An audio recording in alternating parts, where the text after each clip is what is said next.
had offered Vladimir Putin anything in exchange for what he offered, which of course was not to attack infrastructure and transport facilities. Vladimir Zelensky will, in the most polite way possible, point out that when he was in the Oval Office on the 28th of February, and we all remember that meeting, that was the last time the two spoke, that he did point out that Donald Trump couldn't trust anything that Vladimir Putin said when it came to holding to agreements or to ceasefires. Now, he doesn't want to start that row all over again, but he will point that out politely. He'll also be concerned that there were reports that Putin also wanted to make sure that the United States stopped any military support and intelligence support to the Ukrainians during this 30-day ceasefire. Donald Trump, in a TV interview late on Tuesday, said that aid and support never came up at any point. We have heard from Mike Waltz, who is the National Security Advisor to Donald Trump. He has said that he's spoken to his Russian counterpart just in the last hour, and the two have agreed that their teams should meet in Riyadh in Saudi Arabia on Sunday. The intention to implement and expand this ceasefire. It'll be interesting to see what comes out of the phone call between President Zelensky and Donald Trump, which we believe is currently underway in the Oval Office. Absolutely, Alan. Thank you very much for that. For now, that's Alan Fisher live at the White House. Let's bring in Asad Beg. He is in the Ukrainian capital, Kyiv, and Ukraine very much feeling like it's on the back foot in this relationship, doesn't it, Asad? What will it be hoping for? Well, they will be hoping for more details about that conversation President Donald Trump had with Vladimir Putin, but also hoping that the aid keeps flowing, the military aid keeps flowing, and so too the intelligence sharing continues. But President Zelensky has been speaking. He made a statement earlier today, and he reiterated Ukraine's red line, saying that Russia should have no say over the independence of Ukraine. Now, again, that's the position of Ukraine, saying that if they want to join the EU or NATO, no country should have a veto over it. But he's also reiterated the other position, the red line for Ukraine, is that Ukraine will not recognize any occupied territories as part of the Russian Federation. And yes, Ukraine does feel like it's on the back foot, and in terms of the battlefield, Russia has been making slow and steady advances, but also these negotiations are taking place without Ukraine present. The United States officials are meeting with Russian officials. Ukraine hasn't had any direct talks with Russia, and it seems like Donald Trump is doing the negotiating for Ukraine with Russian President Vladimir Putin. Asad Beg with the latest live in Kyiv. Thank you very much, Asad. Let's cross over to Dorsa Jabari in the Russian capital. And Russia hasn't said anything about the phone call between Trump and Zelensky, but it sounds skeptical, doesn't it, Dorsa? Yes, absolutely. We have heard from the Kremlin spokesperson, Dmitry Peskov, who said that the events of the last 24 hours indicate that Ukraine is not a party that is to be trusted, the Kiev government. They're not interested in peace, and that the agreement made between Vladimir Putin and Donald Trump is certainly not going to be reciprocal by the Kiev government. He's referring to the overnight attack that happened in the southwestern region of Krasnodar in Russia. 3 Ukrainian drones targeting oil transportation facilities there. One of them managed to hit this facility, and there's a fire that is still being extinguished. The officials view this attack as an attempt by Ukrainian officials to sabotage the discussions that have been taking place between the Russians and the Americans. The defense ministry saying that while Vladimir Putin decided to have this temporary ceasefire and not attack energy infrastructure facilities in Ukraine, the defense ministry had 7 Russian drones in the air heading to the Mykolaiv region in Ukraine, and they shot down their own drones as a result of the command that came from Vladimir Putin himself. But the latest... Hello, this is DrPaulCottrell, and we are doing a live stream on Rumble, YouTube, and my website, the-studio-reykjavik.com. Simulcasting on X Spaces shortly here. So thank you for joining. We are doing this live stream on March 19th. I will also replay these live streams on my channels. Please subscribe to all my channels. I have 4 channels on YouTube, Brighteon, Bitchute, and Rumble. The reason why you need to subscribe to all the channels is so you can get the live streams in different formats. The format on Rumble is the large screen with just me and the monitors. And the live stream on YouTube has the telemetry of the market with me in a smaller box talking. So you get to see the real-time market moves as the news starts to progress throughout the day, or throughout the transmission. So please help support my work by making sure you subscribe to all the channels. Unfortunately, episode 45 received a strike on one of my YouTube channels. So if you want to see episode 45 again, take a look at Rumble, Bitchute, and Brighteon. For the ones that help support the thousands of videos that I have produced, thank you very much. But if you would like to help support, you can support by making sure that you subscribe to all the channels, share the links, ask your social media to follow me, help support the work by donating. You can donate on my website, the-studio-reykjavik.com. It's a great way to help. You can donate through Stripe, PayPal, or buy me a coffee, or be a paid member to my Patreon channel. I don't put anything behind a paywall. All these videos I do about international affairs, domestic policy, scientific endeavors, what's going on with your health and wellness, what's going on with the financial markets or the economy, all that's for free. I tell you where support levels and resistance levels are for the S&P 500, how to read the market in a unique way, all that for free. So please help support my work by donating, being a paid member to my Patreon channel. Again, thank you very much for the ones that have been supporting my work for years. Greatly appreciate it. And I also have great products on my store. I have ebooks, I have supplements. I'll explain how I take these supplements to improve your health and wellness. And I have these lectures that I created. It's a very comprehensive lecture series on immunology and pulmonology. You can purchase that lecture series for $50 for immunology or pulmonology. You get lots of videos, lots of PDFs. You'll get a unique password. You can log in as many times as you want. Watch them at your leisure. Watch the videos, download the PDFs, learn. So you're reducing that power imbalance between the patient and the physician. The more that the patient understands how the body works, how your body works, you'll be able to communicate better for your health with your physician. That's the whole purpose of those lecture series. You get a lot of information. So please help support my work by getting the products that I offer, sharing the links, donating, and better yet, get the supplements and follow the protocol and get healthy. So with that, let me pivot over to Bloomberg while I set up X Spaces. Tariffs were announced. Hard to get them together, hard for them to make decisions. A lot of things hobble Europe from making big moves toward growth. But I think they are going to put their money where their mouth is and start, defense as a sector will do better in Europe. If you're into property, the place to go right now is Dubai. That is the hottest property market in the world, I think, right now. It reminds me of New York in the 80s and 90s before things fell apart. So, there will be other parts of the world that will catch fire for certain sectors. But in terms of general overall flight safety, it still will be the United States, I think, at this point in time, unless something really drastic happens, which I hope it won't. I hope we will not destroy all of the goodwill we have globally, because we're still seen as a global leader.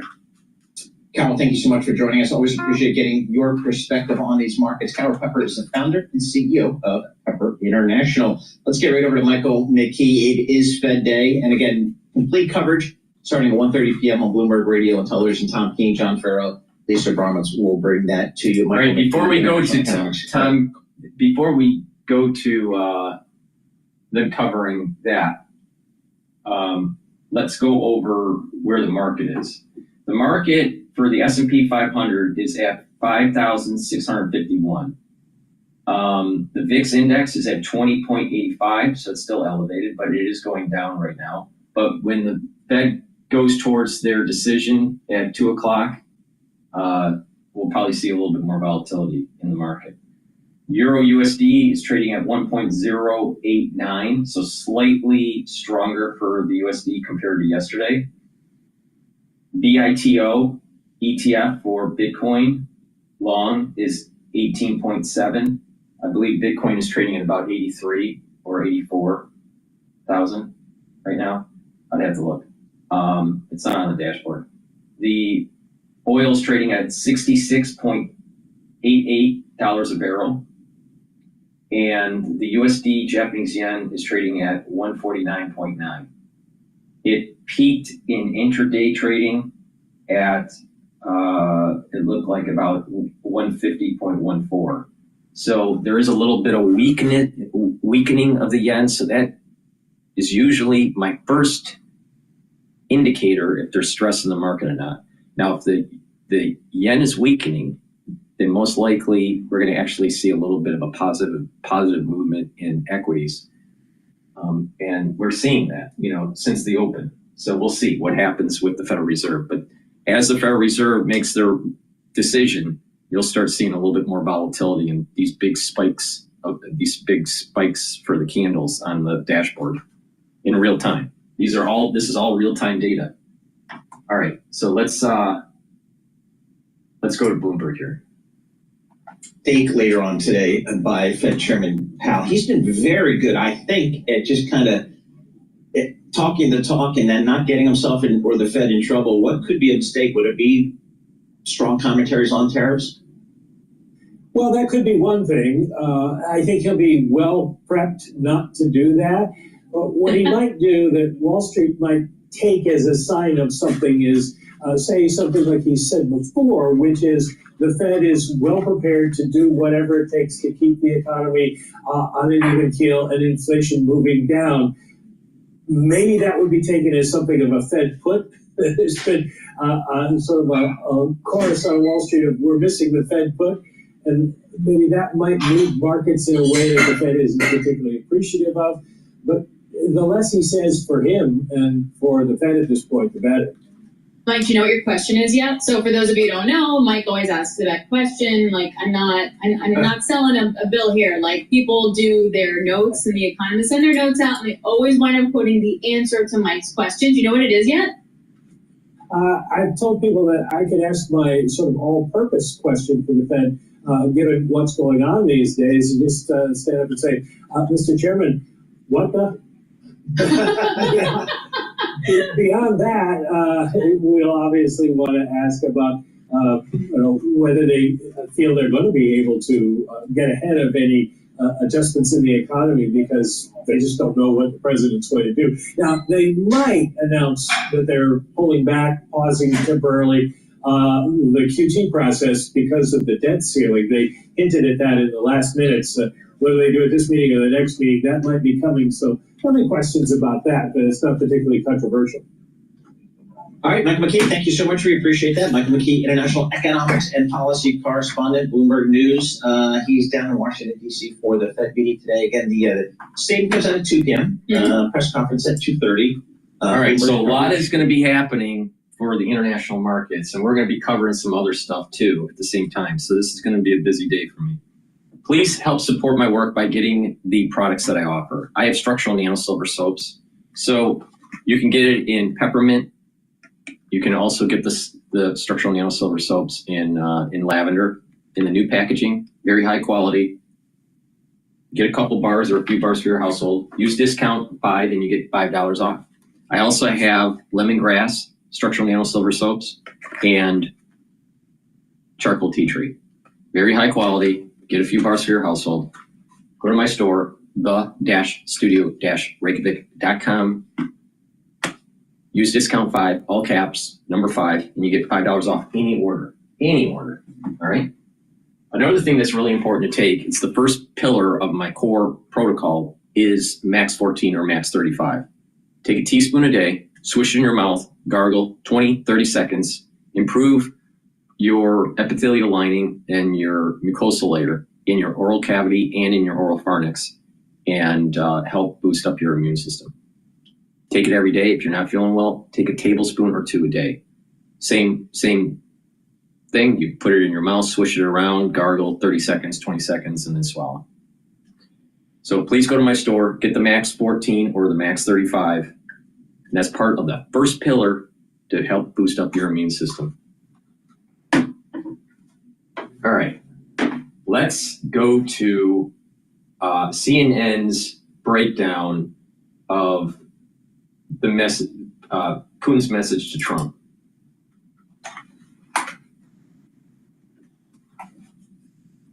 Oh, I'm sorry. Demands there's no full ceasefire. Christo Groza, investigative journalist who's on Russia's wanted list. So, Christo, 2.5 hour call. Putin makes deep demands. There's no full ceasefire, which Trump had wanted. He did say that there would be no bombing of energy infrastructure. It appears that's already been violated. Now, Trump says the call was productive. Zelensky says Putin's game is to weaken Ukraine to the maximum. Who's right? Well, in this particular case, clearly Zelensky is right. I mean, the Trump was productive for Putin, both for a domestic audience, because a lot of the posturing today that we saw from Putin was meant for him to project the image of the winner for a domestic audience. I mean, before the actual call began, there was a staged press conference or an event where Putin appeared to be telling the audience that he's making Trump wait for the beginning of the call. That was clearly, again, an alpha male message that he wanted to send. And then the call ended with something that only Putin needed, which is the end of the attacks on energy infrastructure. I mean, let's not forget that the last couple of months, Ukraine has been drone attacks on refineries and Russian money-making machines, essentially, that are supporting the war machine for Russia. Whereas the attacks on Ukraine's infrastructure, energy infrastructure, have been pretty exhaustive, but in the past they haven't been as important in the last couple of weeks or months. So the end result of the call today was both a domestic win for Putin and essentially Putin getting a breather, a month during which he can then continue shelling Ukraine and expanding the territory that he can call the status quo of Russia-dominated territory, because the main goal for Putin at this point is to maximize the territory that is de facto under Russian control by the time the actual peace negotiations start. So what are you hearing, Christo, from your sources about how Putin and his team view Trump's negotiating tactics? Well, I mean, everybody that I've talked to in Moscow is more than thrilled at Trump's inability to see the detail and to essentially give away a lot of the asks that Putin has without even realizing he's giving them away. I mean, the whole conversation about, or the hints that we heard yesterday from Trump about some of the nuclear stations being up for debate, that clearly suggests that Putin has kind of made it an ask and has received an assurance that he's going to get control of the Zaporizhzhia station. Everybody that I've spoken to in Moscow suggests that Putin has a granular understanding in direct one-to-one conversation of what the little details are that are not little, that actually will give Russia huge wins. Whereas Trump is kind of the big picture guy. He has one goal: to come home with some sort of a truce or some sort of a peacemaker kind of an image, but he doesn't really pay attention to the details. And Zaporizhzhia, of course, crucial power plant for Ukraine, largest in Europe. And Trump and Putin discussed normalizing relations in this call. And obviously, Christo, just to point out, before Putin's Ukraine invasion, before any of this started, Russia was about 1% of American corporate revenue, right? So to normalize relations wouldn't be a benefit for the U.S., right? This would be for Russia. But today the White House says Trump told Putin about the enormous economic deals the two countries could make. Those are the words that they used. The Kremlin readout of the call included something additional. It said Trump was open to the U.S. and Russia competing in hockey games. And you actually think that matters. How come? Well, I mean, as I said, a lot of the posturing today was made for a domestic audience in Russia. Hockey is not just Russia's favorite game, it's Putin's favorite game. I mean, the night hockey league is something that Putin created, and he loves showing off with his hockey stick. And for him to essentially establish a non-existing prior relationship in hockey championships or hockey playing with the United States is a way for him to message that, you see, the United States, or Trump rather in this case, is doing me a personal favor. So that has absolutely no bearing, no importance to the American side. It has only 100% importance for Putin's personal ego and vanity. All right. Well, Christo, thank you very much. It's always good to see you. Russian forces unleashed a new attack. Heaven forbid we actually play nice with our adversary. Heaven forbid that we actually try to make friends with Russia and not be a perma-bear for the Cold War. Please go to my store, the-studio-reykjavik.com, and get the magnesium and zinc to boost up your immune system. If you're not feeling well, take a double dose. Take one in the morning, take one in the evening. Drink it with filtered water. Also, take vitamin C with magnesium. This helps to boost up your immune system. If you're not feeling well, take a double dose. Drink it with filtered water. Also, vitamin C helps to cross-link with collagen to improve your dermal layer if you drink about 32 to 64 ounces of filtered water. You need the water, the vitamin C, and the collagen to cross-link to be able to build up and improve your dermal layer. This is a great stack to boost up your immune system. So take the magnesium and zinc and the vitamin C with magnesium together. Very important. Please go to my store, the-studio-reykjavik.com.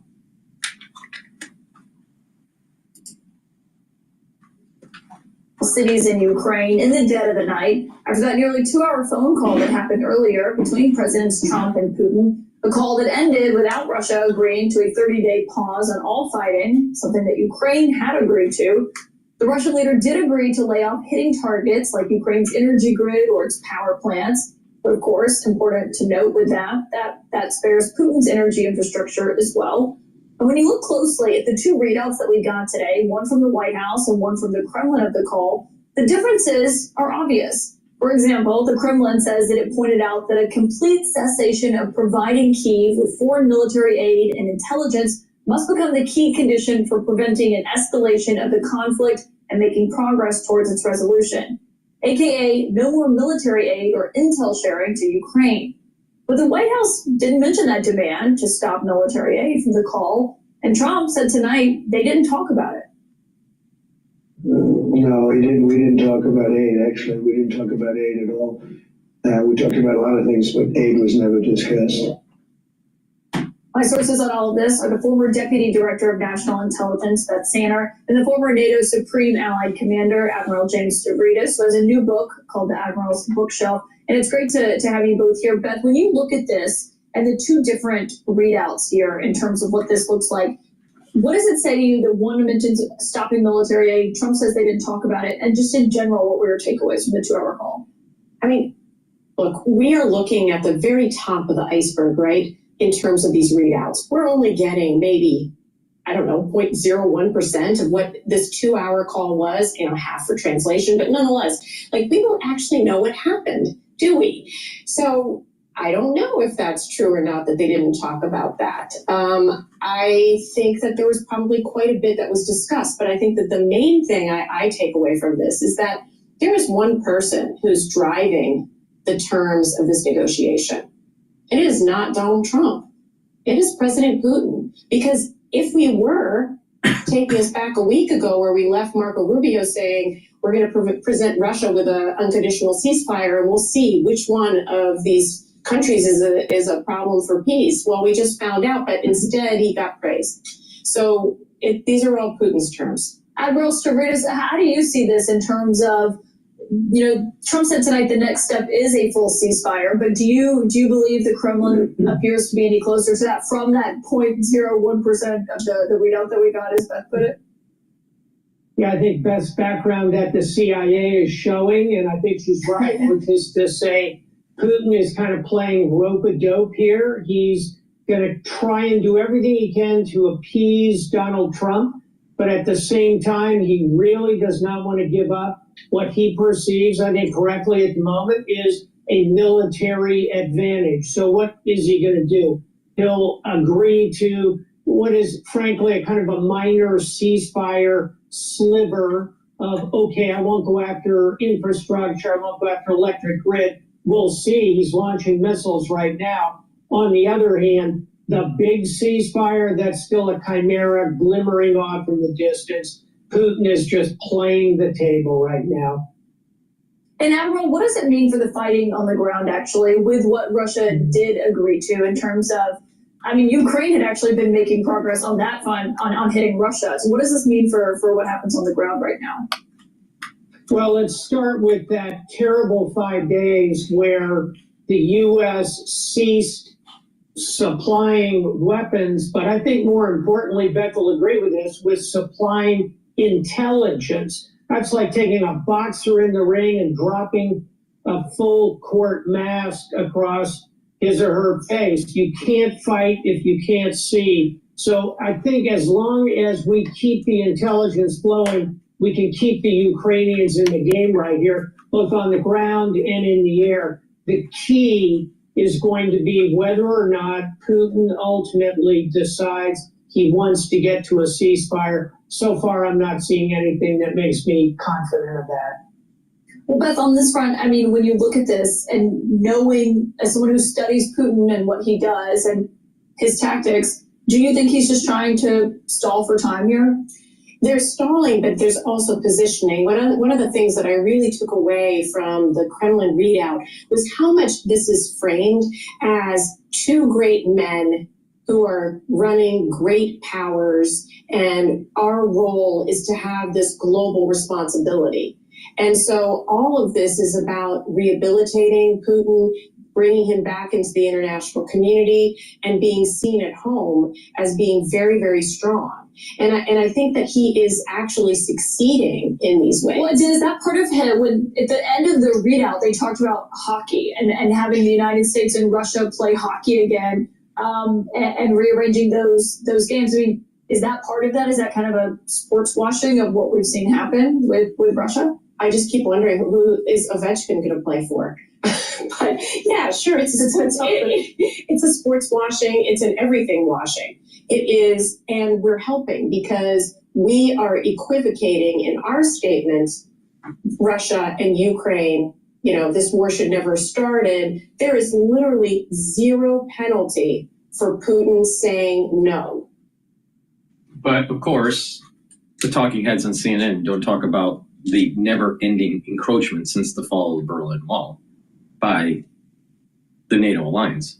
Please go to my store, the-studio-reykjavik.com, and get the probiotics that I offer. I have two types. I have the powdered version, which I take with soft foods. You can mix it with just filtered water or a smoothie, however you want to take it, but I take it with soft foods like hummus.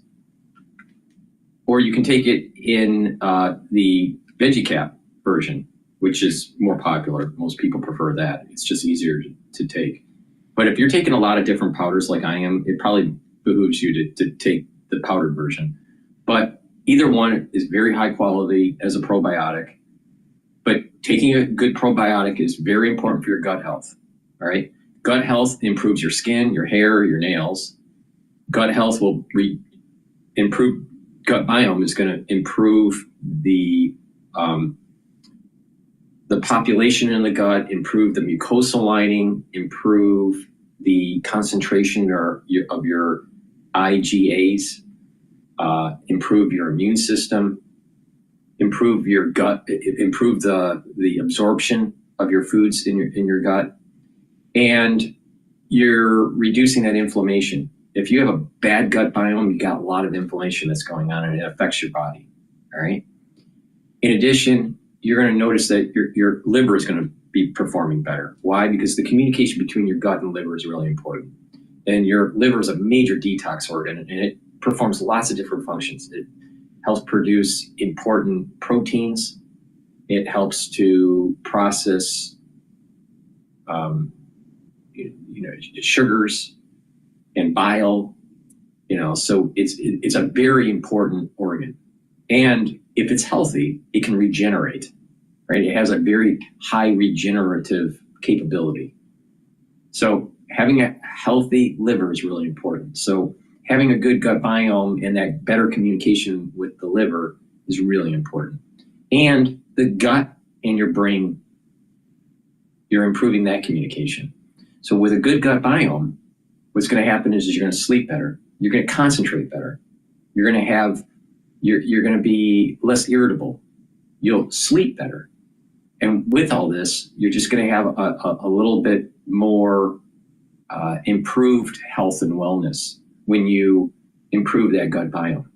That's a good foundation. Another foundation that you should have with building up your personal stack is a multivitamin, but we'll talk about that later. But this is very important. Gut health is extremely important. When you notice that people are getting older, their gut is slowly dying, all right? For many different reasons. Some of it's because of chronic inflammation. Some of it's because of, poor diet. If you're eating a lot of processed foods and you're literally caking the inner lining of your gut, and it's just not performing well.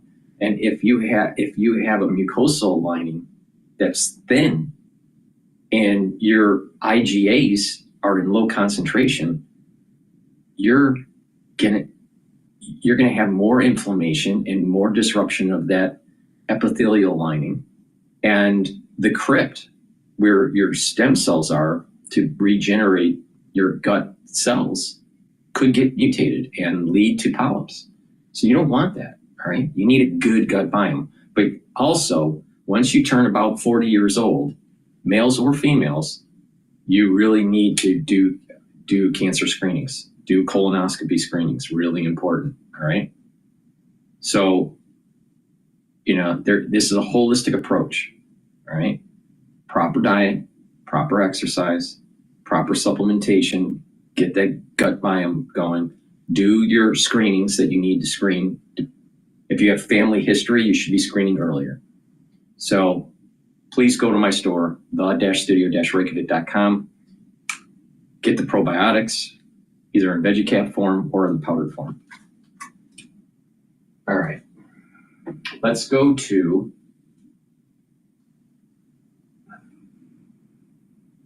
I want to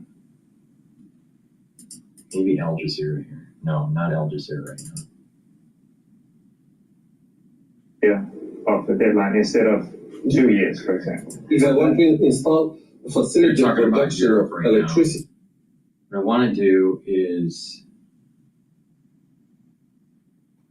let's play CNN and this judge thing. They're talking to Early Bernie source Sanders. tonight is the independent senator from Vermont, Bernie Sanders. And Senator, it's great to have you here because you issued your own rebuke, as I'll call it, and basically said that you think President Trump needs to turn off Fox News and, quote, read the Constitution. Look, the guys who wrote the Constitution back in the 1790s were nobody's fools. What they wanted to do is have a separation of powers between the executive, the legislative, and the judiciary so that one person could not assume enormous power. And what you are seeing right now is a president who is authoritarian. He just attacked the media the other day. I think he called CNN illegal because I gather that now and then you criticize him. He is trying to encroach on the constitutional responsibilities and spending powers of Congress, and now he's going after the courts. Look, if somebody is a corrupt judge, that person can and should be impeached, but not because you voice an opinion. That's why these guys have life terms, so they are immune from these types of attack. And there needs to be a separation between different branches of government, for sure. That's the foundation of our Constitution. The problem comes in is these activist judges that are trying to slow walk the policies from the executive branch. Now, with due process, the executive branch could appeal, right? But the thing is that there are activist judges. There are activist DAs. And it is actually causing problems in our country at the federal level and even at our local city level. Case in point, New York. Look at New York City and all the crime that's going on because they're weak at the DA. They're not willing to prosecute crimes, especially by minority groups. Well, if you have a justice system that's not willing to make the society safe, all right, don't be surprised that people start leaving because the crime is really high, all right? So there is an activism that, the point I'm making is that there's an activism that's taking place in the judicial system. DA, the district attorney's office in New York, perfect example. What about the lawfare that we saw that was going on? And these activist judges. So yes, in theory, we do have separation of powers, but we also have a problem with activist judges. All right. And then not only that, there has been a steady erosion of the actual powers of the executive branch by the legislative branch. It has been a multi-decade issue. How much power does the executive branch have? And that may need to go to the Supreme Court. All right, so let it happen. But to say that all judges are just, justice blind and they're always in the middle, that's not what's happening. You got the activist judges, you have the lawfare, and you have district attorneys at the local level that aren't willing to prosecute crime, and they're pushing a certain agenda. In this case, in New York, it's this minority, woke, ultra-liberal agenda. But of course, Sanders won't say that because Orange Man is always bad, and the judicial branch is always good. Yeah. Okay.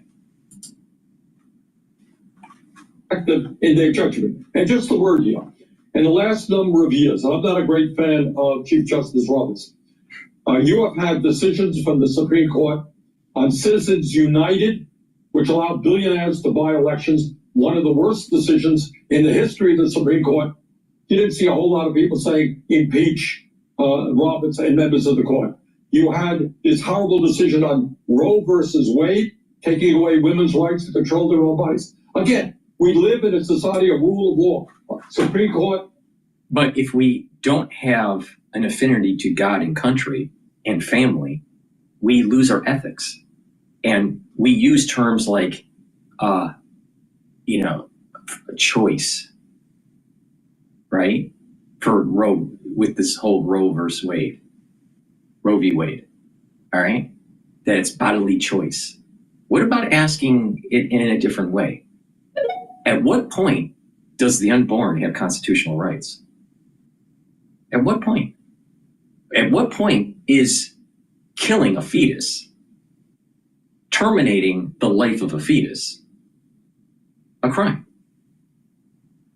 I mean, but no, it's when you lose ethics, when you lose the affinity to God, country, and family, you're slowly tiptoeing into this chaotic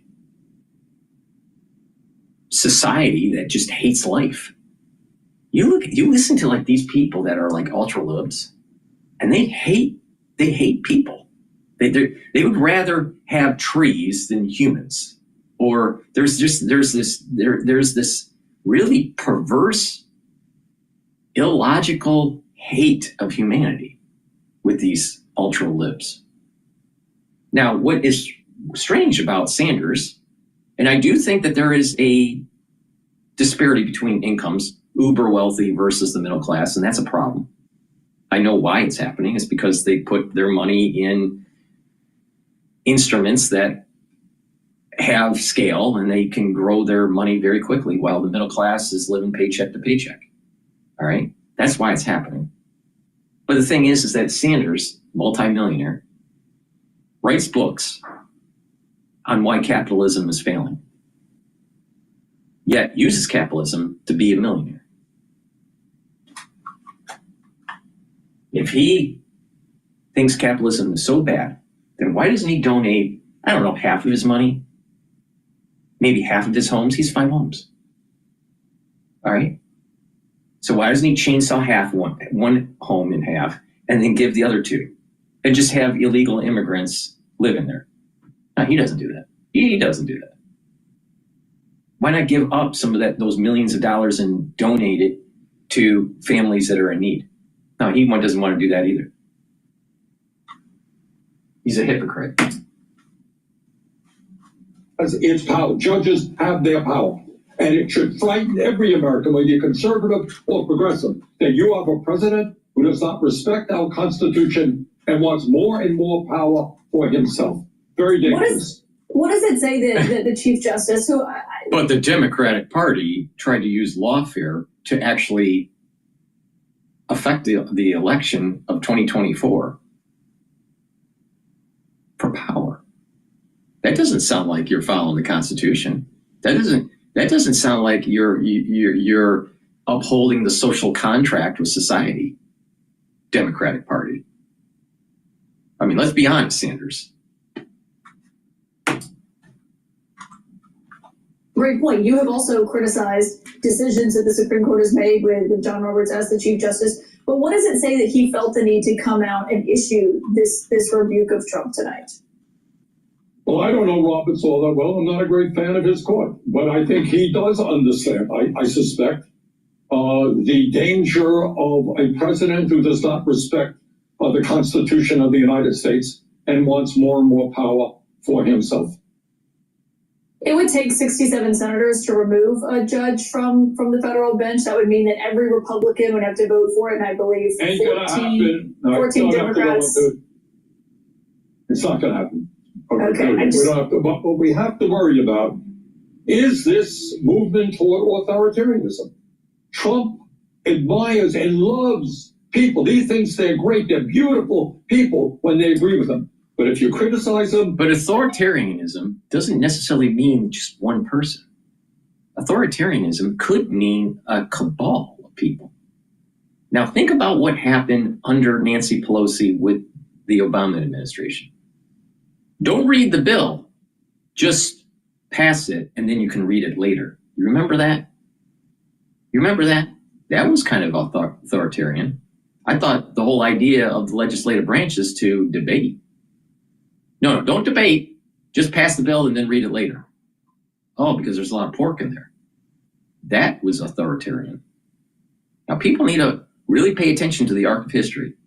Now, I know we have goldfish memories, right? We're so busy with just our daily lives, making sure that we have bread at the table and they're, the kids are fed and, and all the regular day-to-day things that happen in a family. But you have powerful people exercising their power within these different branches of government and taking away from you either your wealth, your health, or your constitutional freedoms. So this horse shit that Sanders is saying about authoritarianism with Trump, look in the mirror, Sanders. The Democratic Party is authoritarian.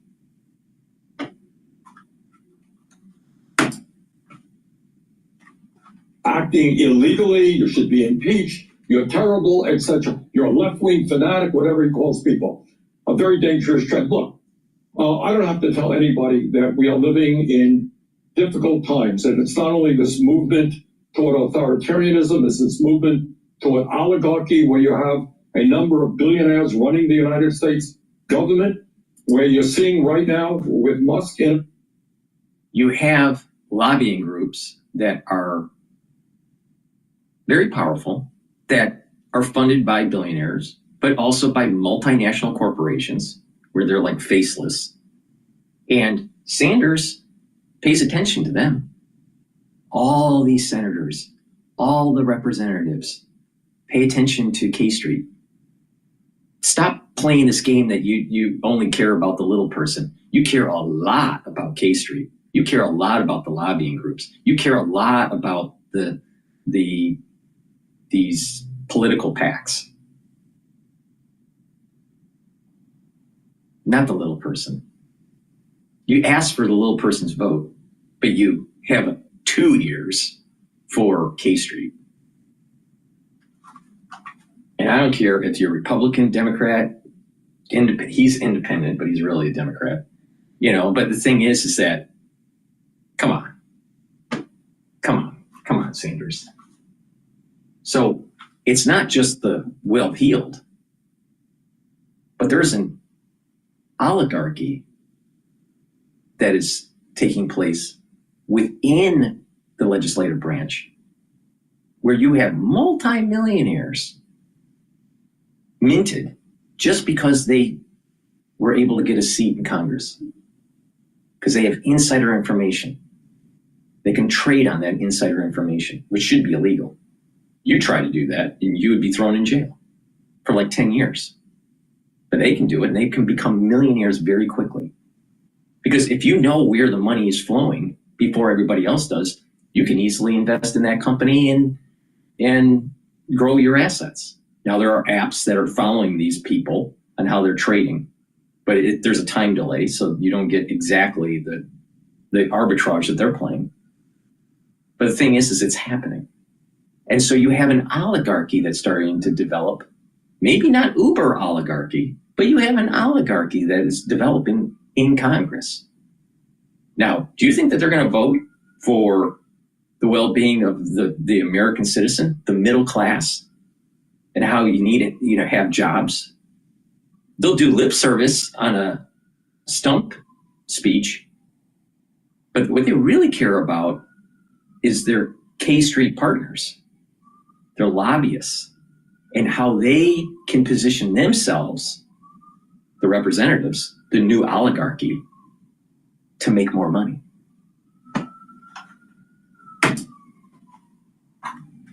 There's massive attacks against veterans, and the Veterans Administration, they want to lay off some 80,000 people in the VA who provide health care to our veterans, who make sure they get the benefits that they deserve. You're now seeing a massive attack on Social Security. Presumably they want people with disabilities to now walk in to some Social Security office, although they're cutting back on these Social Security offices all over this country. First of all, I know people that have spinal injuries and can't work and all this stuff, all right?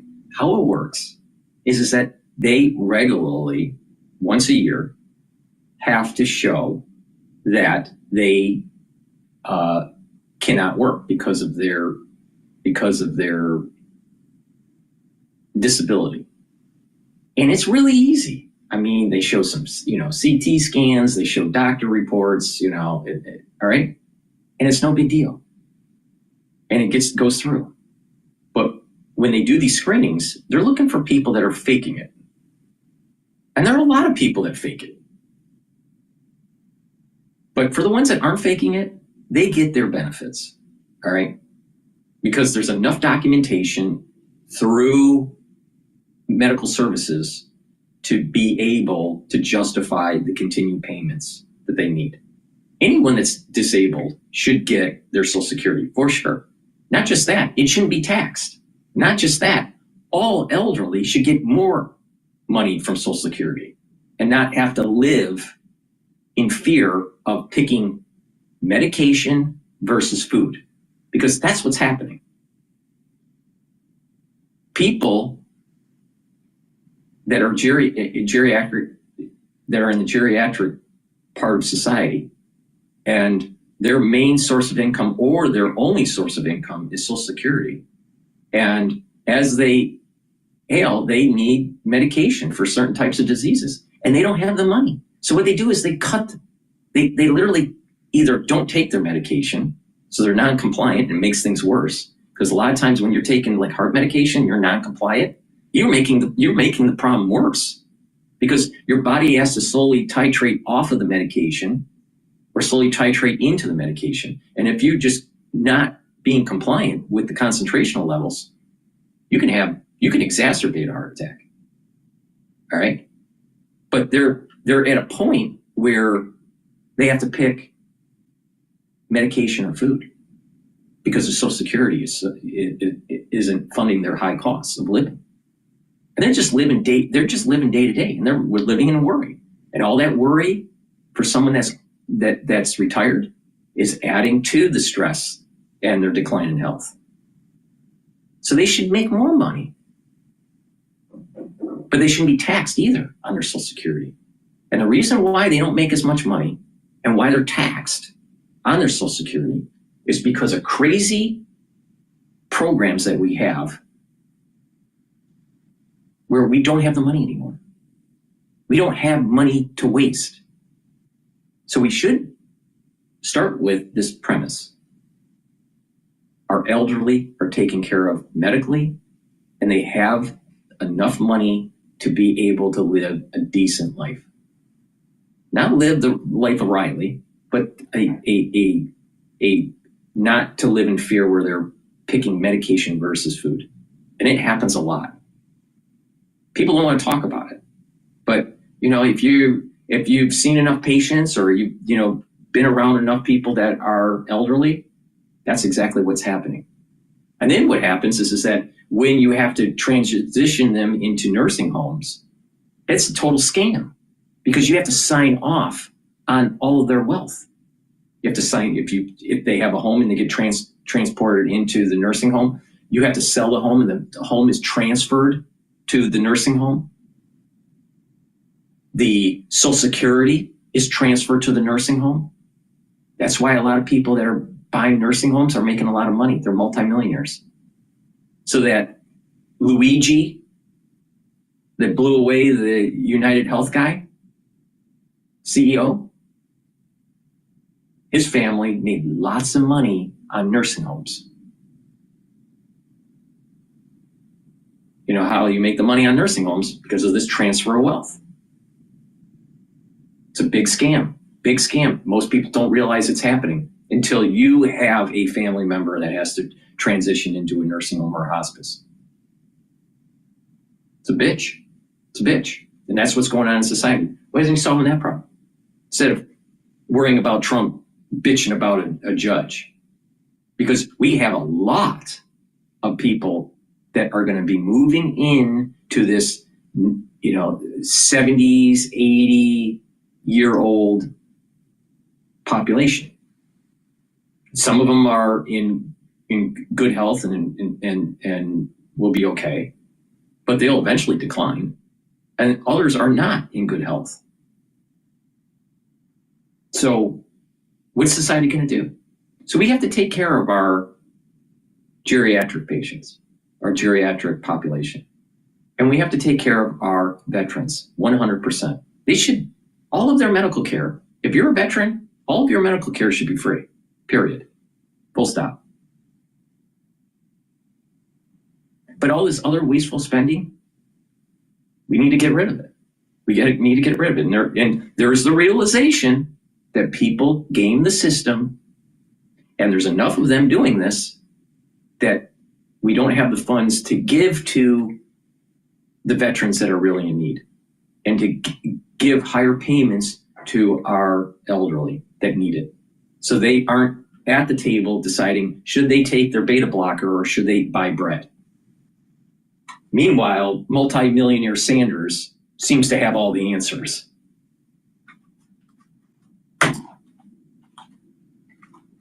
And at the end of the day, Caitlin, in my view, you got a bunch of these oligarchs who want to destroy virtually every program in America that works for working class people so they can give massive tax breaks to the 1% and the billionaire class. Yeah. And how does all the wasteful spending help veterans? How does all the wasteful spending help the geriatric population where they have to choose between medication for their heart or bread on the table?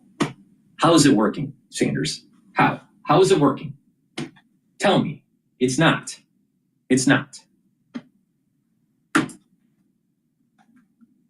Now I'll be on the road with Alexandria Ocasio-Cortez the next few days, trying to fight back against this horrific set of activities. Yeah, you've been on this anti-oligarchy tour. You've been making stops. I mean, it's really notable to see the crowds and how many people are showing up. We're showing one of the pictures of you speaking here, and you've been going to all over, to Colorado, to Wisconsin, all over the country. You have a lot more stops planned next week. What you just said about Elon Musk and what Trump are doing now that he's back in power, it's safe to say there's a lot of despair in the country over what Democrats are doing, how they're responding to this. You're an independent, but you caucus with the Democrats. I want you to listen to what happened at a town hall tonight with Democratic Congressman Glenn Ivey. but you aren't even working together on a shared strategy. And that is failure. We are not interested in hearing that you are in the minority. We know that. We want you to show some of the backbone and strategic brilliance that Mitch McConnell would have in the minority.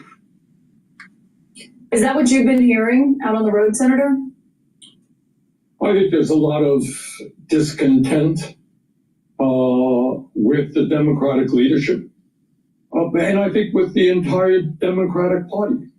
And one of the things that I and Alexandria will be trying to do is get people involved in the political process, either as independents or as progressive Democrats, to stand up for a working class in this country, which is being hammered every single day. You know, real inflation accounted for wages have not gone up in 52 years, while the very richest people have become much richer.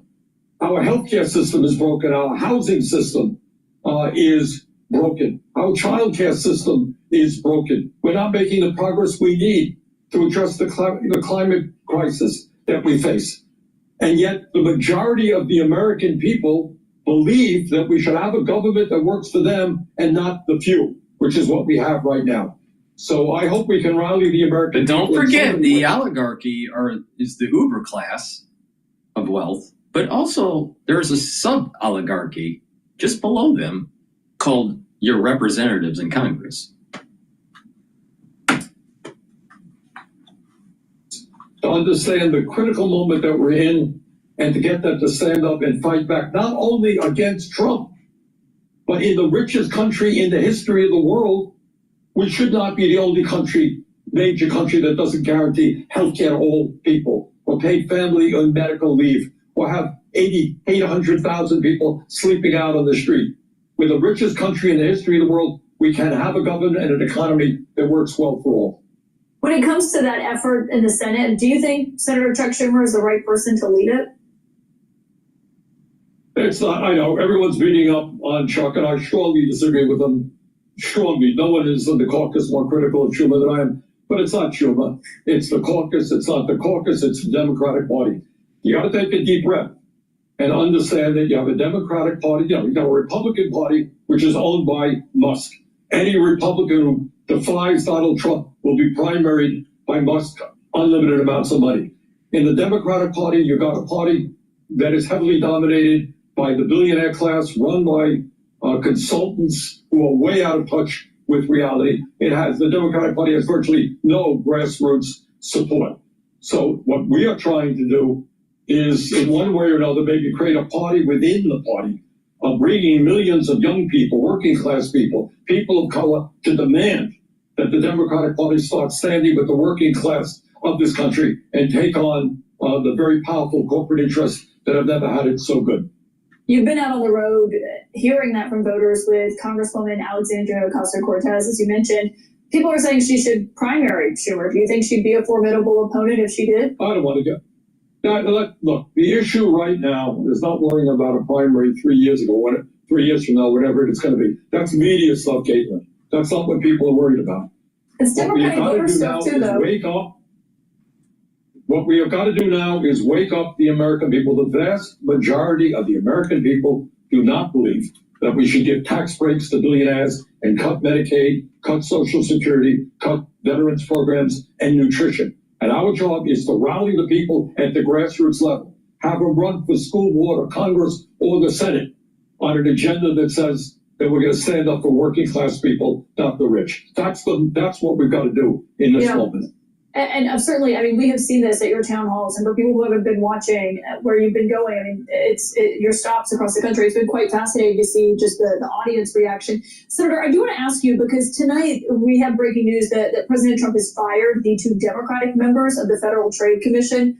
Usually the president's party has 3 seats, the opposing has 2 on that board. Do you believe that move is illegal? Yeah, I mean, he tried to get rid of the National Labor Relations Board people as well. Look, this is a guy, as I just mentioned a moment ago, he happens not to believe in the rule of law, not to believe in the Constitution, and he will try to exercise his power in any and every way. And the American people have got to stand up and stop him. Senator Bernie Sanders, always appreciate. Meanwhile, Sanders is a multimillionaire and has 5 homes. Please go to my store, the-studio-reykjavik.com, and help support my work by getting the great supplements and products that I have on my store. Let's talk about a dual purpose product that I have. I partnered up with Rainbow Herbals, and we've developed these deodorants that are dual purpose. They help to detoxify your body, but you're using it as a deodorant too. It's for males and females. You can get it in peppermint, lavender, and tea tree, or in citrus. So this is a dual purpose product. It has no aluminum in it, no baking soda. It's made from essential oils from the Himalayas. You can't get a higher quality deodorant bar that also helps to detoxify your body than this one. Nowhere. There's the ingredients that you make, even if you get some sort of organic, nice deodorant, most likely it's not going to help to detoxify your body. And secondly, I'm sure the ingredients are not coming from the Himalayas. So please go to my store, the-studio-reykjavik.com. This is a very high quality deodorant that's dual purpose for males and females. Go to my store, get a couple bars for your household, help support the channel, but better yet, help support your health and wellness. Use discount 5 and you get $5 off. Now, I also want to talk about, we're going into the allergy season now, all right? We're winding down the cold season and we're moving into the allergy season. Make sure that you have lozenges and drops at home, at work, in your bag, in your backpack. You never know when you need them. The moment you have that irritation, take the lozenges right away, or the drops. You can get it in elderberry zinc or in manuka honey. These lozenges are larger than the drops. You get 21 lozenges in each bag. So get a few bags for your household. Be prepared. You want to take the lozenges right away once you have that irritation. Now, also, I have it in drops that are smaller. You can get them in cherry flavor, blueberry flavor, and honey. And this is really important. Why? Again, like the lozenges, right when you have that irritation, take them right away. Now they're smaller. There's kind of like an old style candy kind of design to it, but very high quality, tasty, all right? And it's going to help you to mitigate any problems you may have with that irritation. So the moment you have that irritation, cold season or allergy season, take it right away. Have this available for you. I suspect that people will have some problems with the allergies this year. So please go to my store, the-studio-reykjavik.com, and get the lozenges and the drops. Very high quality. All right, with that, let's go to Bloomberg and take a look at what's going on with Bloomberg Podcast Live, and that's where you'll find us. A couple of the most read stories here today. Anytime we write a story on Global Wall Street, people are going to click on it. Morgan Stanley plans to eliminate about 2,000 job cuts to keep a lid on costs.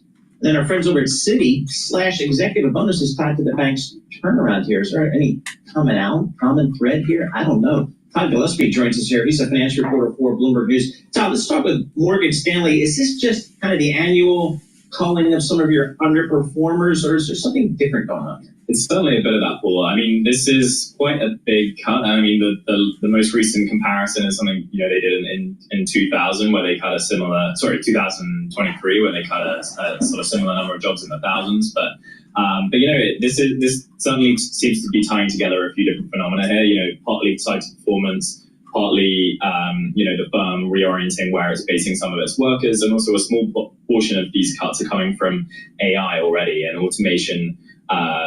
Making certain roles and tasks more efficient. Wait, talk more about that part, because isn't that what everyone was freaked out about? Like, is this like junior banker stuff, or is this different? It seems to be, yeah. I mean, I think it's more back office, that kind of thing across these banks, right? Like, you can actually see in the 10Ks that these banks released their annual filings this year, more and more often we're talking about risks from AI, but also potential savings from AI that are coming. And they've been obviously telegraphing these potential changes for a while now. But now I think you're really starting to see the early stages of the effects of that kind of technology. Some of my darkest memories are 2 o'clock in the morning, 3 o'clock in the morning at the printing press down Lower Manhattan, Greenwich Street, Donnelly.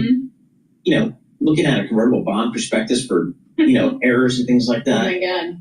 Tell me AI can do that for me. I'm all in. Yeah, well, I think it can. It certainly can already. Yeah. All right, so, all right. How about the folks over at Citi? This was a little bit squirrely here. They had some special bonuses for the execs. For sure, yeah. So Citi's been going through a multi-year turnaround plan. Right now, the CEO, Jane Fraser, who took over in 2021.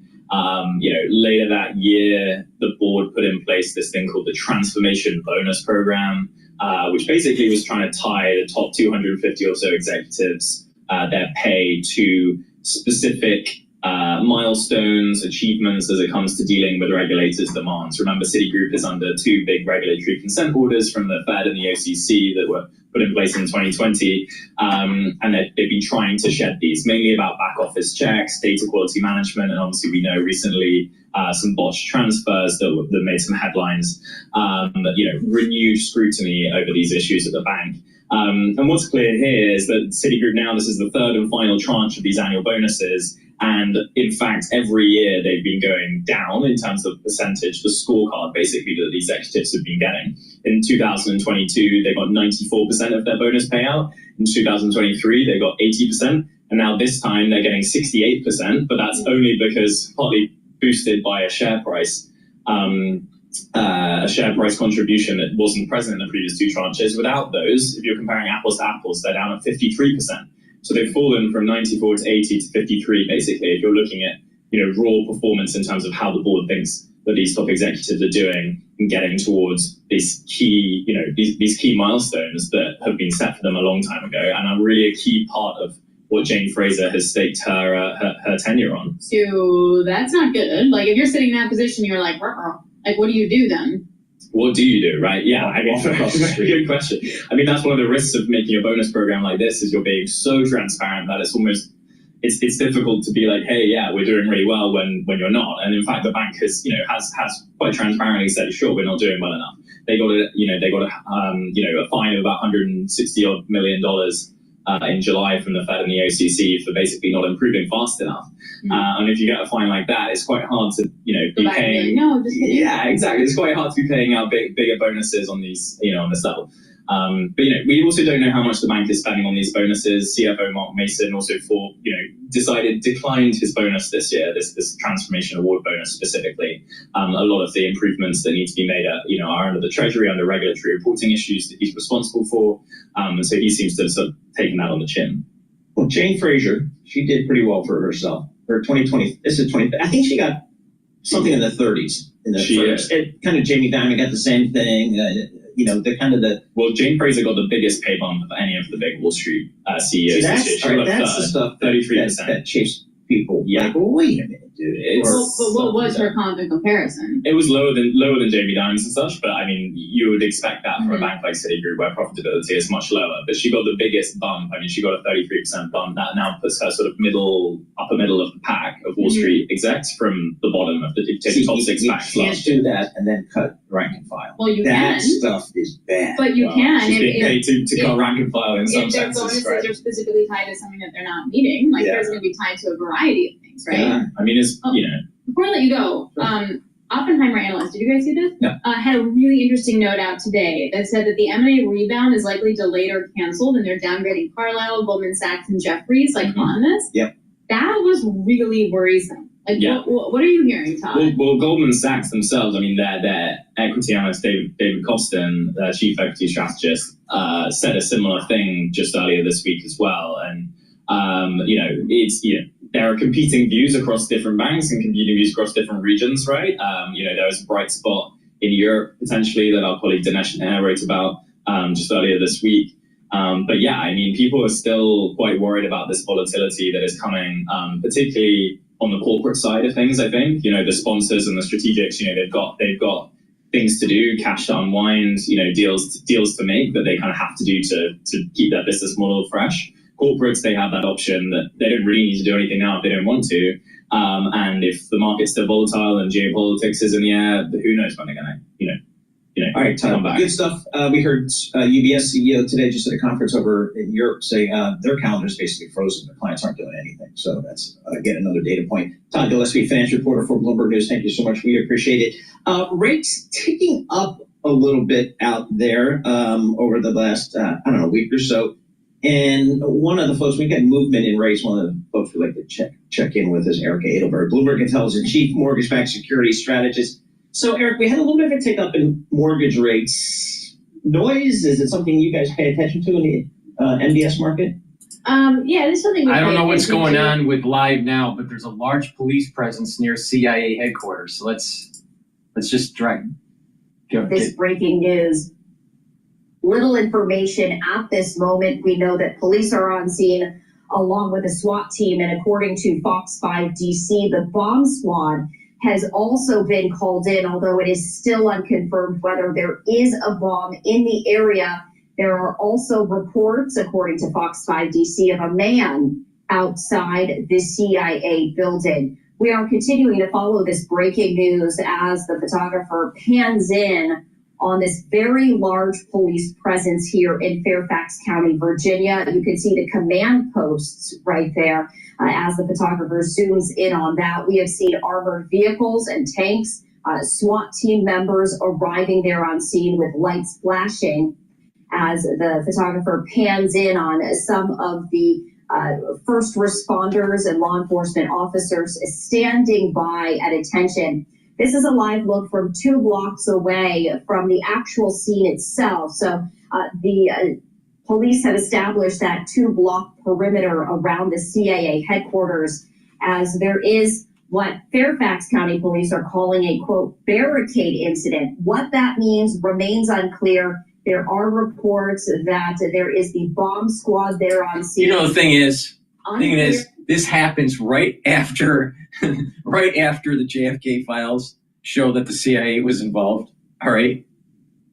Now, I don't know, is it just some lone wolf that's just crazy and he decided to barricade himself, and now it's, you got the police involved and, and maybe even, bomb squad and all this stuff? Or is it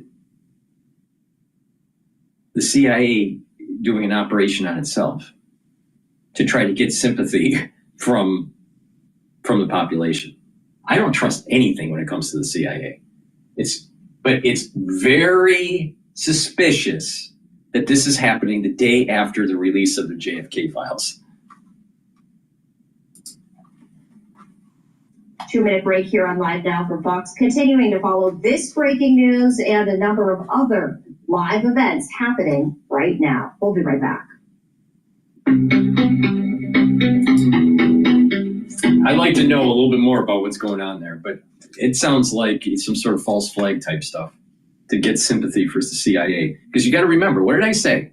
The Trump administration is going to try to shrink that national security state, reduce the funds, cut the head count, and shrink it, all right? And make it more accountable instead of running rogue like the CIA has been doing for decades. But they're going to kick and scream. Now they're going to do false flags, maybe a 9/11 event, to try to blame Trump that by cutting heads and by cutting funds, that the agency wasn't able to catch those terrorists. And therefore it's Trump's fault. And that this new 9/11 type event that may happen this year, that I suspect,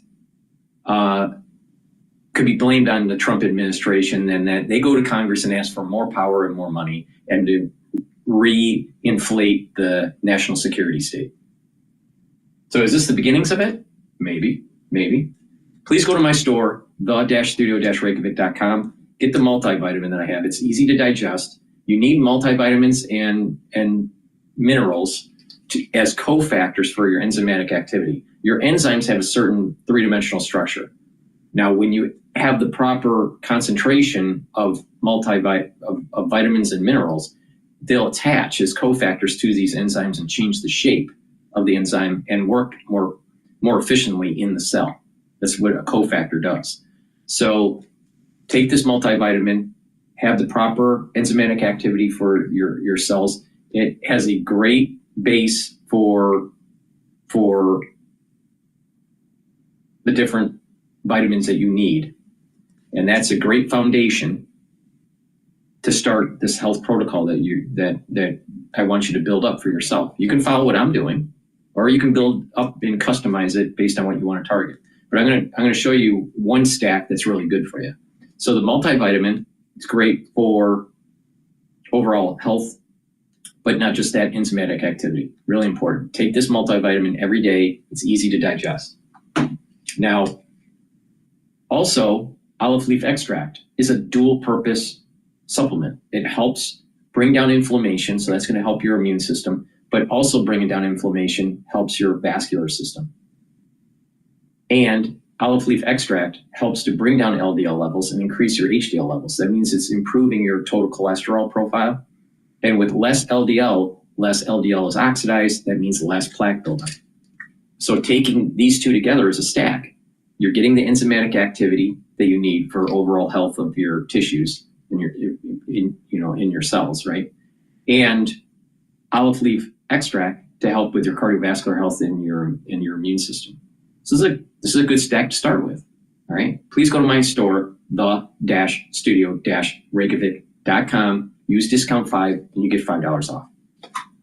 All right. With that said, let's go back to live now, because looks like something's going on over at CIA. And so we do want the photographer to have a chance to reestablish the live look right there. We're going to continue to monitor it as well, and of course bring you any developments as they come into our studio. In the meantime, we are going to head back to another major story, this time out of New York City, where there is a hearing going on talking about update on the tree trim. And you can see the hearing there happening right now. The transportation hearing talking about potential federal funding cuts. Secretary Duffy has said that the congestion pricing has to end by Friday. Otherwise, there could be cuts to federal funding for the subway system right there. So I did want to share that with you as we continue to listen in. Which is a transportation desert. But all right, let's not listen to that.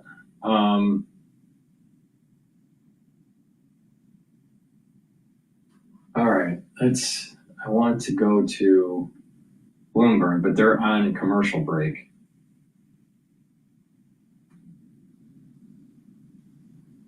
Let's go to NBC and their take on the JFK assassination records were being released.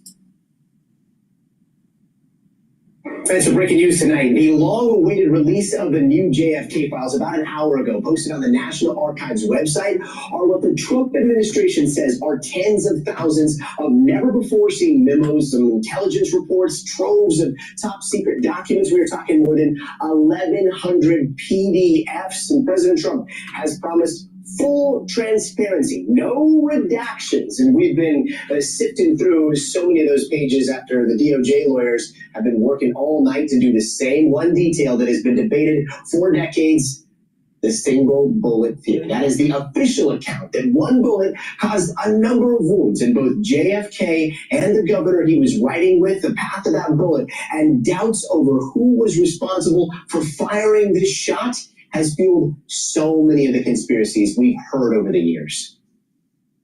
A single bullet caused 6 wounds while staying intact. But many argue that the bullet's trajectory is impossible. The angles just don't add up. How, where, and when did the CIA surveil Lee Harvey Oswald? My father was walking at the bottom of the hill with John McComb, who's the CIA director. My father said to him, "Did your people do this?" So his initial instinct was that the CIA had killed his brother. That was Robert F. Kennedy Jr. there recounting his father's suspicions of U.S. government involvement in the JFK assassination back in 1963. Today, almost half of Americans have similar thoughts. One poll from a couple of years ago found that 43% believe the U.S. government was involved somehow. So Did today's document dump get us any closer to finding definitive answers? Let us hope so. So joining us now is Gerald Posner, who literally wrote the book about JFK and the assassination there. Gerald, thanks so much for being with us. 80,000 documents. I'm so sorry to ask you an hour after they're released, but have you been able to sort through and find any bombshells? Yeah, no bombshells yet, but I hope springs eternal because this is only 11. Well, the thing is, like I said in the last video I did, episode 46, there's going to be a lot of clickbait podcasters doing their PDF searches and maybe even feeding it into an AI and doing their analysis. But it's not going to be a robust. All right, very few podcasters have robust analysis when it comes to the JFK stuff. There's some revelations of Israeli activity, all right, that I didn't know about. That's kind of new. But the point I want to make here is here you have a historical scholar, all right, that knows the subject matter very well, all right. And a lot of the stuff that's being released, we already knew about, all right, or suspected, So there's not a big, there's not proper analysis. There's a lot of documents out there, and there's a lot to piece together and connect these data points. It's going to take some time. Let the scholars do their work that know the subject matter well, not some pseudo scholar, and just be patient. We waited, 62 years or whatever it is for this. We can wait a little bit longer, like a week. It's not a big deal. But your government most likely did, or was heavily involved in it. For 23 records, we expect another 30,000 to 35,000 pages tomorrow, and maybe they're holding the best material for the last bit, doing a bit of drama. That would be perfect with the Trump administration spin. Yeah, that would be definitely fit the MO at least. Does it look like the president rebuked the CIA here? Was there some internal fighting behind the scenes? Yeah, I think you're absolutely right. You just hit the nail on the head. The first time that when Trump was president, his inclination was to release them because, earlier was been suspicious about the so-called deep state. And so you'd think he would say no to the CIA to withhold any of these files back. But he listened to Mike Pompeo, who was then the CIA director, who said, we can't release them because there's some sources, information, some confidential material.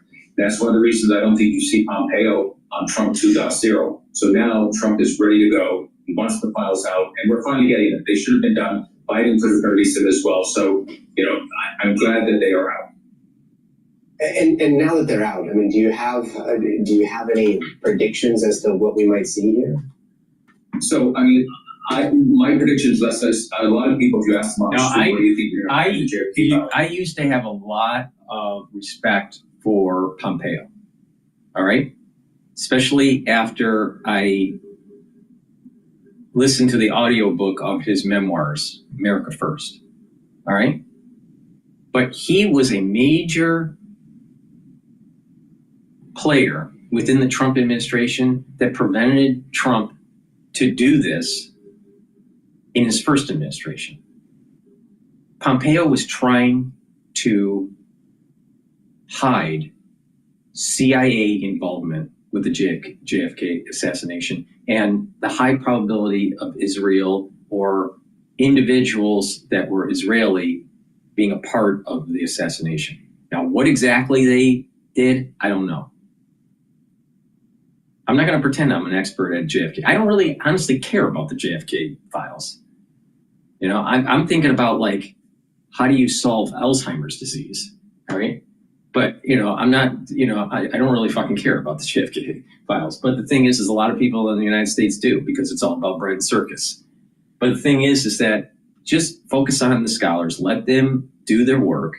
But there were people that worked at the CIA that were part of the Trump administration during his first term in office that were trying to slow walk and prevent this information from being released.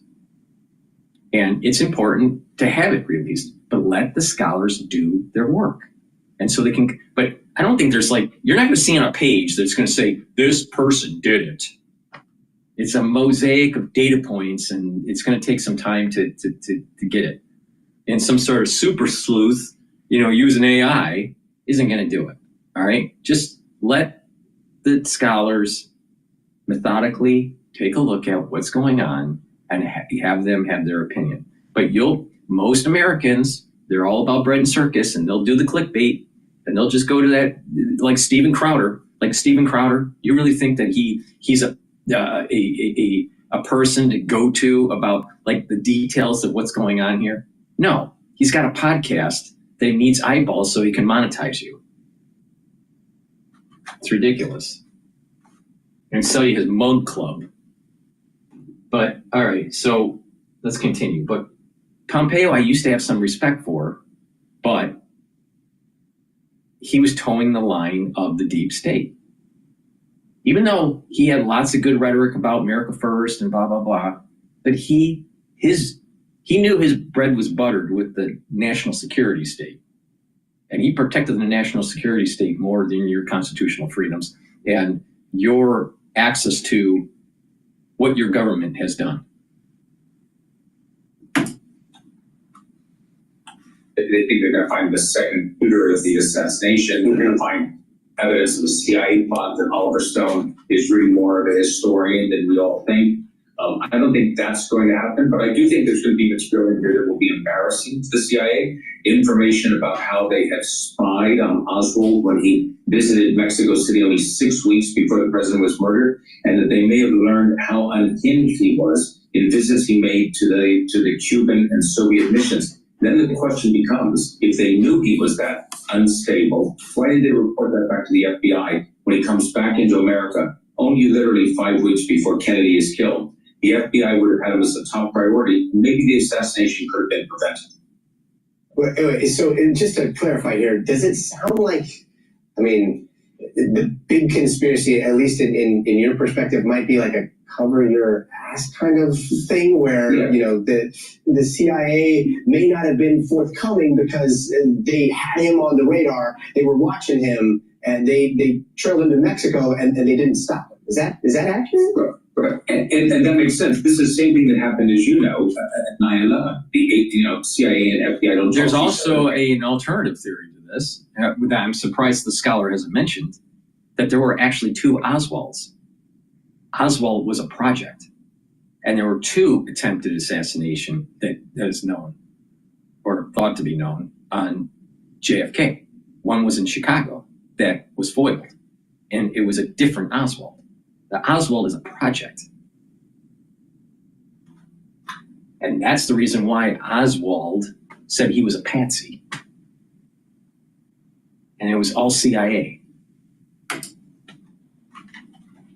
So the CIA followed two terrorists into California. They ended up on the planes that went into the towers. They never shared that information with the FBI or the FAA or anybody else. It's vintage CIA, because they developed their own sources of spying. So whatever they learned about Oswald at the Cuban and the Soviet missions in Mexico City would be a result of surveillance. Maybe they had video surveillance, they had audios, they had telephones. They might have even had a human asset inside those missions was a double agent. They never want to tell that to the Warren Commission or share it with anybody else because they want to keep those assets in place. And as a result, they're always covering their own behind at the expense of the truth. That's unfortunate. Maybe these files will show us the extent to which that happens. Okay, and again, this is your perspective. We don't know what's in these files. However, what you're saying here, when you do journalism for, 20 years that I've been doing it now, you find out a lot of times these grand conspiracies, what is behind the grand conspiracy is just somebody that didn't want to be caught looking stupid.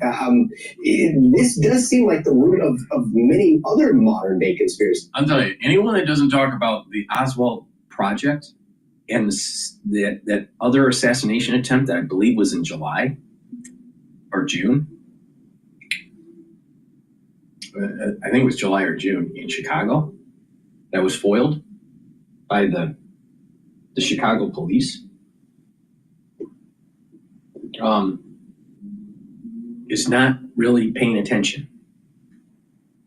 So, but again, he's a scholar, but I think there's more to the story here.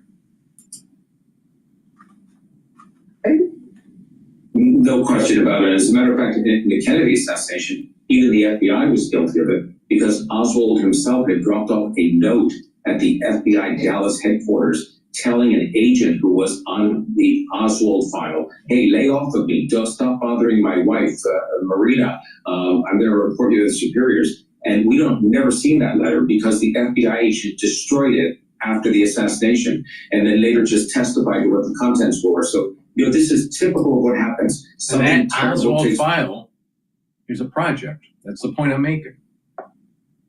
There were either two or three. There were two. There possibly could have been one or two other assassination attempts on JFK before Dallas.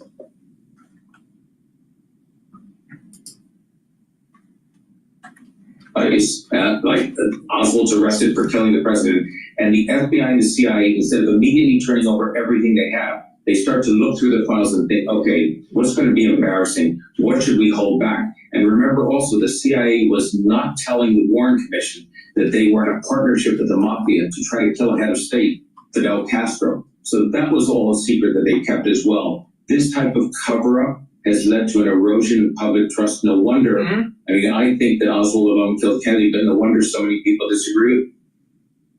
Yeah, I mean, that would be a very, very human explanation that I think a lot of people can just, relate to in a normal life, right? And yet, I have it in... But the ballistics of the brain blowing up in front of everybody on the Zapruder film suggests that it came from the front, not from the back.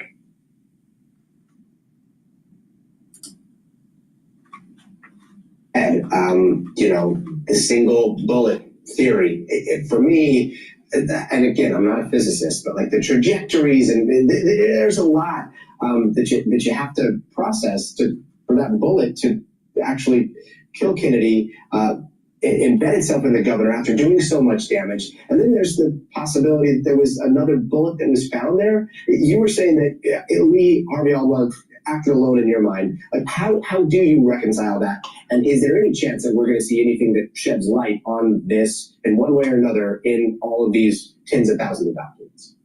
I don't think we're going to see anything on the single bullet. And by the way, I'll tell you that the breakthrough on the single bullet actually came in the 90s by, not me, I reported on it only, by a firm called Failure Analysis that does courtroom reconstructions. They tested the bullet for both sides of the Kennedy case, that it was impossible to do it and that it was possible to do it. And they had new technology to apply ballistics that the Warren Commission and the FBI didn't even know didn't exist in the 1960s. When they test the bullet today, they can explain exactly why it goes through Kennedy and then wounds the Texas governor, ends up in very good condition afterwards because it slows as it goes through the two people. And it's not just a theory. They've recreated through two carcasses the same size as the president and the governor. They fire the bullet at the same distance from Oswald's type of gun, and they reproduce that bullet all day long. Now, that bullet, if it happened, as I believe it did, the so-called single bullet, magic bullet, as Oliver Stone calls it, it doesn't tell you who killed Kennedy, doesn't tell you who was firing it from behind. Even if you conclude it's Oswald, as I do, you still don't know if there's a conspiracy. If that's the case, then why did they try to do this reconstruction with the picture with his skull? The quote official photo is reconstructed, trying to hide the actual bullet wound, the actual exit. Why is there some cover up of the autopsy? Why is it that no one can find, all the evidence for the actual brain? Because I would tell you if it was from the front or from the back. Now, if they were so sure that it was Oswald shooting from the book depository, don't you think that you would want that skull to show definitively that it came from the back and not from the front? So, but it's not just that. There were multiple Oswalds. There were multiple Oswalds running around the country. It was a project. It was a CIA project.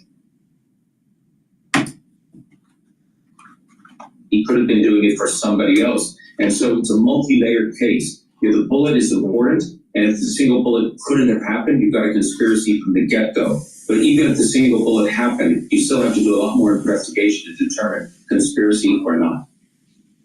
Jim, I'm so glad I talked to you before I stay up very late trying to go through all these documents. You recalibrated my brain, and I really, really appreciate your insight today. Thank you. I'm going to do an all-nighter. Maybe we'll get a chance to talk again about buying the data next week. All right.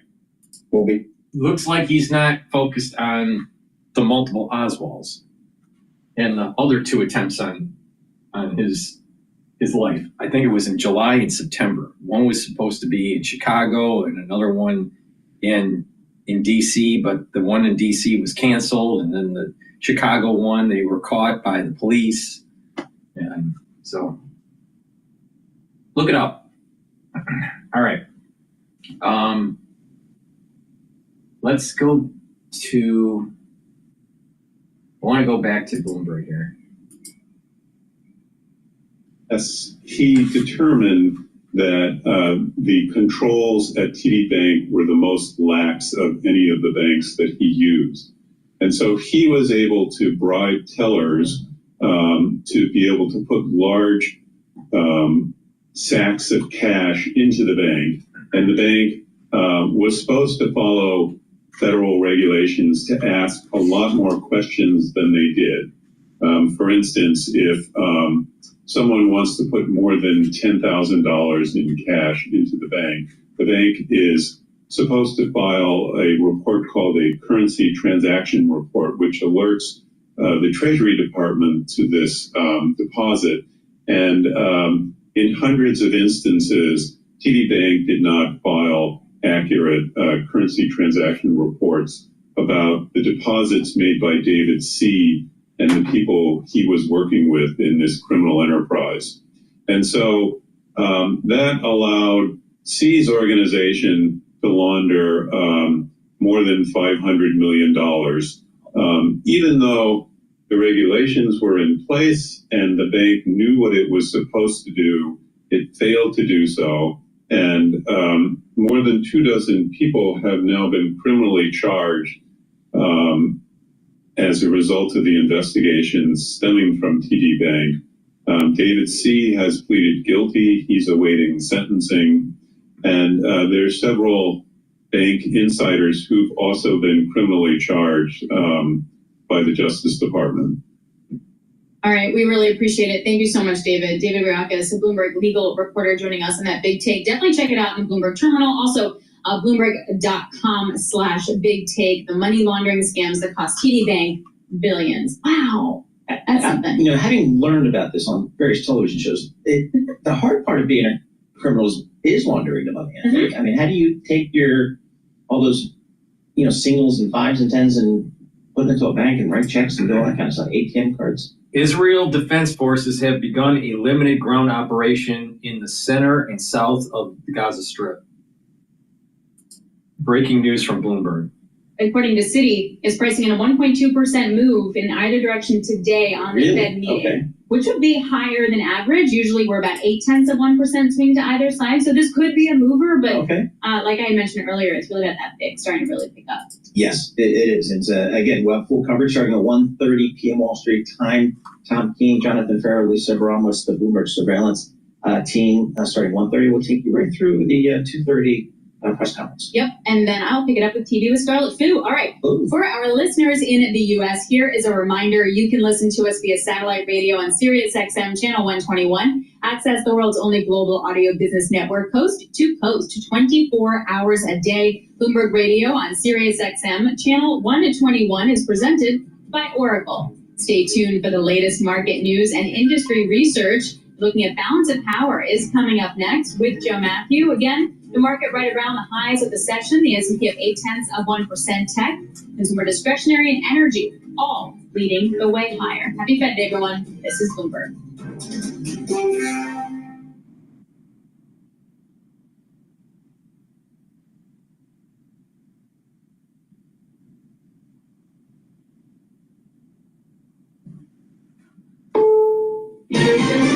This is CBS News on the Hour, sponsored by Progressive Insurance. I'm Deborah Rodriguez. President Trump says he's just wrapped up what he characterizes as a very good hour-long phone call with Ukraine's Volodymyr Zelensky. Mr. Trump says they discussed his conversation with Vladimir Putin yesterday and needs and requests by both sides on ending the war in Ukraine. CBS's Aaron Navarro is at the White House. When it comes to that aid from the U.S. to Ukraine, National Security Advisor Mike Waltz told reporters this morning that aid, both in terms of monetary, military aid, was not discussed between President Putin and President Trump yesterday. The Kremlin said last night and this morning that it was discussed. Russia and Ukraine confirm they've exchanged 372 soldiers in a prisoner swap. In Jerusalem, protests as the Israeli military issues what it calls a last warning to Gazans and launches a targeted ground operation to retake a key part of the Gaza corridor after hostage release talks broke down. Reporter Linda Gradstein is in Jerusalem. The Israeli army said it hit 20 targets overnight, including a Hamas military site in northern Gaza, where they said they identified preparations for rocket attacks on Israel. It was the second night of Israeli airstrikes on Gaza, although these were not as widespread as the first night. Hamas says it has not closed the door on indirect talks with Israel to extend the ceasefire. A student activist at Columbia University will have his deportation case moved. CBS's Allison Keyes. Mahmoud Khalil has been detained since March 8th, and the White House has accused him of siding with terrorists without evidence. Khalil's lawyers say the decision to move him from New York to New Jersey to Louisiana is meant to deprive their client of access to counsel. A federal judge ruled that a review of Khalil's case should be heard in New Jersey. Spring arrives tomorrow, but people in the Midwest are bracing for a blizzard. A dust storm shut down a huge portion of Interstate 10 in New Mexico. Fire officials in Fort Worth, Texas, have issued a warning about high winds whipped up by severe storms. Spokesman Craig Troyachek. No outside burning. We ask people not to cook and grill outside on high fire days. The mayor of a small town in New Jersey has been charged with DUI and endangering the welfare of her child. Police arrested Lumberton Mayor Gina LaPlaca at her home early in the evening on St. Patrick's Day. They went there after a witness shared a video of her vehicle swerving in and out of a lane and nearly striking a utility pole. Court documents say the 45-year-old LaPlaca admitted to drinking before she picked up her 2-year-old son from daycare and drove him home. She was arrested after police found an open container in her car. Christopher Cruz, CBS News. Now up 3:15. This is CBS News.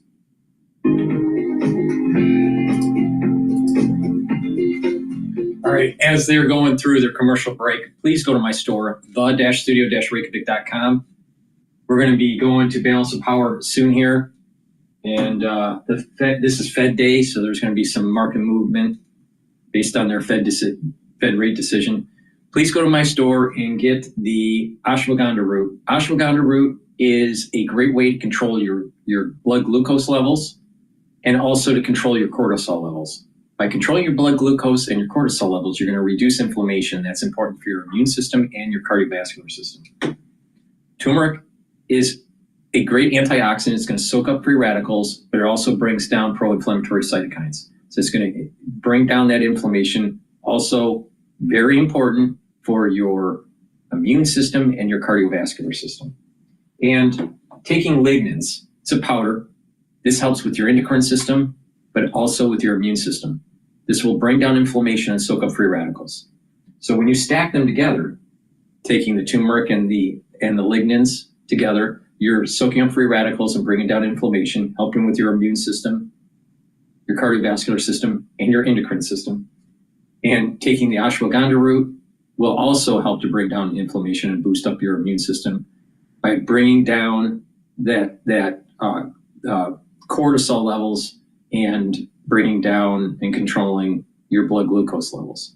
A lot of people don't understand that if you have high cortisol levels that are chronically elevated, that's immunosuppressive. And if you have high glucose levels in your bloodstream, that's inflammatory. So when you have that type of situation, that's bad for your vascular system and bad for your immune system.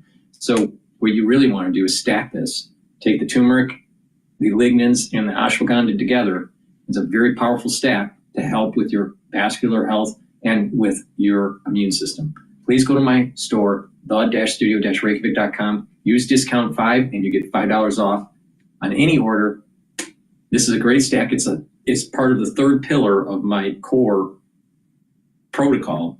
The first pillar is max 35 or max 14 to help boost up your immune system. The second pillar is C60 to soak up free radicals. The third pillar is this stack right here, lignans, turmeric, and ashwagandha. And the fourth pillar of the core protocol is Boomer Boost, boost up your energy levels and your metabolism. So please go to my store, use discount 5. It's the-studio-reykjavik.com. The link is in the description of this video and all my videos. All right, let's go to balance of power here.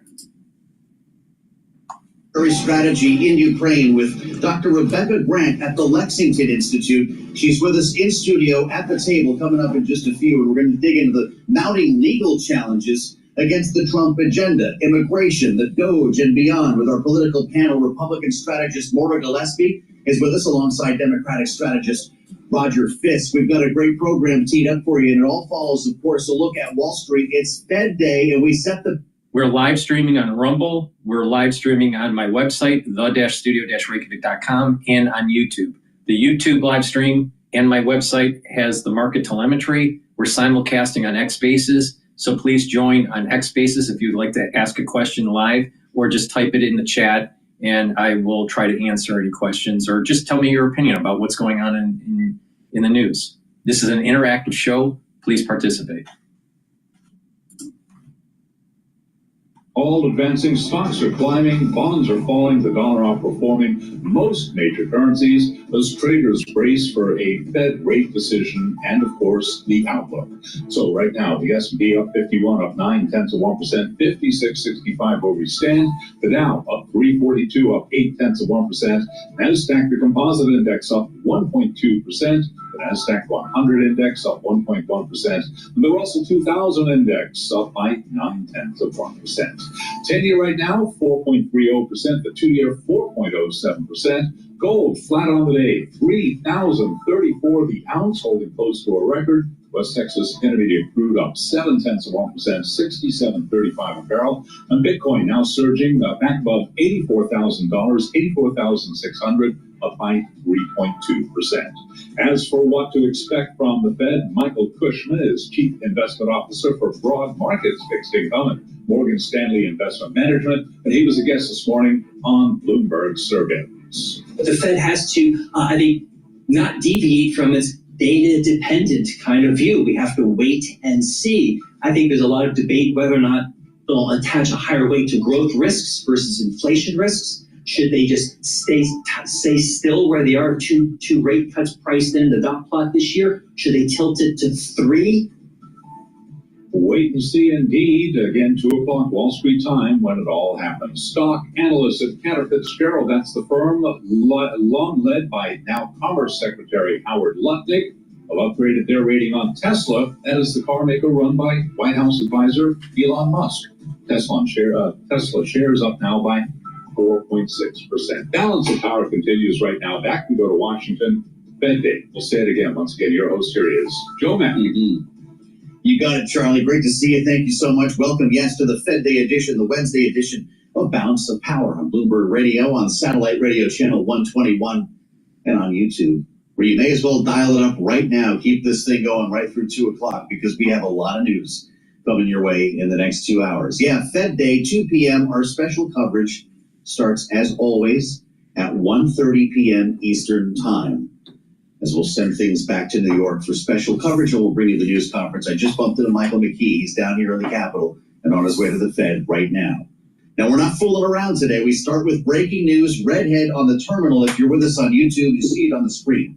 We're just now hearing from Volodymyr Zelensky following his phone call with President Trump. Others, of course, on the line. Zelensky, Trump discussing partial ceasefire in the call, according to his source talking to Bloomberg. Zelensky backing the proposal to halt energy asset strikes. Remember, we told you this late yesterday on the late edition of Balance of Power.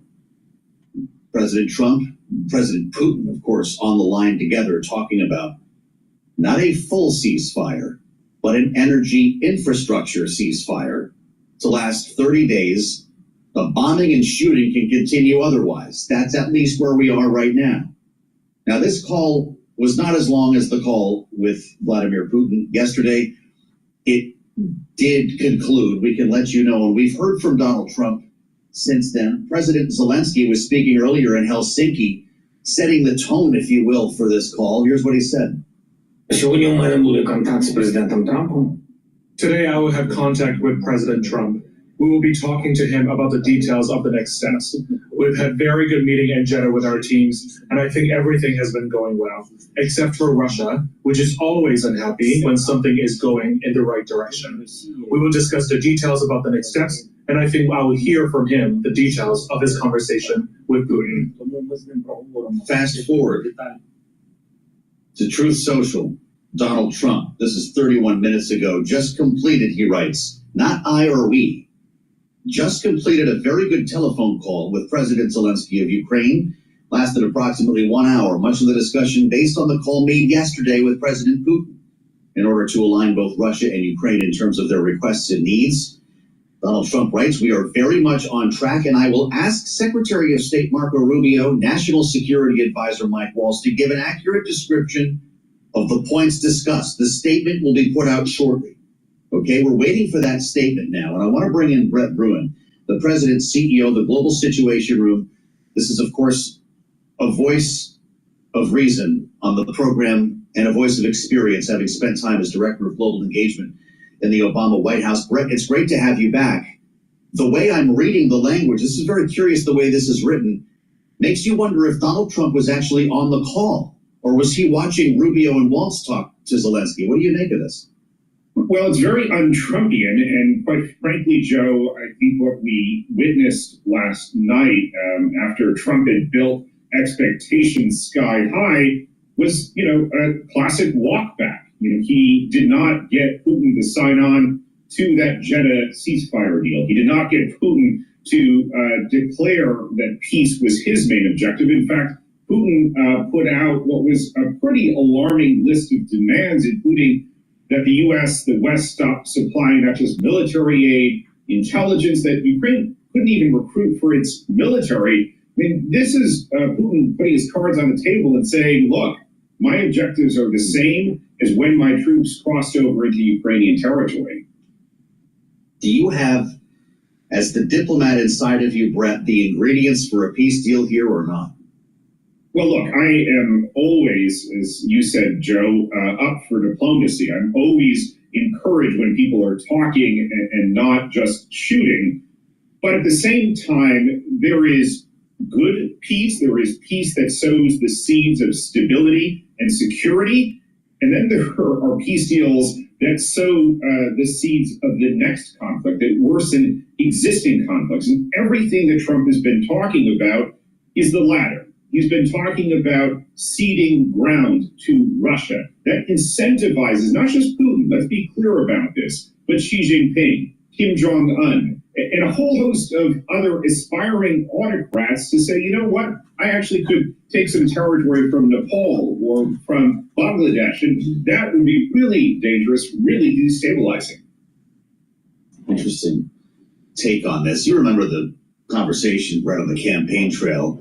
I am the only one who can end this war. I will end it on day one. Brett, at one point, he even said, I can do it in an hour.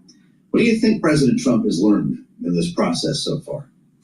Well, I can tell you what the American people have learned, and that is that, Trump is boastful. He, loves to claim that he is the world's best negotiator. And as someone who spent a lot of time in the Situation Room, a lot of time on the front lines of crises and conflict, it's just not that easy, and Trump should know better. And the American people, quite frankly, shouldn't have known better when Trump was making these claims, because the notion that you can just waltz into the Kremlin and tell Vladimir Putin, we're doing a deal, and yes, Putin will do a deal. He will do the deal that is in Russia's interest. He will do the deal that pockets all of the gains that he's gotten, and that, at the end of the day, is going to be bad, not just for Ukraine, not just for Europe, but for the U.S., because Putin then is going to have his eyes on the Baltics. He's going to have his eyes on Moldova and on other prizes, which will create more. And we've got a business audience here, Joe. So I'm going to put this in economic terms. It is going to make the economies both of Europe but also the U.S. worse. We're going to have tougher time getting high prices for our goods overseas if Europe is at war. So all of these things, hit pretty hard on American businesses. You can only imagine the conversations being had in the Baltic states right now. As we spend time with Brett Bruin, we heard about that call with Vladimir Putin right here on Bloomberg earlier today. Steve Witkoff, the president's envoy to the Middle East, who's involved in every, apparently, region when it comes to diplomacy, talked about the call, described the call as he witnessed it earlier today on Bloomberg surveillance. Here's what he said. I thought it was epic, transformational. Those are the sorts of adjectives that I use about this call. The president and President Trump and President Putin were in sync with one another. The call was outcome oriented. Brett, epic, transformational. The fact of the matter is Vladimir Putin rejected a 30-day truce. Isn't that the headline?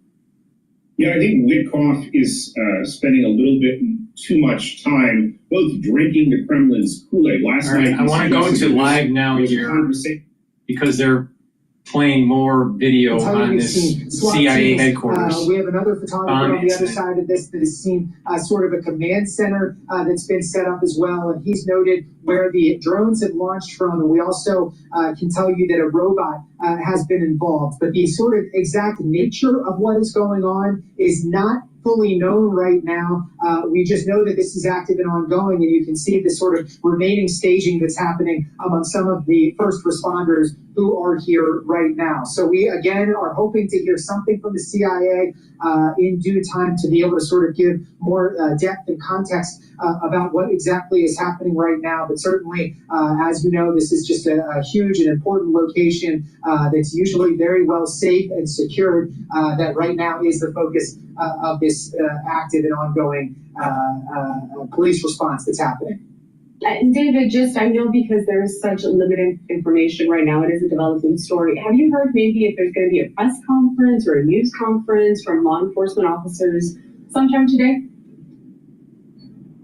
I have not heard that. And so certainly right now, indications are that it would be the CIA that might put some additional information out. All we've heard from Fairfax County Police is essentially that they are responding, notifying people who live in the county about the traffic impacts here. But we can also tell you that we've seen some sort of Fairfax County apparatus here that is responding to this. But indications are it would be the CIA that would give information on whatever is happening, since this is their campus, their property. And we do not have any information right now on when we can learn more information from them, but certainly a lot more questions than answers as this all unfolds. All right, David Kaplan down there on the scene with Fox 5 in DC. We do appreciate your time here at Live Now from Fox, and we hope to check in with you later on today as we get more information.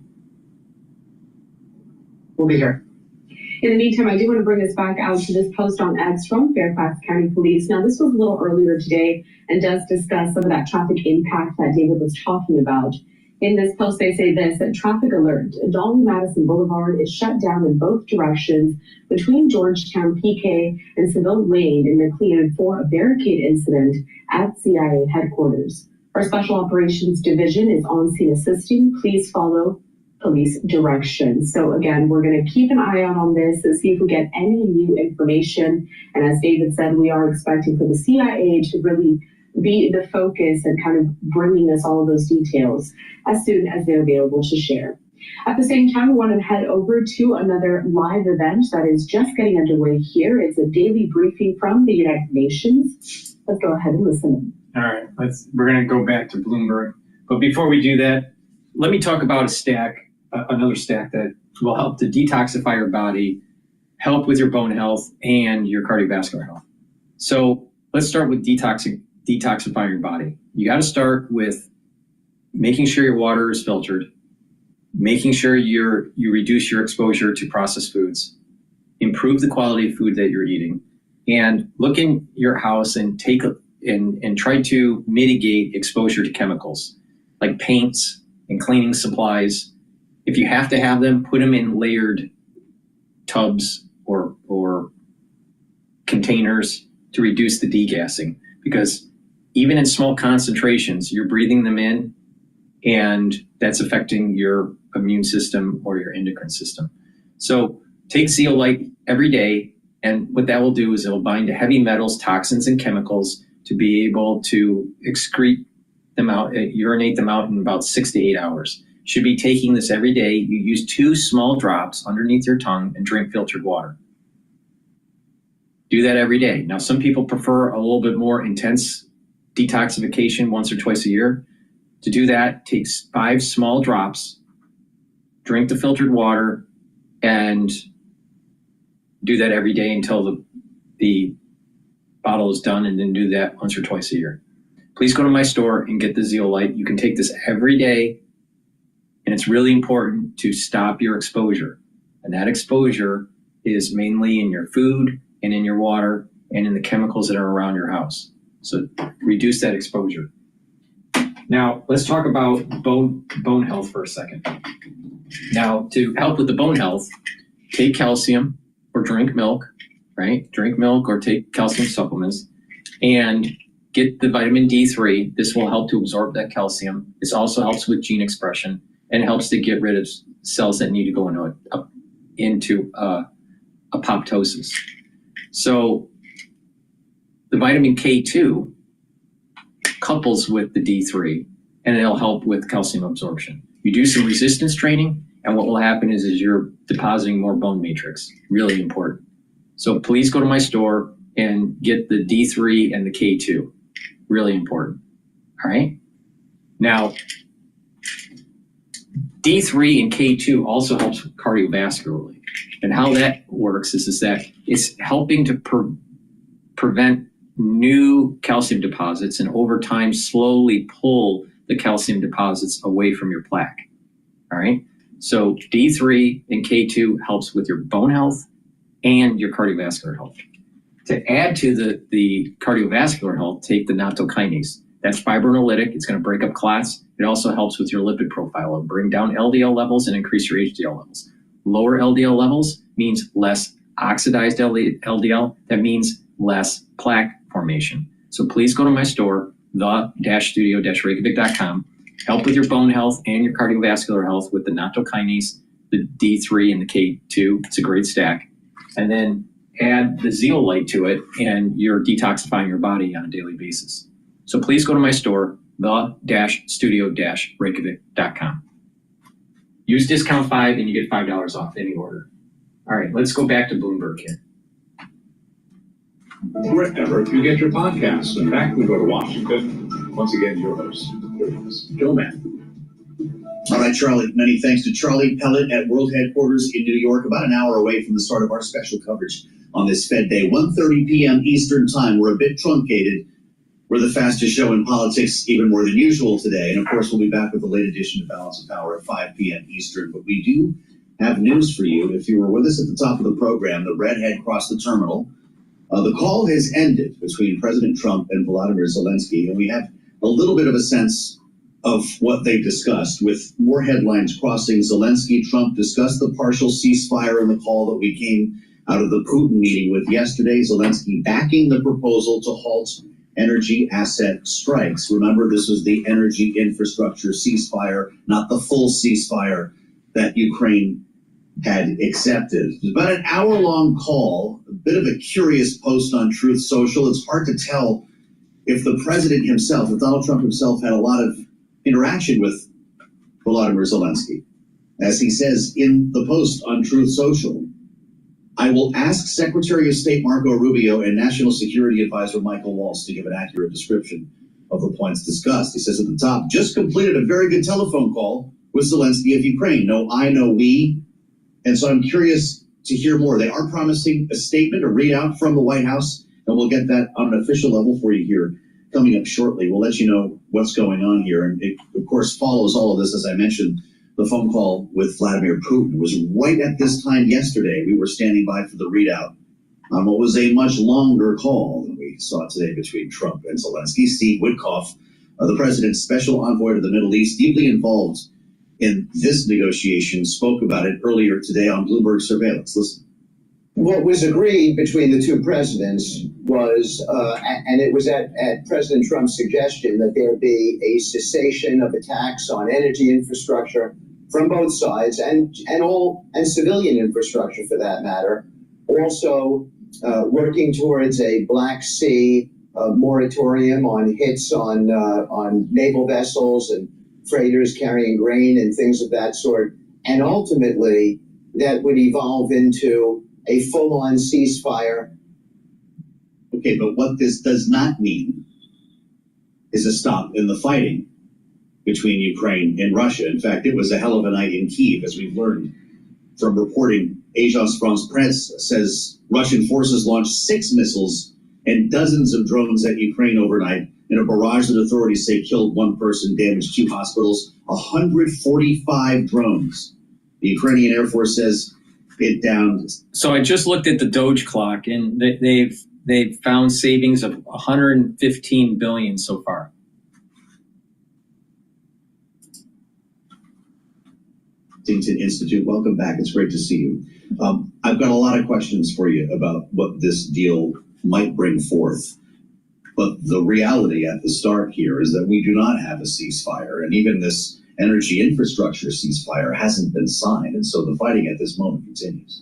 Yes, it does. Now, I think we are on the way to a ceasefire, and the continual pulse of shuttle diplomacy, plus the European discussions about peacekeepers and all that, and the involvement of Steve Witkoff, such an important back channel, that tells me there is progress here. But this was a big set of attacks all across Ukraine last night. What do you make of them, the sort of last gasp opportunity that Vladimir Putin might take? Well, Putin still has a taste for war. Remember, the Russians say they don't care if it takes till 2026. Yeah. Zelensky's staying strong as well. Ukraine's air defenses are superb. They did a great job. But at this point, neither side is really going to back off militarily until somebody signs on the dotted line, even to do that temporary ceasefire. Now, it sounded to me like what Russia did last night was a little bit in violation of what they talked about on the Putin and Trump phone call. Is it, so do you assume that when a call like that ends, that the other party's going to make good on the deal about to be signed, or did Putin say, you let me know when Zelensky has the pen in his hand? Probably something like that, because I can't imagine Putin couldn't call the Russian Air Force and go, hey, back off. Sure, right, exactly. Okay, so with that said, he wants a cessation. He wants all U.S. military aid to Ukraine to stop. He's indicated that that is a condition for him to sign the full ceasefire, the full 30-day truce. What are we actually sending right now? Oh, we are sending a lot. Ammunition, of course. And don't forget, we're also doing the support that's so vital. Ukraine's F-16s, they get constant electronic warfare updates. NATO and the U.S. help Ukraine in cyber defense. We do some space assistance to them. Right. So that's why it can be kind of turned on and turned off. And then, of course, all the ammunition, whether it's from HIMARS to the smaller weapons. So and that pipeline continues. They're receiving HIMARS, replacement interceptors and so forth on a daily, weekly basis. That's right. The pipeline is going. Trump has to keep that going because Ukraine has to stay strong. And actually, Trump said himself that, he wasn't going to back off on aid. He did not promise Putin to stop any aid. Right. Well, so there are 2 things here. It's funny the way you write headlines. Yesterday it was Putin commits to energy infrastructure ceasefire. You could also write Putin rejects full ceasefire. You could also write Donald Trump, and I think you just said it, refuses to end U.S. military aid to Ukraine. Which one's the most important here? I think right now keeping that military aid to Ukraine. I do think that there's progress. It's going to be slow. Putin is going to haggle every inch of the way. But as Secretary Rubio said a couple of weeks ago, what we have to do now is get Putin to the table, metaphorically. And there's a little bit of progress there. But Trump keeping the aid up is super important to getting a good resolution. I'm sure he was asked by Vladimir Putin to stop, right, during that phone call, to stop the shipments. Who on earth knows? Who on earth knows? Putin asks for a lot of things. That's right. A maritime ceasefire would mean what for the Black Sea and for the outcome of this war? Oh, this was so interesting because it's part of the possible offer Ukraine has dominated the Black Sea. They've destroyed 40% of Russia's Black Sea fleet. Russia had to move their Navy headquarters off of Crimea back to someplace safer. And with a lot of maritime drones and help from the West, they really run the Black Sea. So this is very much an advantage for Russia if Ukraine would agree to stop, shooting down Russian helicopters over the Black Sea and all that they've been able to do with a lot of help from their friends in the West. Not to mention attacking that bridge to Crimea. We're spending time here with the doctor and some news that I didn't think we'd be talking about here with Rebecca Grant. President just took to Truth Social talking about the Houthis in Yemen. We're just reading this together for the first time. Reports are coming in that while Iran has lessened its intensity on military equipment and general support to the Houthis, they are still sending large levels of supplies. The president writes, Iran must stop the sending of these supplies immediately. Let the Houthis fight it out themselves, he says. Either way, they lose, but this way they lose quickly. Tremendous damage inflicted upon the Houthi barbarians, he writes, and watch how it will get progressively worse. It's not even a fair fight, never will be. They will be completely annihilated, exclamation point. Now, just yesterday, he said that anything fired by the Houthis, we're going to treat like it was fired by Iran. What are we in for here? Well, that tells me that the USS Harry S. Truman, our aircraft carrier in the region, is loading ordnance, possibly to do additional strikes. We know Central Command has more targets available. And Trump has said all along that this campaign can go on as long as necessary. But there's another message here, because Iran supports the Houthis, but so does Russia. We know there has been Russian intelligence used by the Houthis to target our U.S. Navy ships and global shipping traffic. So don't forget, the Houthi message goes to Iran, but it also goes to Putin. This is huge. This had to have come up yesterday. And now you start, when you crack the door on something like that, you remind us of how much we do not know about what happened in that conversation, how many layers we're talking about here, how one deal can lead to another, the triangulation that the White House might be involved in. What does this mean for a potential attack against Iran? Well, it means that I think we should see possibly more strikes against the Houthis. And I'd like to see them debilitated. We've done it to Hamas, to Hezbollah, but against the Houthis at first. Now, do Iranian targets become legit? There was an Iranian ship that sits in the Red Sea giving targeting information. Is that a legitimate military target? Maybe. What about their oil terminal down in the south? I think it's possible that we might see something, but I would expect to see first a step up against some of the Houthi legitimate military targets. Okay. I can't imagine that that's a terribly tall order for our military, our Navy and Air Force conducting those strikes. What happens if you sink a ship flying under an Iranian flag? Well, interesting question. If it's a legitimate Iranian military target, then, that's probably within the rules of the road. If they're assisting in strikes, legit target. You know what people say, though, is that we're starting to talk about World War III. This is what we have always learned growing up. If you attack Iran, what are you unleashing? Or did we learn better when Iran tried to strike Israel last year? Well, I think the other thing we've learned is we can't appease Iran, and we know that we can defend against what Iran sends out. Getting back to where we started, we've gone a little bit far afield here, and that is, of course, the call today with Trump and Zelensky. What's the next move? Is it a Trump-Putin meeting? Is it all three of these people talking? Right. Next move is back to Saudi Arabia. I think Steve Witkoff will be going to that. And hey, the real news out of that call is it took place. And Trump was happy. What a change from the Oval Office meeting before, right? And so the main purpose of this call would have been for Trump and his team, Rubio and Waltz, to back brief Zelensky on what was discussed with Putin, choosing what items to talk about, and then seeing where Zelensky stands. We only have a minute left with Rebecca Grant. What is the one thing that Ukraine could do to inflict the most pain against Russia right now? Oh, well, to continue holding out in the Kursk region is certainly painful for Putin. He visited himself. And Putin hates it when they attack the Kerch Bridge. I don't know what their plans are, but for, yes, except for the Kerch Strait and down to by the Sea of Azov. But the number one thing is for Ukraine to remain sovereign, to remain close to the West, and to be a viable country going forward. Putin's going to hate that. Wow. Well, those are very much in doubt at the moment. I guess we'll see where we are. Would you come back to talk to us again soon? Anytime. All right, they're going on commercial break here. Please go to my store, the-studio-reykjavik.com, and get the structural nanosilver toothpaste. This has no fluoride in it. No fluoride. Fluoride makes you stupid. This is the best toothpaste that you can get. It has structural nanosilver. It'll whiten your teeth, freshen your breath, help with your gum line, reduce inflammation at the gum line, neutralize pathogens that cause plaque. And with good oral hygiene, you are going to have, you're reducing your chances of cardiovascular problems and valvular problems. Very important.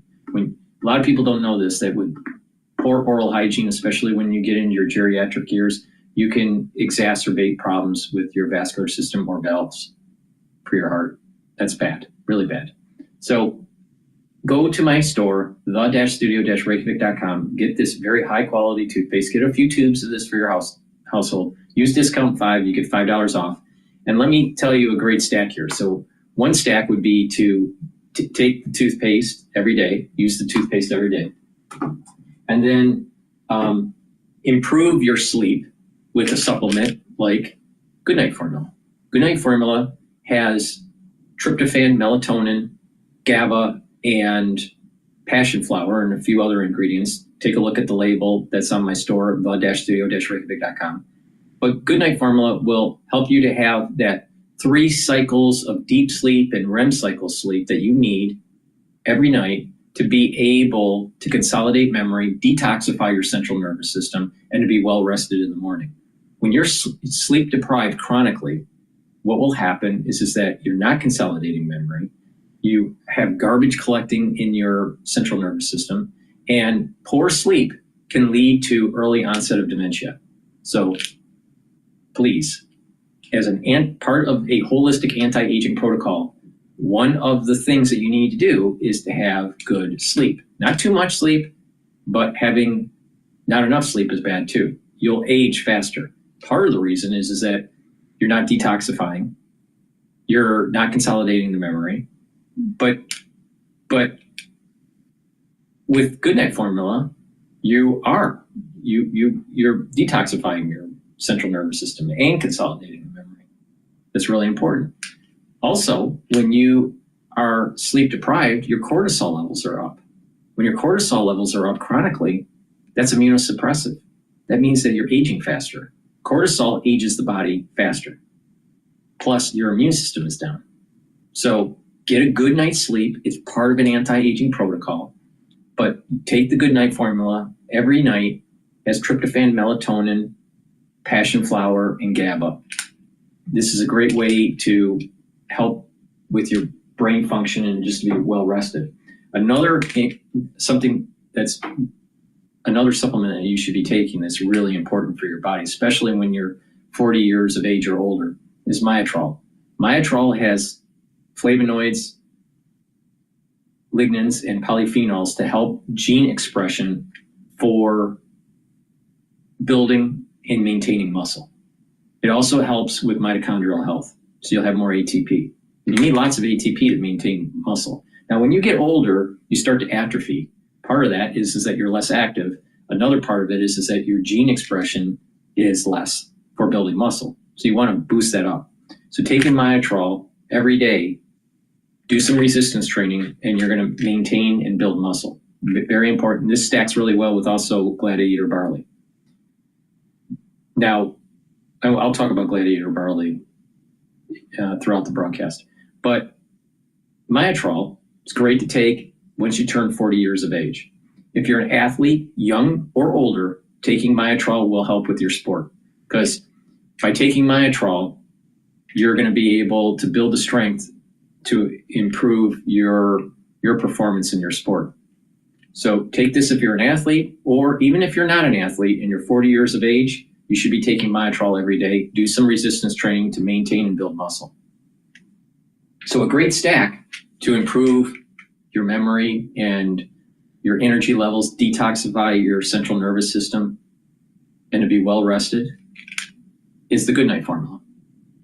Myotrol to help build muscle, and to take the structural nanosilver toothpaste to improve your oral hygiene. All right? Again, this is the best toothpaste that you can buy. You can't buy anything anywhere better than this. This is the best toothpaste. So Myotrol, build up your muscles. Good night formula to be well rested and consolidate memory and detoxify your central nervous system and to improve your oral hygiene, the structural nano silver toothpaste. Please go to my store, the-studio-reykjavik.com. This is a great stack. Use discount 5 and you get $5 off any order. All right, let's go back to Bloomberg here.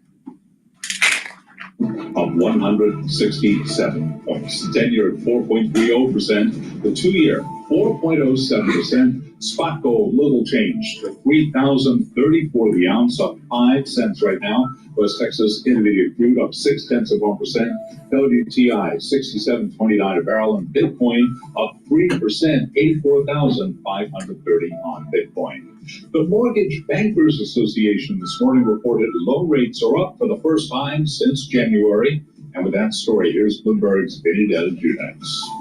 Last week's rate on a 30-year fixed mortgage rose to 6.72%, causing a pullback in loan refinancing and temporary home sales. Total loan applications were down for a second week. Mortgage rates typically move in tandem with the U.S. Treasury's benchmark 10-year note. Looking ahead, there's more housing data set for Thursday, last month's tally of sales of previously owned homes. Vinny Del Junex, Bloomberg Radio. Sources tell Bloomberg Elon Musk's social network X has raised close to $1 billion in new equity from investors in a deal that values the company at roughly $32 billion, a valuation in line with when Musk took it private in 2022. After earnings, Signet Jewelers, that's the parent of Cade Jewelers, surging 18%. After earnings, Williams-Sonoma, the retailer, up by down 6.7%. Again, recapping, stocks higher, S&P up 42 points, up 0.7%. For on-demand news 24 hours a day, subscribe to Bloomberg News Now, wherever you get your podcasts. Back we go to Washington. Fed Wednesday, balance of power continues. Your host here is Joe Matthew.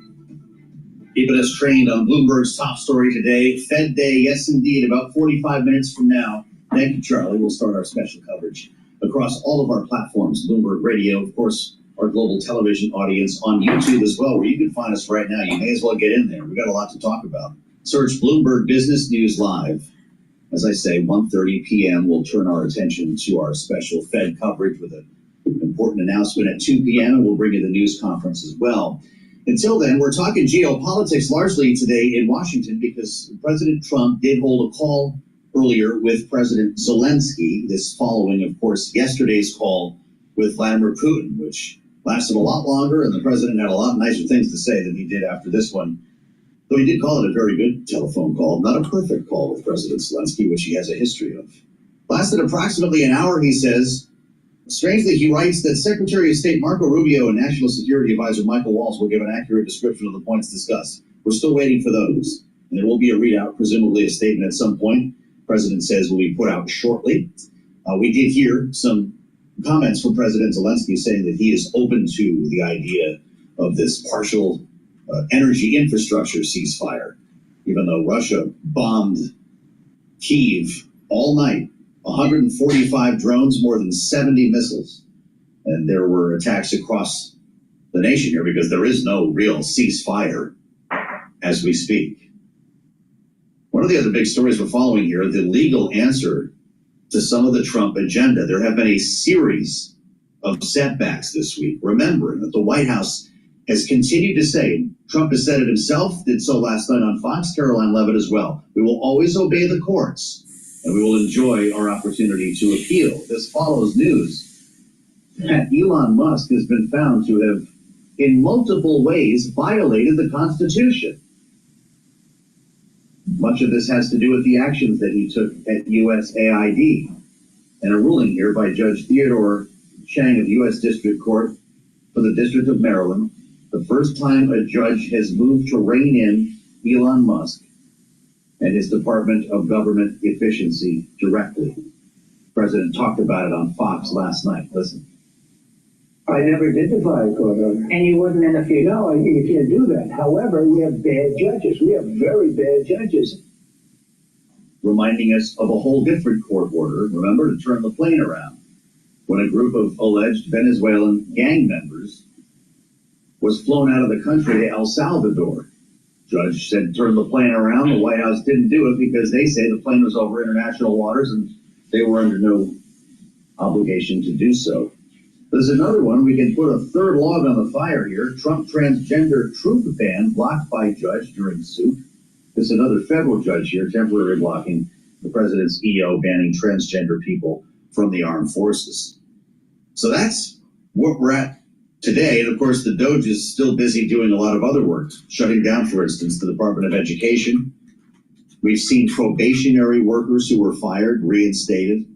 And we wonder what direction we're going in here with our political panel.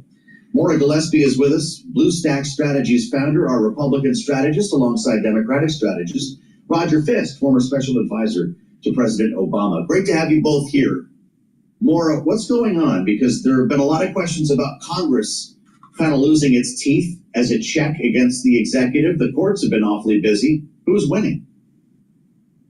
You know, when Elon Musk and the president came out with this idea about Doge, I think there was optimism about what the recommendations would be based on the investigations and Elon Musk and his team looking into the various departments and advising. But unfortunately, what has happened before many of these cabinet secretaries got in place, Elon Musk was making cuts and saying that the president was in lockstep with him about making these cuts. But what he did was take funding away that had already been allocated by Congress, which again is stepping on Congress's toes and on the Constitution's separation of powers. And so what you're seeing, unfortunately, is a real lack of messaging, but also directive and clarity from the administration and what's happening in Congress. They're really not saying very much. So what's coming back to the American people is a lot of chaos, a lot of confusion, and grocery prices remaining very high. So I think some of the things that people had voted for the president on during the election are not being addressed because there's a lot of other noise going on that's detracting them from the initial reason for their big win in November. Roger, it's great to have you back. What do you make of the Trump White House beating the drum on its acknowledgement of the courts? We always do what the court says, and then we appeal. It seems to be part of the strategy. You just keep throwing stuff at the wall, do what the court says, so you don't get into trouble, and at some point, some of these things are going to stick. Absolutely, Joe. Thanks so much for having me, and it's great to be here with Maura. I think they got a little bit of a unicorn this weekend, which is it happened over a weekend, first off. They've allowed it to kind of devolve into the courts needing to get into the forensics of when planes took off and when they left U.S. airspace and all these other things. And Judge Boasberg has been very clear in saying that it's not about the plane, it's about the U.S. personnel on the ground who were on U.S. soil for the entirety of this episode, not following clear orders. I think they're going to continue to do this kind of air war and ground war thing, which is the president in an atmospheric sense is going to say, we will, of course, always respect the orders of the court. But in an operational sense, the message, I think, is going to be very clear, just take off, just keep going, and we'll deal with it. But then, as we all know, because sooner or later these dynamics get captured in some kind of compelling video, a mother being taken out of her home or any number of other things that are going to bring it into stark relief. And when the people, when the American people see kind of this distilled into just the human essence, and you put it up against the kind of constitutional drift of the administration right now, that could change things very quickly. Well, this flight or flights, we actually don't know if there were multiple airplanes, from what I understand, with these alleged Venezuelan gang members providing great political optics for Donald Trump. You see all these bad dudes shackled, and you heard a lot of applause, actually, by Trump supporters around the country. Caroline Leavitt was boasting about it in the White House press briefing and probably will again today. That's one thing, Maura. The ruling on the dismantling of USAID is another. And you start wondering here with the reinstatement of tens of thousands of probationary federal workers. Is the Doge going to survive the courts? Well, I think that's to be seen. You know, what I have always kind of envisioned, I think, you know, when you look at what Doge is trying to do, there is plenty of areas where we have fraud, waste, and abuse. And identifying those issues is really important, and I think what a lot of Americans agree on. What we don't necessarily understand is the blanket, you know, cutting of programs, blanket cutting of an entire agency. rather than trying to restructure things or make them work more efficiently, make them work better. The USAID is a wonderful diplomacy tool, and without it, we leave ourselves and we leave the world open to this vacuum of leadership where China is already stepping up to do so. I've spent time over in Jordan and Lebanon, and too much waste and too much corruption with USAID. Please go to my store, the-studio-reykjavik.com. Get the structural nanosilver gel in the tube form or in the quick dispenser form. These are dual purpose products. You can use it as a skincare, help to heal a wound. You can apply it on your skin every day for a topical treatment for your skin. A great way, if you're not feeling well or someone around you in your house or at work is not feeling well, put this on your hands, around your mouth, around your nose, around your ears, around your eyes. Lightly coat your nostrils. It stays active for 5.5 hours. It creates a barrier and neutralizes. Please go to my store, the-studio-reykjavik.com. Get the structural nanosilver gel. Make sure you have this available in your house. You never know when you need it. Have some at work too. But this can also be used as an aftershave. Guys, after you shave, put it on your face. It'll soothe that shaving experience. And women, if you shave your legs, and hopefully you shave your legs, because women that don't shave their legs is disgusting. But the thing is that shave your legs and then apply the structural nanosilver after that shave, and you're gonna help soothe and heal the skin, improve the health of the skin, and not just that, reduce the razor burn.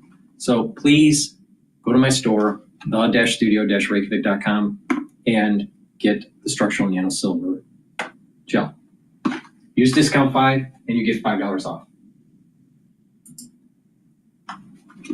Of these program managers and doing a full, sober, robust policy exercise and drilling into it and getting into the spreadsheets of the finances and the KPIs and et cetera, that would be one thing. But as we all know, that's not happening, which means this is largely just Mr. Musk and his minions going in and conducting somewhat of a blind kind of binary experiment where they just go up or down on a bunch of functions, which very often, as we've already seen, they don't even know what some of these departments or these individuals do. Well, there won't be any drag shows happening in Peru on behalf of USAID, and there won't be any at the Kennedy Center either. Apparently, the drag brunch is canceled, Roger. President Trump paid a visit to the Kennedy Center this week. Has been in the crosshairs since he got into town here. He's taken over the board. He's, in fact, now chairing the board. And stopped by for a tour. Suggested the facility was in great disrepair and promised to bring back the hits, the Broadway hits like Phantom of the Opera, as opposed to Hamilton, which, by the way, he does not like. Then there's the Kennedy Center Honors. You watch this every year, right? It's one of the coolest things happening in Washington. Trump does not like the show.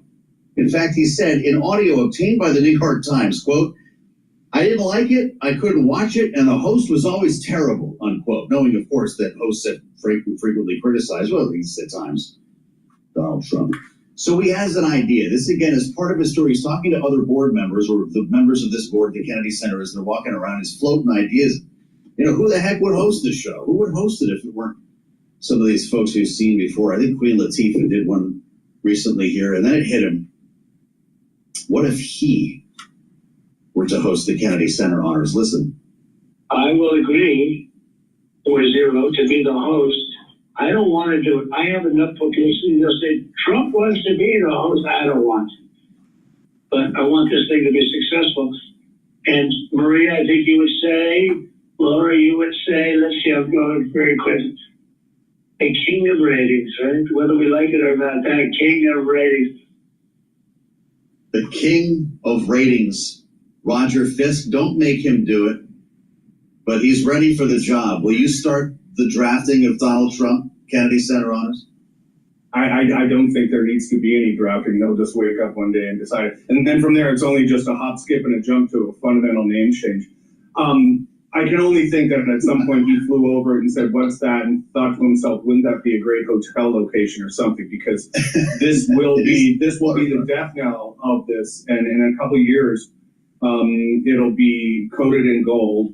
and then soon after that it'll atrophy. And then the question is can the next administration actually revive it?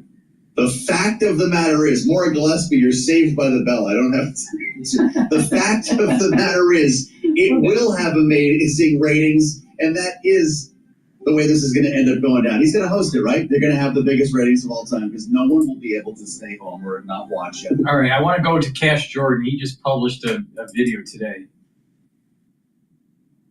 It's absolutely outrageous. The Democrats, again, are doing everything they can to harbor and protect illegal immigrants who are committing crimes. They have released thousands of people who have committed crimes back onto our streets. So, over the last 2 years, as crime here has been exploding, New York's been fueling the fire by releasing dangerous felons back out onto our streets, some of whom have gone on to cause irreparable harm to innocent people in our country. But were let loose by New York even after many of these gang members were found to be living illegally in America. But it gets even worse because New York is still releasing people who've committed some of the worst crimes you could imagine.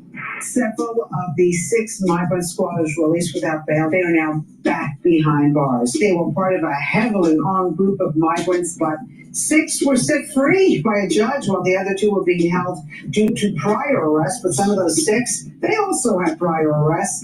The administration says that they are going after what they call the worst first, individuals who are in this country illegally but have a known criminal record. But as we saw firsthand today, it is not stopping there. This is not working out. They are coming in droves, and they continue to come in droves. They are repeated offenders of the worst and most heinous crimes.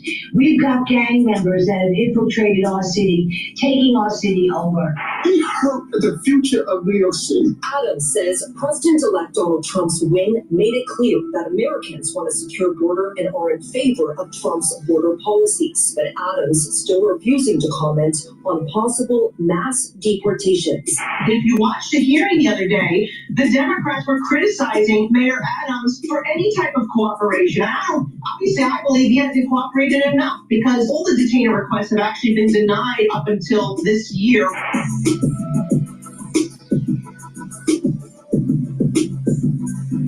So some of the most dangerous people on the planet are making their way to New York, where they know they'll be protected. And what nobody running this place wants to admit is that by harboring criminals, our sanctuary policies put the entire country in danger. As many high-profile capital crimes in America have been committed by those who at one point were jailed in New York and then released. And as a sanctuary city, our police, who do God's work, have their hands tied behind their backs the second someone in their custody is found to be here illegally, at which point they have no choice but to ignore federal pleas to detain dangerous fugitives and are forced to set them free, which has resulted in homeless immigrants lighting fires in our subway, dangerous gang members being released only to reoffend, and in one case these policies even caused a young woman with a bright future to lose everything she had, all because New York wanted to give America a big slap in the face by releasing a federal fugitive on his own recognizance, not because that person wasn't dangerous, but because he and many of these criminals were in the country illegally, and those are the people sanctuary cities exist to protect. And that brings us to the real reason sanctuary cities like this one won't give up their activism and have plans to release thousands of additional criminals the second they get their hands on them. Without criminals here hiding from ICE, what purpose does a sanctuary city even serve? If ICE were to arrest all the criminals here, our laws couldn't be used to further a progressive open borders agenda that puts every American at risk while empowering violent gang members and criminals who make money trafficking people into our country, while they hide in plain sight, blending into the background of sanctuary cities like New York that are enacting new rules as we speak to make ICE's job harder, while continuing to resist federal efforts to get dangerous criminals out of our jails and off our streets before they strike again. And as you're about to see, this has made New York the #1 destination for people with no other goal but to prey upon the law-abiding.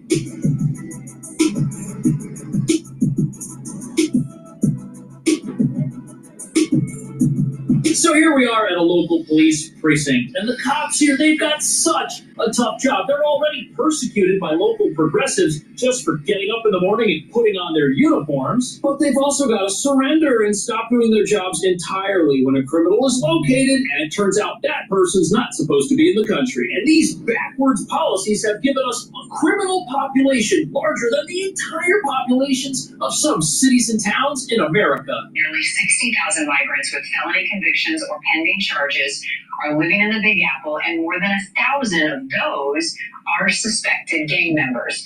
Critics of the city's sanctuary policies argue that limiting cooperation with the Fed. That's astounding. 58,000 people living here who are in the country illegally, and 1,000 of those folks are gang members. But in a city that's made it its mission to protect criminals, is anyone really surprised that criminals are coming here? And for the last decade, when criminals have found themselves in the back of our police cars, ICE has not been allowed to come and get them. Of course, ICE asks if they can come get the person. That's called a detainer request. But our police are banned from cooperating. They're forced to let people go. Now, they're not literally opening the backs of their police cars and just releasing these people out into the street. No, but instead they take them into custody and put them through our kids club's legal system here that then releases those people secretly without telling the federal government. And in a lot of cases, you've got dangerous people who should be incarcerated that our laws say, no, you're not a criminal, you're free to go. And this has led to innocent people getting hurt in other parts of America. Prosecutors say that's the suspect, an undocumented migrant, before he found and attacked nursing student Lakin,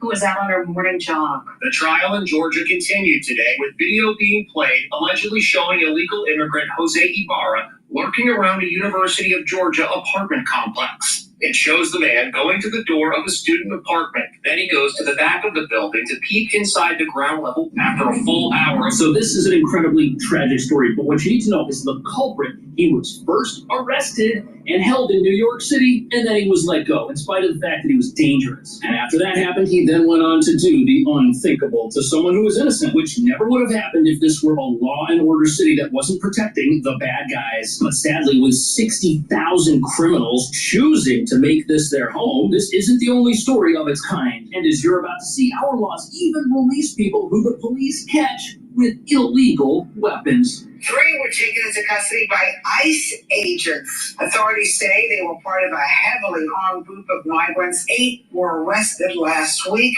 but 6 were set free on supervised release by a judge, while the other 2 were being held due to prior arrests. But some of those 6, they also had prior. So this story took place about a year ago, and you had 8 gang members who were... How do I get in here? If you're lined up here, you gotta go over the middle with it to score. Great. How do we make that happen? I don't know. But Citizens does. Make sense of your money with Citizens. Official bank of Eli Manning. 8 gang members who were caught waving around illegal items in the middle of the street, and that's not all. When police arrived on the scene, they fled and they ran into an apartment that they were squatting in, and they hadn't paid rent there for 6 months. Inside the place, there was all kinds of criminal activity going on, yet after the NYPD arrested these guys, a judge let the majority of these gang members go free. ICE agents were able to catch these guys, but only after they found out about it in the New York Post. The initial bust and release were so outrageous that it made the paper, and they saw it and said, hey, let's go back to these gang members' squatted house and see if they come back. They did, and that's where we get the footage of them being arrested, this time for good. They chased that man into a basement apartment, and he made the arrest.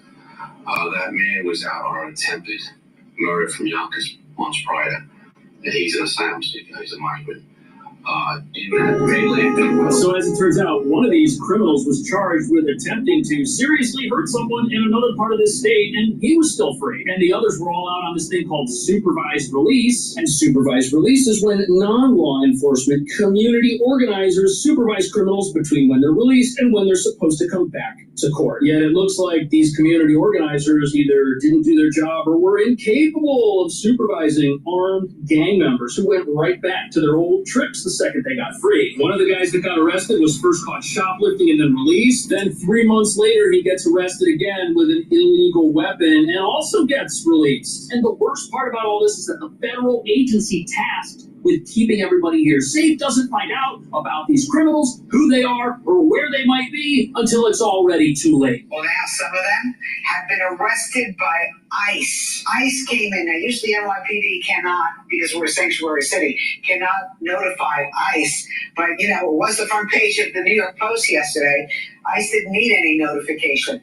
Anyway, this is how our stupid city forces federal agents to check the internet to figure out where they need to go and do their jobs. That's dumb. That's what you call stopping people from doing their jobs. And in this case, their job is to keep people safe. And sanctuary city advocates, like whoever put this sticker here, will tell you that our laws just make the city a safer place. But how on earth is that possible when all our laws do is release people who are so dangerous they should be kept in jail, possibly forever? And obviously this is a backwards system of the highest order, but the worst part about it is it's still going on. We're still releasing criminals, even though the federal government has recently passed laws to try and stop that from happening.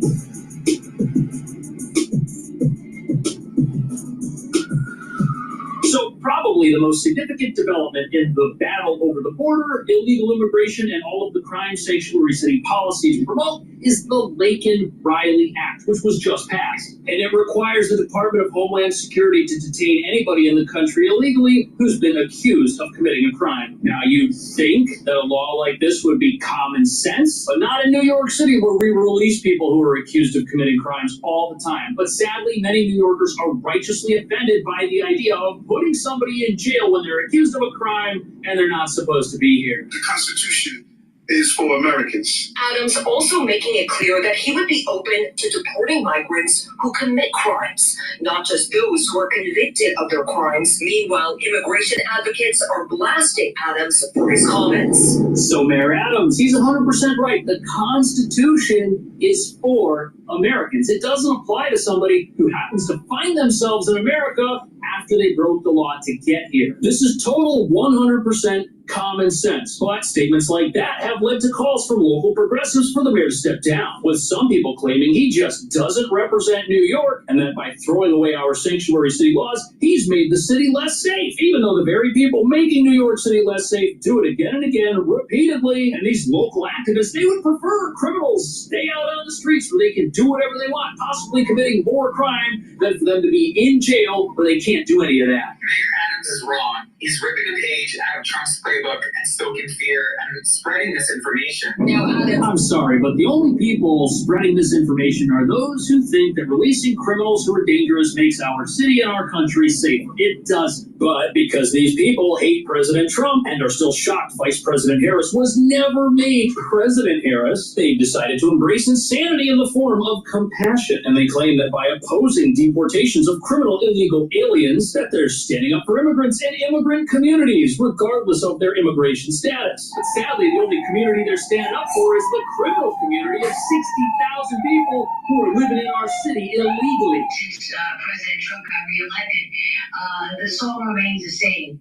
There's absolutely no changes coming to New York anytime soon until we move in ICE and they get to cooperate with our police, which is what we desperately need. So anybody with common sense who's keeping an eye on this, they're not surprised at all by this critical mass of crooks we've got living here. Of course criminals are going to come to a place that has laws that are in their favor and protects them. Of course criminals are going to do everything they can to make their way to a place that won't put them in jail when they steal from somebody or when they steal from a store or commit any type of crime. And even with the massive number of anti-weapon signs you see around here, our judges often look the other way when somebody gets caught with one of these things. A crime that is supposed to be a 3.5-year minimum sentence. But the reason the city just keeps getting more and more dangerous is because our leaders believe in defunding the police and standing up to ICE. A situation that's terrible for the law-abiding, but again, great for criminals. They're the only beneficiaries of policies like this. A problem magnified by the fact that many of these gang members get to live for free in city-run asylum shelters regardless of their behavior. Been arrested? Got warrants? Do you put people in ambulances for fun? None of those questions are asked to people before they're moved into facilities next to women and children. But sadly, as a sanctuary city, we're not allowed to ask people where they're from or what they've been up to. Nope, can't do that. And the reason for that is here, the right to shelter is a right, and it doesn't go away if somebody behaves poorly and puts other people in danger just by their presence. And the worst thing about this is that many of these gang members, like this Tren de Aragua, we know that these gang members live in our shelters, and we know that trafficking people is their specialty. This is a gang where the members are taught to see everybody around them as potential human capital that can be used to further the criminal ambitions of the gang itself. And they've been on a massive recruiting spree in our shelters, telling people to join their gang and go steal stuff or be branded an outsider if they won't comply. Something nobody who lives in a facility that bans police from entering would ever want to hear. And sadly, the trafficking situation in this city is now so bad that if you go to the bus terminal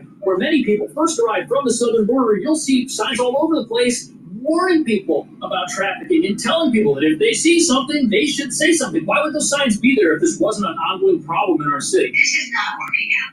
They are coming in droves, and they continue to come in droves. They are repeated offenders of the worst and most heinous crimes. We've got gang members that have infiltrated our city, taking our city over, and we will not. So the beneficiaries of our sanctuary city laws are the criminals and the politicians who get points for advocating for these policies in the name of compassion. But losers, that's everybody you see out here on the street and everybody in America. Nobody benefits from criminals getting arrested and being protected and hidden from deportation, especially when these people often go on to reoffend in ways that are even worse than what they did the first time. And this has led to the creation of a system that just enables gangs, traffickers, and the very cartels and handlers of many of these victims to continue making money off them after they get here. What do you think about that? Are New York's sanctuary city policies that release thousands of criminals putting the entire country in danger? Or are the activists right? Are these sanctuary policies a good thing? Should every city in America be a sanctuary city? What do you think? Thank you so much for watching. I'll see you in the next video. We got to be tough on crime. And not only that, we have to view illegal immigration as being illegal. All right, let's go to Bloomberg here. That is going to crystallize kind of some circumstances that have been churning below the surface. People have been unhappy with the last few Senate cycles.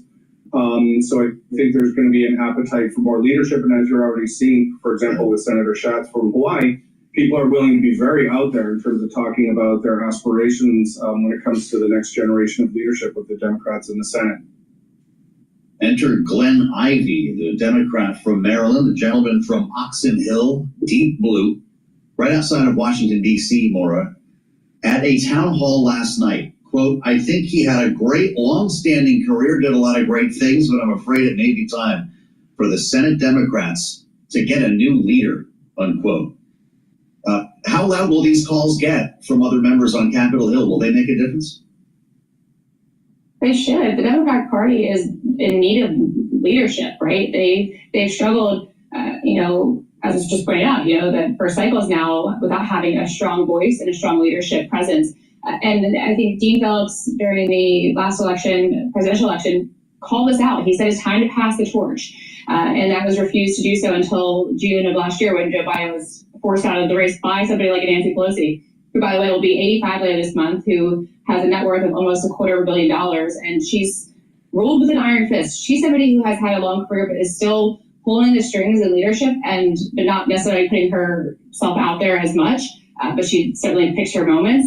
I do think the Democratic Party needs to find its own identity again and decide what their fight is about. If it's simply to be against Trump, that's obviously not working for them. They need to be for something as well. And I just think that this superiority complex that we've seen play out isn't going to be helpful and isn't really resonating with voters. So at this point, I think the calls for new leadership and new direction is going to be louder and louder.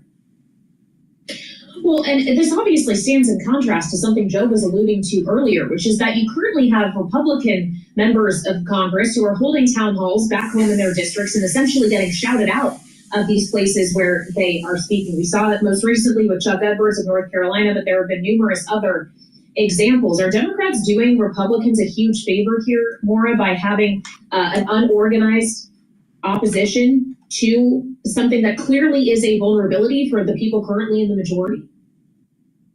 They're certainly not helping themselves, but yes, I think there is going to be ripe opportunities for Democrats to point out the failures, perhaps, of what was promised to them at the 2024 election and was not being delivered. But instead, they can't find that voice, they can't find that path because they don't have leadership.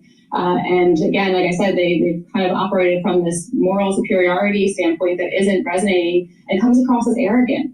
And so at the end of the day, voters feel very left behind. They feel very dissatisfied with their government. And I think that you're seeing a lot more people who don't feel as though they belong to either party. We saw it kind of in the last election as well, this political homelessness that we're watching play out. And I don't know that either party is doing a good job of explaining, I'm actually here for you and here's how I'm going to do that for you. Here's why, and here's how.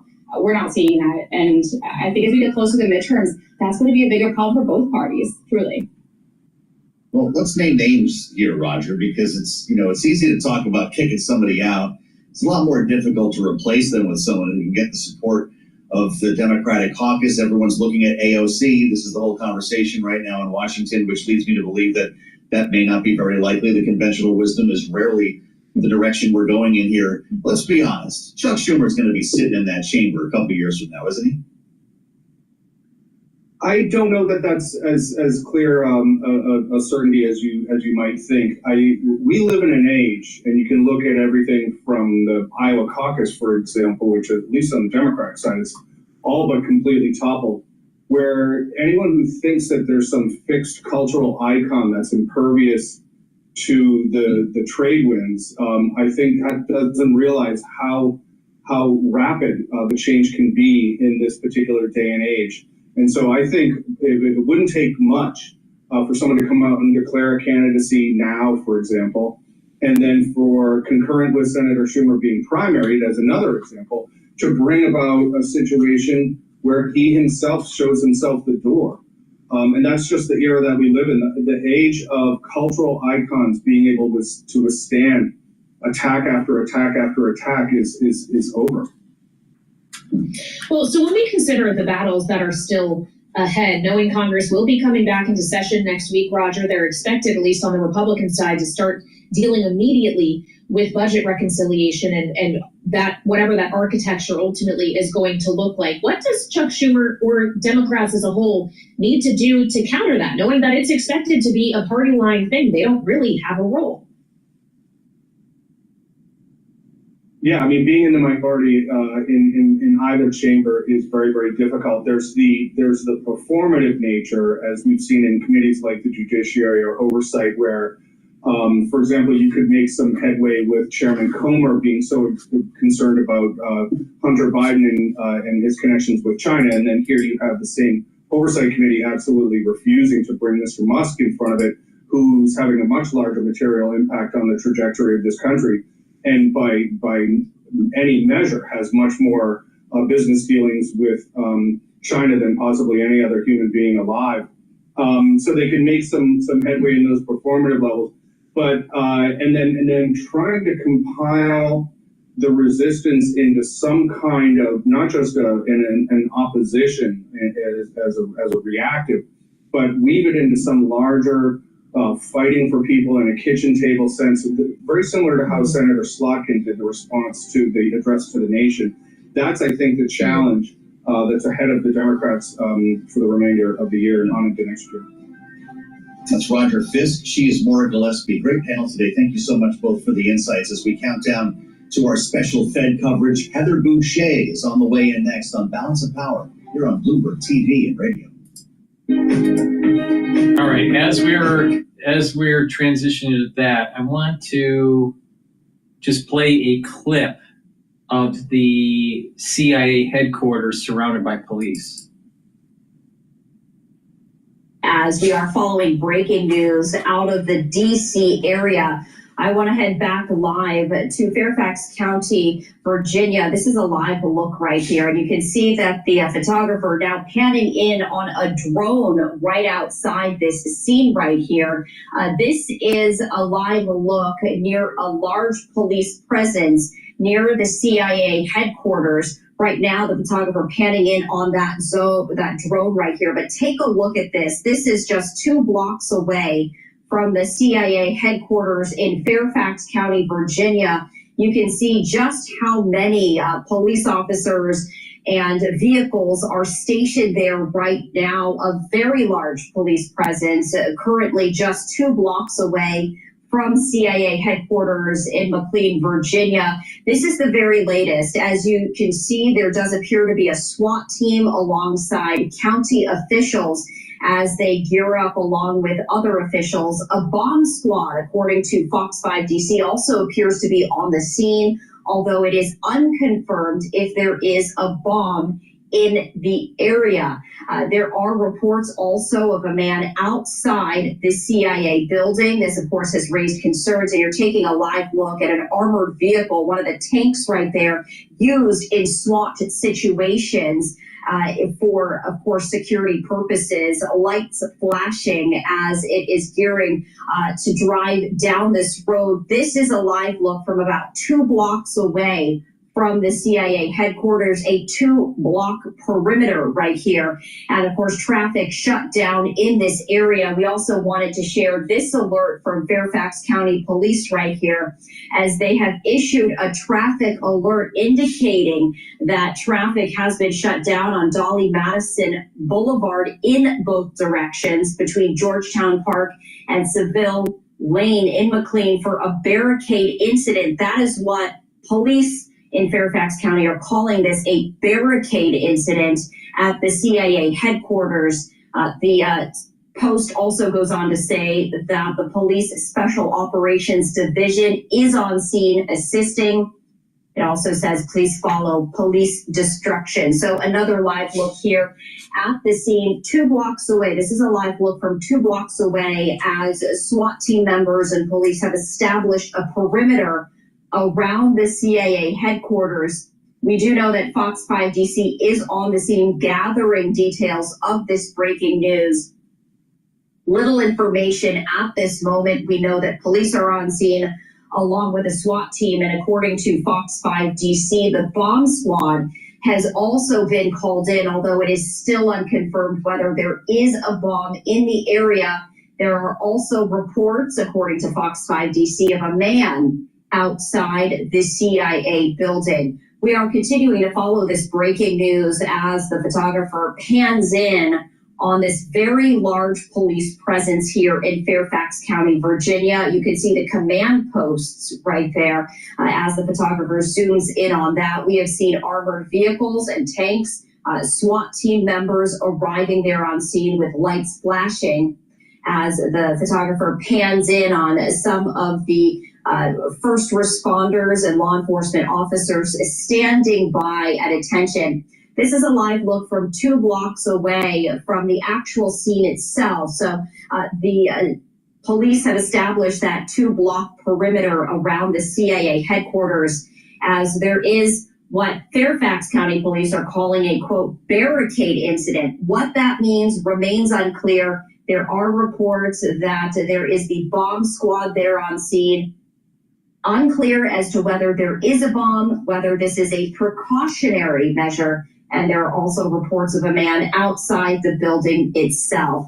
We are awaiting new details, new information, as this is breaking news. We are going to be reporting all details as they come in from verified sources, but did want to share this live look with you as this is breaking news out of Fairfax County, Virginia. CIA headquarters being cordoned off right there, a 2-block. Not a lot of news about that. So this is kind of strange what's going on there. Being quiet. Right, let's go back to Bloomberg here. Rise of the Fed does anything at all other than leave rates exactly where they are. Where the surprises could come from, Joe, are in the summary of economic projections. What does growth look like? What does inflation look like, at least in the view of the members of the Federal Open Market Committee? And of course, what does the dot plot signal about when rate cuts could resume again? Yeah, we get 1 or 2. And will they reach for Donald Trump's favorite word in the dictionary is a question I have, not to mention the Doge. Now, what's really interesting is we spent a good long time, I'd say about 4 years, talking to Heather Boushey around this without being able to ask Heather Boushey directly her thoughts on this. But things have changed. The senior research fellow at the Harvard Kennedy School and former member of the White House Council of Economic Advisors with us now in her new capacity as we count down to our special coverage on this Fed Day. Heather, it's great to have you back. Welcome to Bloomberg TV and radio. I wonder your thoughts on this, because it won't just be the statement, of course, we're parsing, but the news conference. Will Chair Jay Powell speak to Donald Trump's favorite word, tariffs? Well, Jay Powell is, a very thoughtful and considered man. He's, been chair for quite some time. And, he understands what his job is, which is the dual mandate. And, he has a very, very tricky job in front of him today, as you've already pointed out. While the actual economic data that's come in, for the most part, has been sometimes a little bit on the soft side, but has been looking, okay. All of the discussion and the forward-looking data about confidence and expectations looks rather chaotic and unsettling. And so I think, we are all watching to see what the Fed does, in terms of how they talk about it. But I think we all know the reality in front of us, which is that the economy right now is being held hostage to this chaos and uncertainty that's coming out of the White House. So with all of that uncertainty, Heather, with the description you just gave of the economy as it currently is, knowing they're going to provide forecasts of how they expect the economy to look down the road, what is your expectation in terms of revisions we could see to growth estimates and inflation? Well, already the OECD has downgraded growth for the United States. Certainly these tariffs, and particularly the chaotic way that they're being put in place. One day they're on, the next day they're off, and then they're on again. It's very difficult for businesses to plan. We're already seeing indications that this is affecting manufacturers. There's a recent survey in New York State that indicated a sharp decline in business expectations among manufacturers there. So all of that does indicate that the tariffs could be having, the chaos could be having its, I don't know if it's a desired effect, but the effect of making people think twice about what kinds of investments they're doing right now and kind of holding back, waiting for the chips to land and to see where this administration will go. I think on the other hand, from the consumer side, you're seeing consumers getting increasingly anxious. Their expectations are souring. They're expecting more inflation. And again, that makes the Fed's job incredibly difficult, because if they continue to see expectations of higher inflation alongside investment slowing, or people sitting on the sidelines as we wait to see what the administration will do, that's not a great situation for the economy. Heather, you mentioned the dual mandate. I wonder to what extent you expect a change in language to reflect expectations for a rising unemployment rate. Tariffs, one thing, DOGE is another. And at some point, we're going to see the cumulative effect of these federal worker layoffs. What will that say today? Certainly. And DOGE is an issue for workers being unemployed, having lost their jobs. That is certainly an important piece of the puzzle. But then it's also important for all of the things that those workers used to do that are now not being done, that may be very important for economic growth. Think about what we've seen, of course, with the workers who had been dismissed, who were in charge of the avian flu, which, if that flu continues to move across our economy unchecked, that will continue to have an effect on egg prices, among other things, across the economy. So the impact, though, of DOGE is difficult, I think, for the Fed to get a handle on, to measure, although they have, of course, an incredible team of economists to do all of that work. But the uncertainty, and of course, with all the court cases coming down the pipeline, will those workers be reinstated? What will we see moving forward? Again, this all makes their job that much more difficult. And I think that the chair will remain, as he has already said, the fundamentals of where we are. And of course, the economy that the president inherited was quite strong. And we're not seeing the kinds of downturn in the data yet, but I'm sure he will express some caution about what's to come. Well, and when we consider that caution, it was described by Mohammed Al-Arian, who of course is a Bloomberg opinion columnist, earlier today with some of our colleagues, as being the question of if he's framing the potential of future cuts down the road as good cuts because progress is being made on inflation, versus bad cuts, which is easing policy because things are going south in the economy. How difficult is that line to walk? Well, what we saw in the first Trump term when he raised tariffs and that raised prices, the Fed had some room to maneuver because we did not have the legacy of the inflation that we have now coming out of the pandemic.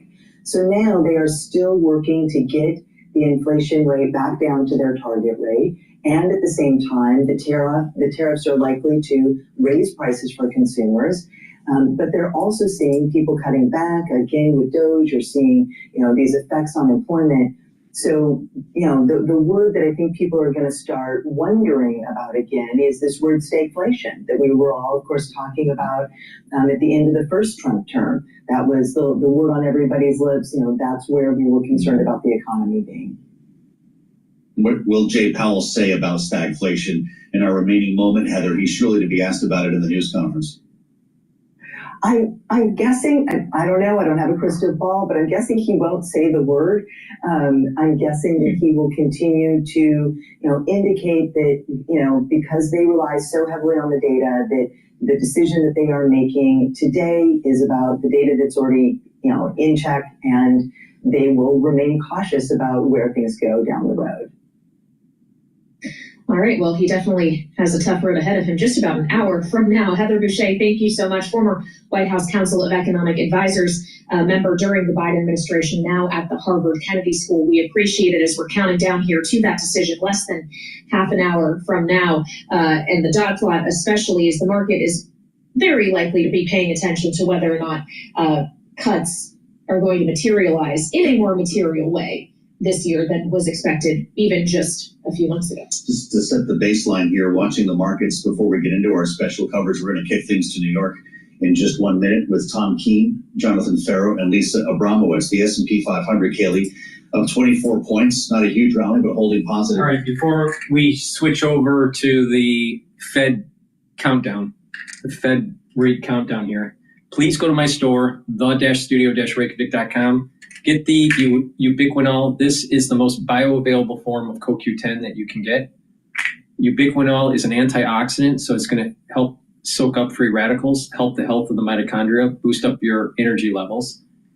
And ubiquinol will help protect your neurons. So please go to my store, add ubiquinol to your stack, really important. NAD plus supplement will help to boost up your NAD plus levels. That will help with energy, but also NAD plus will help to repair DNA damage. NAD plus helps cellular DNA and mitochondrial DNA. That's really important. All right. As you get older, you have more DNA damage that has to be repaired. NAD plus helps to repair that damage, especially when you get older. And NAD plus helps to protect neurons. So for a neurostack, to help to protect neurons, take NAD plus and take ubiquinol. Now, NAC is another great supplement to add to your stack. Why? NAC will boost up your glutathione levels. That will soak up free radicals. That'll put less stress on the cell and your tissues. That's very important. The different ways that you soak up free radicals, the better off your body will be in the slowing down of the aging process. Now, NAC also helps to detoxify your liver and your kidney, and NAC helps to calm your central nervous system, reduce anxiety. Very important. By calming your central nervous system, your heart rate will go down, and not just that, your cortisol levels will go down. That means that if you have chronic elevated levels of cortisol, that's immunosuppressive, that's bad, and when you are chronically stressed, you have more inflammation, that speeds up the aging process, that's bad. So NAC will help to calm your central nervous system.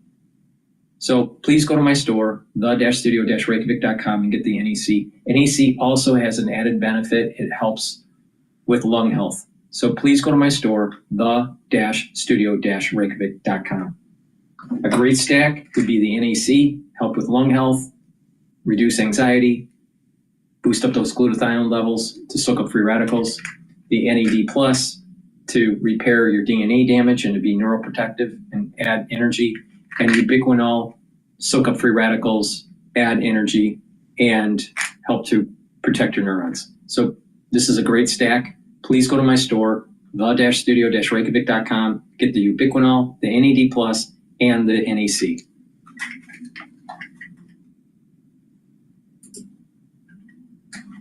Yeah, 431, 18. And I do think that the 10-year might be the most interesting one to watch, especially with discussions around quantitative tightening. Well, coming up shortly, Mr. Exceptionalism, or the U.S. not being so exceptional himself, J.P. Morgan's Bob Michael, Kathy Jones of Charles Schwab, and Bank of America's Aditya Bahave. They will be taking us up to that Fed rate decision at 2 p.m. Eastern. Then immediate reaction from Jim Bianco of Bianco Research, along with Diane Swank of KPMG and Deutsche Bank's Matt Lazzetti. And finally, after we get that press conference from Chair Powell, we'll be hearing from former New York Fed President Bill Dudley, as well as Amanda Lynham of BlackRock, to understand what does dovish mean at a time where there are very different risks that are kind of contradicting each other. You mentioned Matt Lazzetti of Deutsche Bank cutting his outlook for growth in the last 24 hours and joining a very, very long list of economists who have done just that in the past week. JP Morgan, Morgan Stanley, Goldman Sachs, the list goes on and on. If the Fed doesn't reflect that downgrade to the growth outlook that we also heard from the OECD,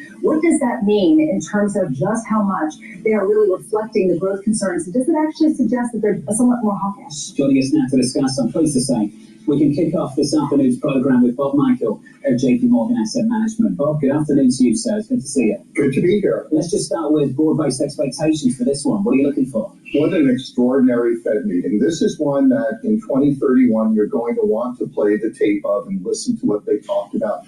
Think about it. They've guided the economy to the perfect mythical soft landing. While they should be tinkering, they find themselves in the middle of an escalating trade war.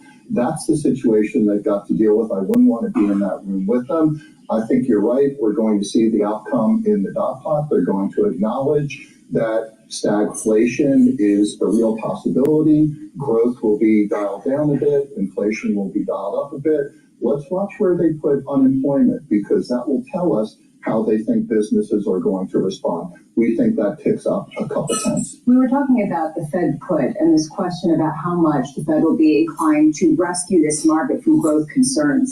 What does that even look like at a time where it's unclear what they could say that could really prop up both growth and dampen rising inflation expectations? Well, they're going to do their best to be non-committal, because while they've seen some tariff policy out there, they haven't seen all of it. So they've got to keep their powder dry, so to speak.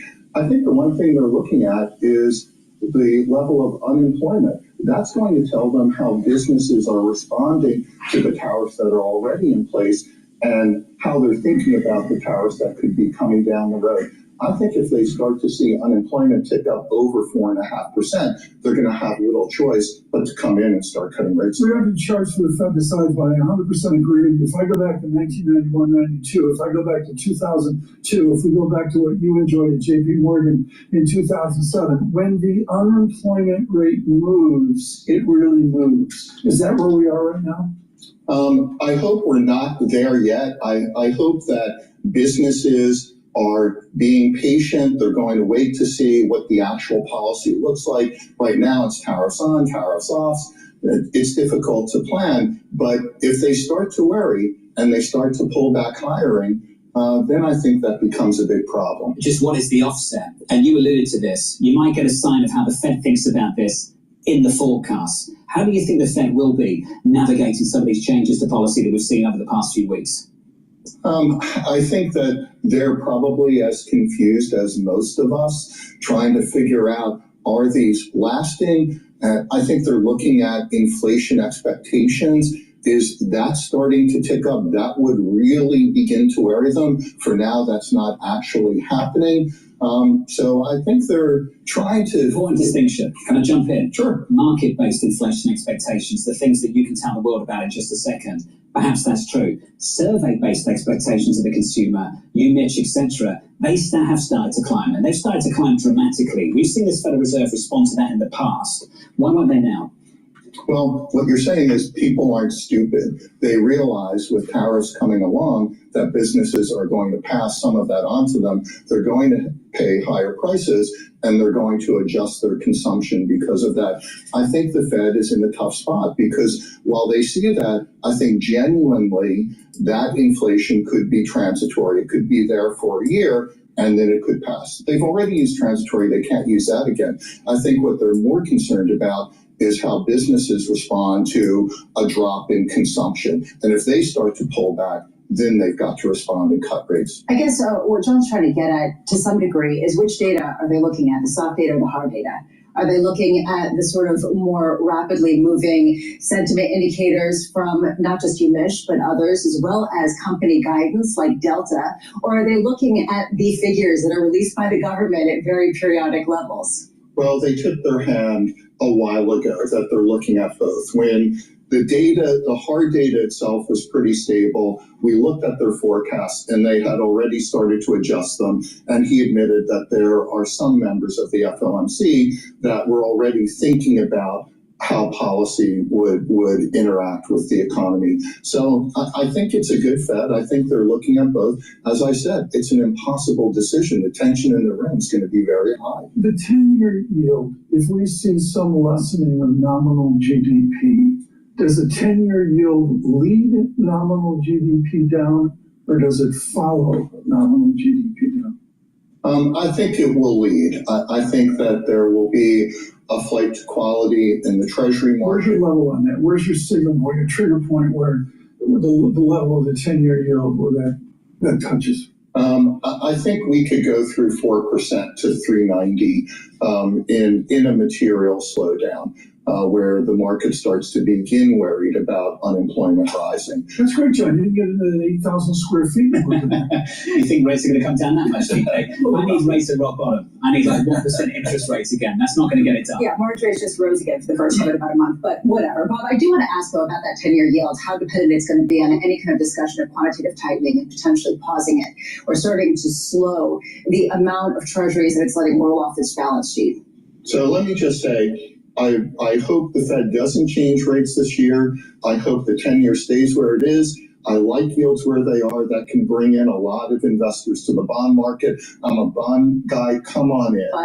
But you've got the Treasury Secretary out there saying that they're targeting the 10-year. And certainly pausing quantitative tightening is one way to do that. And then I think what you're also going to see is reinvestment of mortgage roll-off into the Treasury market. So those kinds of tools will keep the 10-year at least stable where it is and likely push it down a little bit. And although I expect them to say pause, we don't believe that they're actually going to pause. We think they're done. Lisa, you're right to bring up QT. We spoke to a range of guests this morning on the program about that. Very, very split about what we might see in the next hour. Yeah, Gennady Goldberg coming out and saying he doesn't think that they're going to pause quantitative tightening until at least September. Meanwhile, Aditya Bhave is coming up with Bank of America, thinks that they're going to announce it in some capacity. Deutsche Bank's Matt Lazzetti, I think, is sympathetic with that view. So a real sense that that might be the big news from this press conference. That decision is 18 minutes away. Bob Michael at JP Morgan Asset Management will be sticking with us. Just a flavour of the bond market for you this afternoon. Bond yields are higher by 3 basis points at the moment on a 10-year, around 4.32. At the front end of the curve, up 4 or 5 basis points. We're approaching 4.1%. Coming up in just a moment, we'll catch up with Bank of America's Aditya Bhave in just a second, alongside Kathy Jones of Charles Schwab. Live from New York City this afternoon. Good afternoon.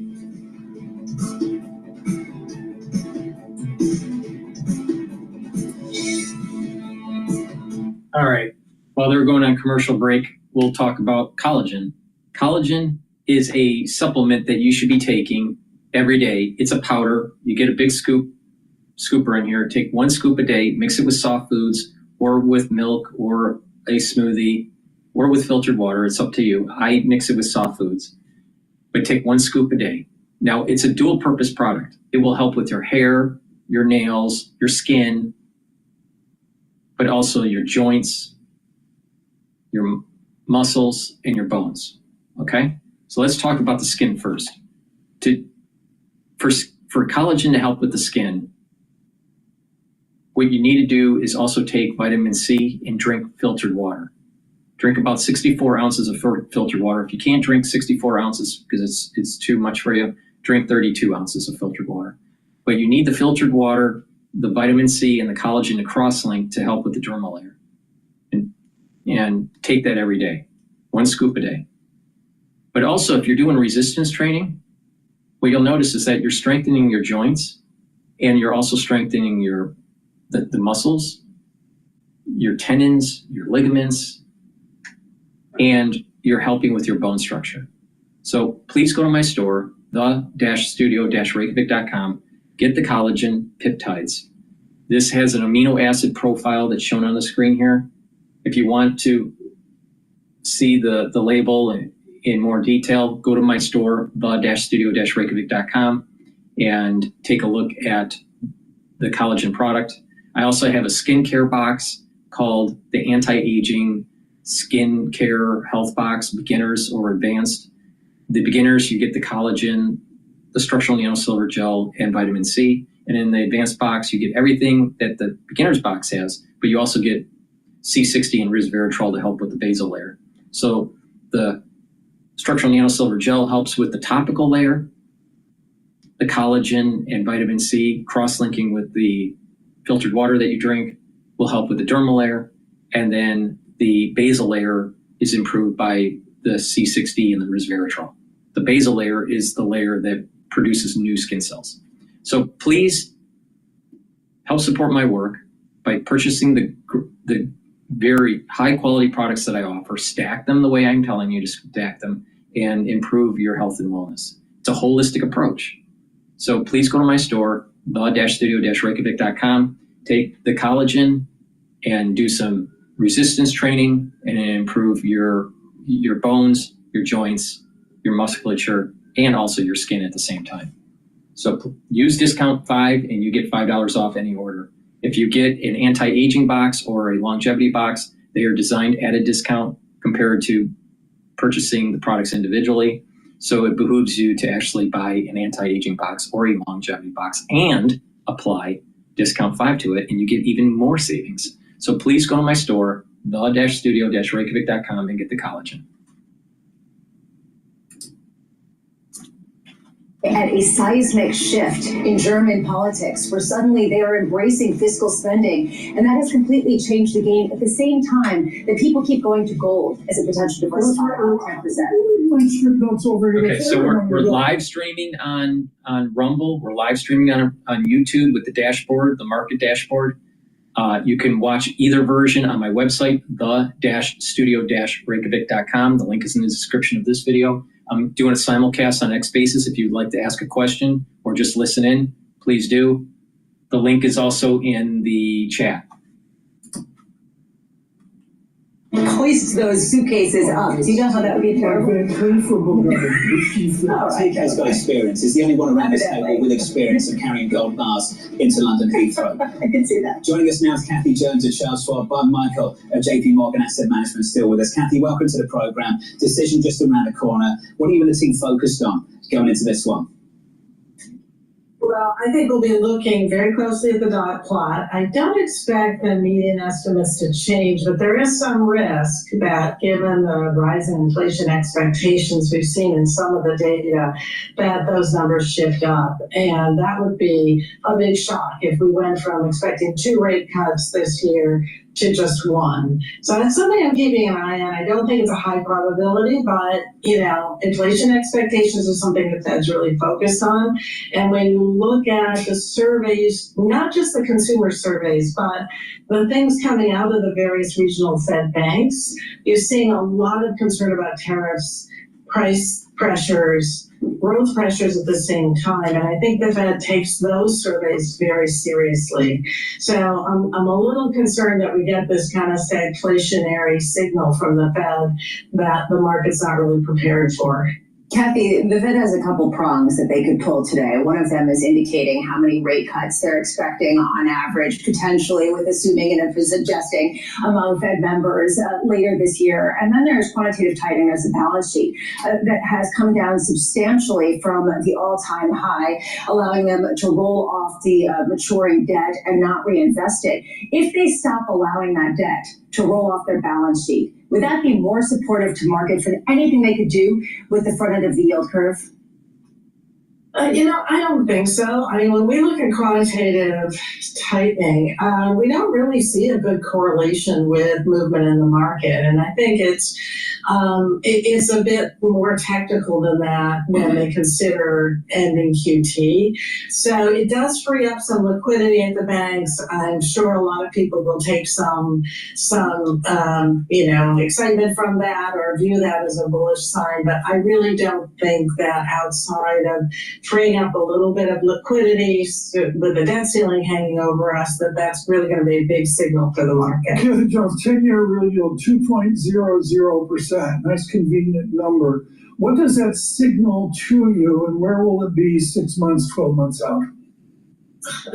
Well, I think it signals it's pretty good. 2% real yield, that's pretty much near a long-term historical average. It might be a little bit lower than it was in previous decades, but for this market, 2% real yield is pretty attractive. And I don't know that it's going to change a whole lot going forward. I would think it might come in a little bit if we get sort of expectations on inflation now. But by and large, I think 2% to 2.5% is a pretty good spot for real yields to be at the longer end of the curve. If the Fed, Kathy, puts out projections that do have stagflationary type tendencies or trends baked within them, what does a Fed put look like going forward? I think, if we believe in a Fed put, I'm not sure I believe in a Fed put, but if we believe in a Fed put, it really has to be more about if we run into an economic problem that the Fed has to act to counter. And so I don't know that there's a signal that we would see in this kind of a meeting, because we're not into an economic downturn of such magnitude that they have to do something. Yeah, the stock market's down from the highs, but it's clearly still pretty high. And the economy, although it is slowing and we see some softness underneath the surface, it's not collapsing. There's no crisis at the moment that the Fed needs to address with the Fed put. So I think they would really like to reserve that for some sort of crisis situation or a very serious situation that weakness in financial markets would somehow transfer into the real economy. But at this moment in time, it doesn't seem that bailing out a market at this level makes much sense for the Fed. Let's build on this conversation and bring in Aditya Bhate of Bank of America. Aditya, welcome to the program. Was reading your research over the past week or so on this Fed decision. You said the power put is not forthcoming. You're anticipating a stagflationary mix in some of the forecasts they unveiled in about 9 minutes' time. Let's talk about those forecasts together, Aditya. So in the S&P last time around, the 2025 GDP forecast was 2.1%, unemployment rate at about 4.3%, PCE, core PCE 2.5%, and a median dot plot basically signaling maybe 2 cuts for 2025. What do you think about all of that ultimately changes in the next 10 minutes or so?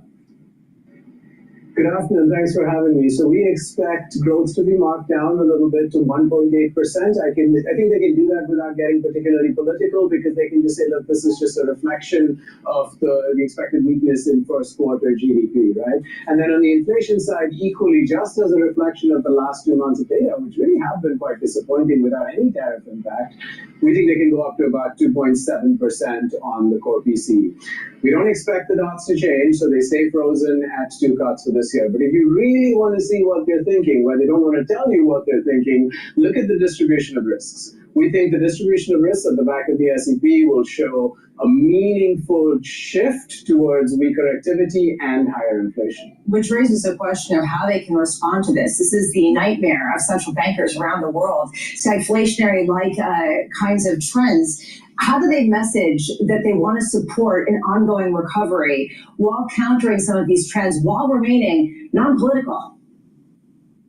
Right, so here's our framework for this. We understand that stagflation pulls their 2 mandates in opposite directions. So then you have to ask, where do you have buffer? We think you have buffer on the activity side of the economy with with the labor market close to full employment, with growth well above trend, and financial markets at least starting this period of weakness from all-time highs in equities, right? Whereas on the inflation side, you don't have any buffer because you're already above trend. That's why we think that it's going to be very difficult for them to cut unless there are quite significant risks of a recession, which we don't see. And that's why we don't have them cutting any further. Well, Michael, I'm going to go back and forth here between the dots in my bracket, and I'm really having trouble here. I mean, both of them are a complete fiction. How do you construct dots right now? I don't know how you do it in a normal time. How do you construct a Fed estimate of dots here, or is it like picking the bracket? Well, I think they've told us they believe that the neutral Fed funds rate is much lower than where they currently are. So their bias is to look for an opportunity to bring rates down. I think Aditya is right.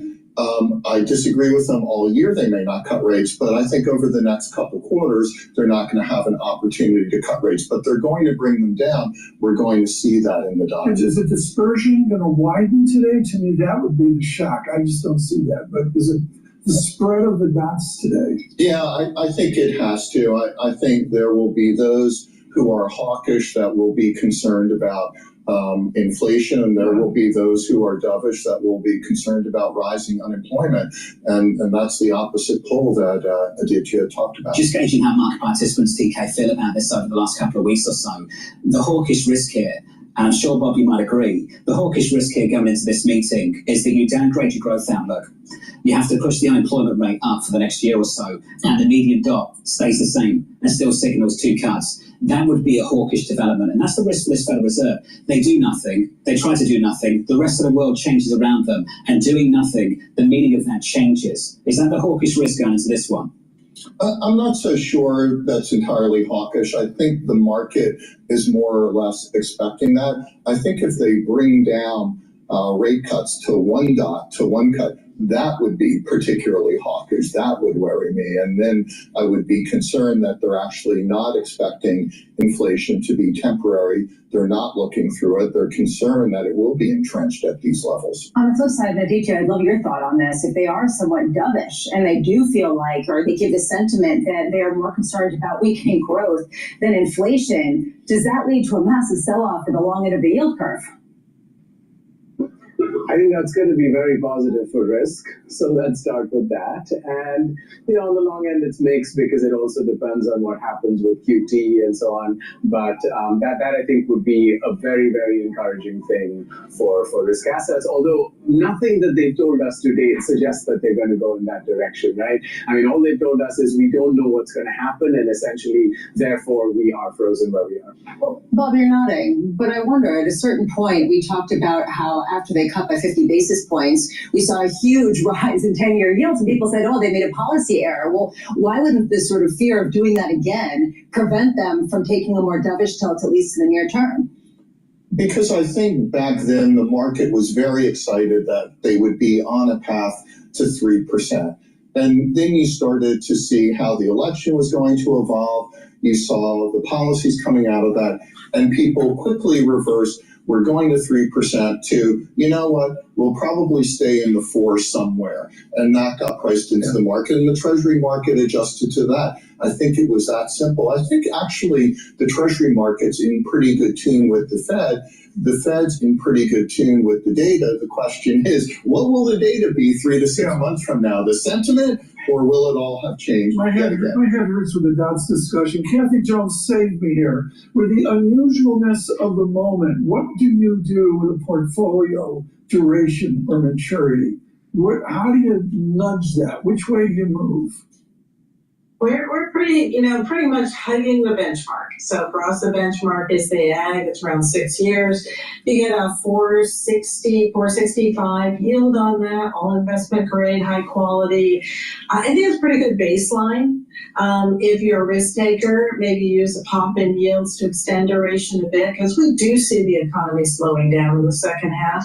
But, we're not ready to do that. And we're setting up in credit quality because we are seeing a deterioration under the surface in some of the weaker credits. So we're just kind of hugging the benchmark and waiting to see what happens. Hey, Kathy, appreciate your time this afternoon. As always, Kathy Jones and Charles Schwab, alongside Aditya Bharve at Bank of America. That decision 2 minutes away. But Michael, just a final word going into that decision.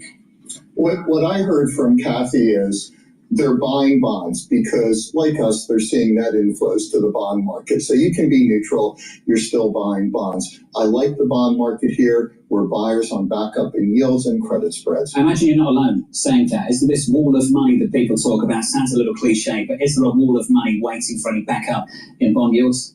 Yes. All kinds of pools of investors are under-allocated to public fixed income. Seen a massive sentiment shift to Europe and other parts of the bond market, haven't we, in the past year or so? This one's a big one. This really is a big decision. This is a tough decision, not because they're going to move 25, 50 basis points. It's not about that this time around. It's about how you navigate these policy changes, this effort to push a global realignment driven out of Washington, D.C. You've got to try and gauge the response of other actors, China, Europe. You've got to understand what it means for markets, consumer expectations, how that's going to translate into things like inflation growth over the next several months, and somehow put out projections for the world to interrogate. Which people will have to understand is something of a dartboard throwing darts at it. Some of the questions, and I wrote down a whole host of them that I have for Fed Chair Jay Powell today. One of them is, are you more worried about stagflation-like conditions today than you were on January 29th? And if so, why? What has changed? And see how that gets navigated. I look at their dual mandate quickly here, John. The dual mandate, it's all about labor, and it's the second derivative of some of those theories. Bernanke would say there's a lot of hockey sticks out there. And is there a stagflationary mix in these forecasts? Remember, this is a three-part act. In about 10 seconds' time, you get two parts. You get a decision and the forecast. 30 minutes later, you will have a news conference with Chairman Powell. The equity market going into this one firmer by 0.4% on the S&P 500. With the decision is Mike McKee. Well, I was wrong. We do have some news today. No change in rates, but a significant cut in the Fed's view of growth over the next 2 years. A majority of the committee moving lower on the dot plot, even though there's still 2 cuts forecast for next year. There's a pause in QT and a dissent on that. The benchmark rate stays the same, 4.25% to 4.5%, but the policymakers cut their median GDP forecast for this year to 1.7% from 2.1%, and next year to 1.8% from 2%. Headline PCE inflation rises to 2.7% this year from 2.5%, and core to 2.8% from 2.5%. The unemployment median for this year is now 4.4%, up a tenth. In their statement, officials removed language that risks to the employment and inflation mandates are roughly in balance, now saying the committee is attentive to the risks on both sides of its dual mandate.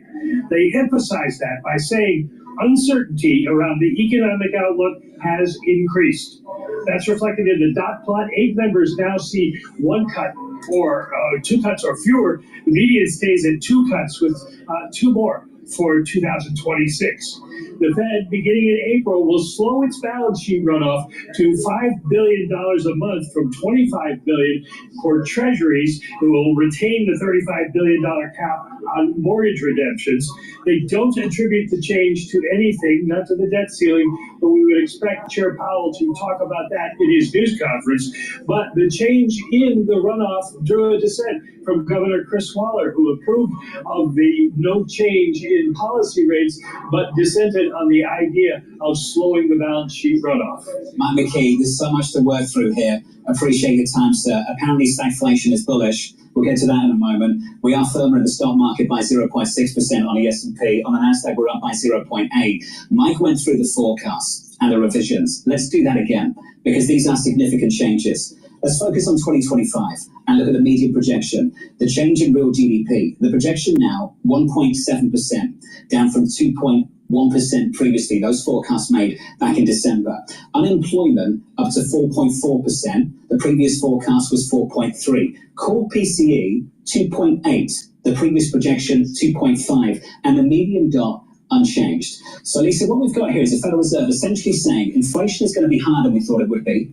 Growth is going to be weaker than we thought it would be. And as for policy, Well, policy doesn't change. That is the stagflationary mix in the forecast that some people were anticipating. Because we've heard it from all across Wall Street. If they hadn't done this, that would be sort of surprising, since they seem to be reflecting a general sentiment out there. Key question: how are they going to explain why? What has changed? Given the fact that, yes, we've gotten data that has come down, but we haven't necessarily seen a big spike up in inflation. And depending on what inflation expectations you've seen, you haven't necessarily seen them go up that much either. I do think it's interesting about quantitative tightening. I do think it's interesting about Fed Waller dissenting. And I'd like to hear a whole lot more. I also think it's interesting you're not seeing a huge reaction from the 10-year yields on that. He's running. Talk about that a few times. We'll come back to that later. If you don't know what we're talking about, Jim Bianco has thoughts. I'm sure he joins us in just a second. Let's turn to the bond market. Bond yields were higher going into this decision. They are now just about unchanged, around 430. So we haven't broken out that range, that very tight trading range over the past few weeks on a 10-year maturity. The 2-year at 4.03%. There's a lot of conflicting stories, a lot of cross currents to this decision here, Lisa. You've got stagflationary mix in the forecast. The median dot remains the same, implies 2 cuts for 2025. And then you're slowing down the balance sheet runoff at the same time. This is going to be a really tough news conference to navigate for Chairman Powell. With those forecasts, it gets harder. Especially because he's not giving any explanation as to why they are pausing quantitative tightening. He has to explain why they are changing their forecast and why they haven't changed how many times they expect to cut rates. How do they balance these two risks at a time where, again, stagflationary-like scenarios are the worst-case scenario for a central bank? Buried in the headlines is a single one. FOMC median this year unemployment projection rises to 4.4%. The moment that overshoots. All right, on the dashboard, the USD Japanese yen is strengthening. So the yen is strengthening, so that's showing stress. Oil is trading down, which is at 66.85. Euro USD is moving up, so the dollar is weakening between the relative to the euro or the Japanese yen. And BITO spiked up and then started going back down again. Looks like equities are going to start to falter here. It might go down.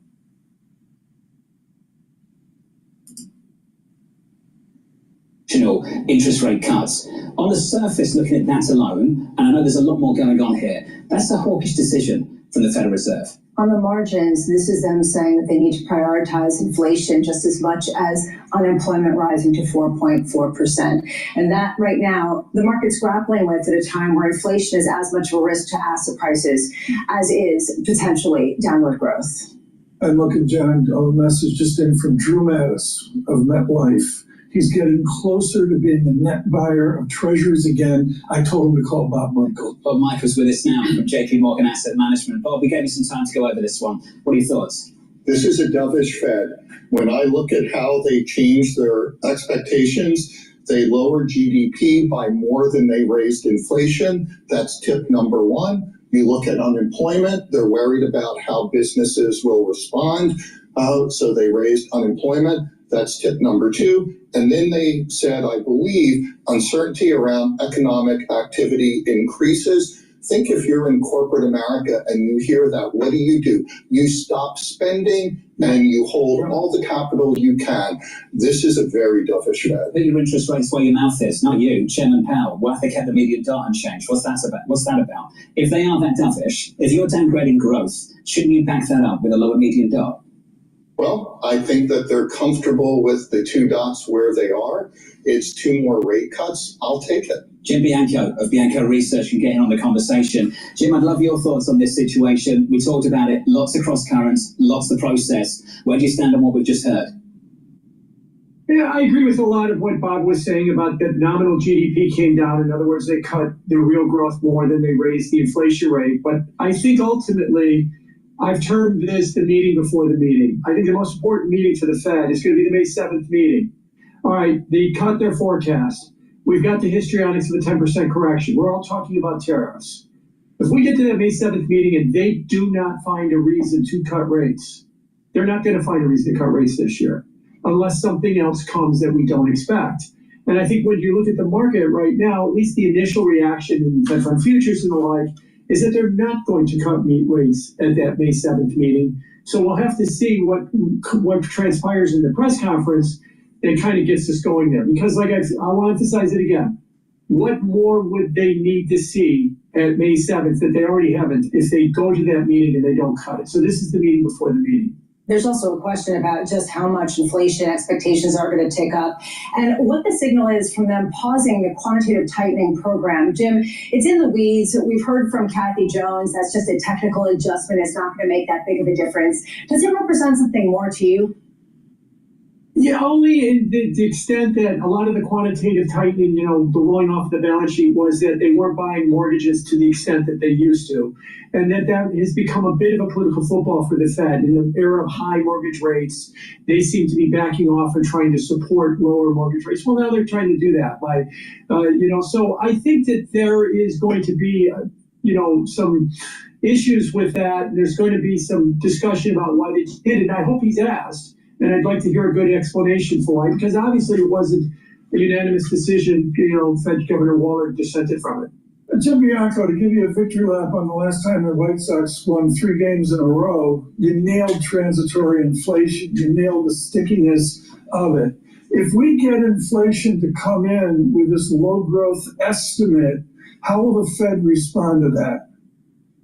I'm afraid, that it's going to be more like what we saw in September.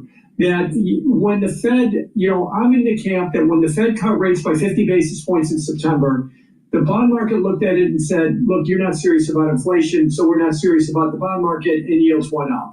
I know we try to blame Trump and the Trump policies and that, but it turned right on that Fed meeting when Harris was leading in the polls and interest rates started to go up. So it was more about the Fed meeting and them being aggressive. So if they're going to respond to the idea that the economy is slowing, but inflation is staying sticky by cutting rates or threatening to cut rates, they run the risk of the same reaction again. You want to produce 5% in the 10-year rate? Well, then, cut rates when the market is still worried about inflation. And I'll remind everybody, we've had 46 straight months now of core inflation above 3%. And the Fed keeps talking about their target being below 2. We can't get core inflation below 3, let alone get to their target of 2%. And if they start cutting rates again, they run a very big risk of a bad reaction. Jim, how does an explosion of fiscal spending in places like Germany and China complicate the story when suddenly there's a lot more competition around the world for the dollars or the currency to fund people's deficits? Well, I think the first thing you'd have to look at is, the example that we had with the CARES Act in 2020 with an explosion of fiscal spending was inflation. And I think you're probably going to see an uptick of inflation in Europe, and that's going to reverberate through everywhere. Remember, when we had our uptick in inflation, so did they. I suspect if they have an uptick in inflation, it will come back to us, not $1 for dollar, but we'll see an upward push on inflation. And I also think that that's also going to attract capital to Europe. They've got, they got down to like a 10 PE on a lot of their stock markets when we were above 20. So they're a cheap market, and now they're stimulating, and they're willing, and at least equity investors be willing to tolerate more inflation, but bond investors won't. So I think you'll start to see higher, you'll see those higher rates in Europe continue, and maybe higher inflation rates, and that will come back and be more problematic for the Fed if they want to cut rates later on this year. Hey, Jim, appreciate your time. As always, buddy, Jim Bianco there of Bianco Research. Minor Keys runs the news conference. You'll see him ask a few questions, I hope, in about 20 minutes' time. He writes in, look closely at the dot plot. 8 members now see 1 cut or fewer. That's up from 4. Only 2 now see 3 or more. That's down from 5. It won't take much to move the median in the other direction. This is where I'm struggling with this decision. I feel lonely around this table. I see stagflation readjustments in the forecasts. I see a Federal Reserve that's not a company to downgrade to growth with an upgrade to the amount of cuts we'll get this year. In fact, quite the opposite. And they're telling you things are really uncertain right now. So it's not obvious to them how they would respond to adverse shocks in the economy. That's a change for this Federal Reserve. Typically, it goes something like this. Growth's bad, we can respond. We're not constrained because inflation's going to be lower. That's not what they're forecasting right now. Now, this could all change in the news conference. Maybe Chairman Powell could explain this in 15 minutes' time. But I just sit here and I just say, look, if I didn't see the market, I'd be sitting here thinking that was a very hawkish mix from the Federal Reserve. I know I'm very lonely. Jim disagrees, Bob disagrees, but that's what I see right now. You're not so lonely. There is a shift in the mentality around the Fed right now, which is that disinflationary process is squarely on its trajectory downward is no longer valid. That has been a shift, and they can no longer count on that to allow them to just unabashedly respond to downside growth shocks. And that is what you're seeing reflected in those dots. And on the margins, that's hawkish because they're not going to necessarily come to the rescue in that way. That said, do people believe these dots, et cetera? And that's another story. So that's, I think, where maybe people are leading some of their confidence. Well, was stagflation bullish risk assets?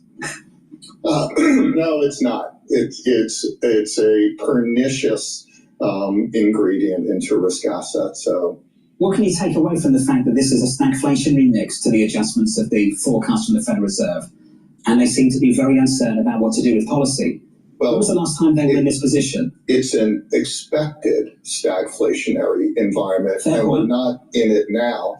And I think when you talk to a lot of corporate managements, you'll find that they're pretty guarded and sanguine about what they're doing. So I do worry that if what we expect to happen actually happens, then the response Dan Swan of KPMG is going to jump in on the conversation. Bob's going to stick with us. The news conference starts in about 16 minutes' time.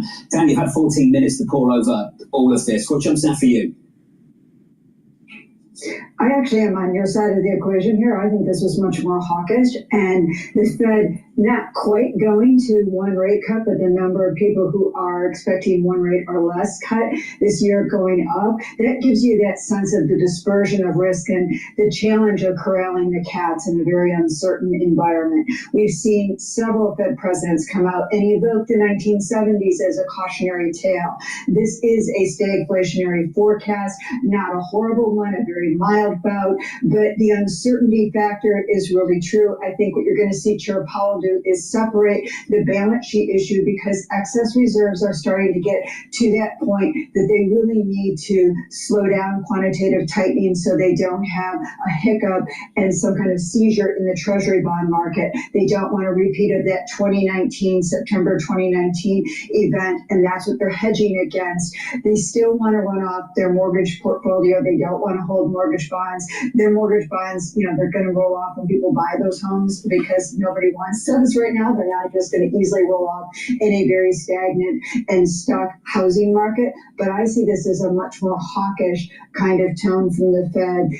Also important to note, the ingredients that go into the PCE, which the Fed has already calculated between 0.3 and 0.4%, an acceleration, not the cooler numbers we got in the CPI and the PPI. It's going to be 2.8% core PCE next Friday for the month of February. That's an uptick in inflation, both on a month-to-month basis and year-over-year basis. They know that. They've made that calculation as well. Diane, across Wall Street, a lot of people have downgraded growth expectations and upgraded inflation expectations, talking about the policy mix in Washington, D.C. How does the Fed address this without getting political?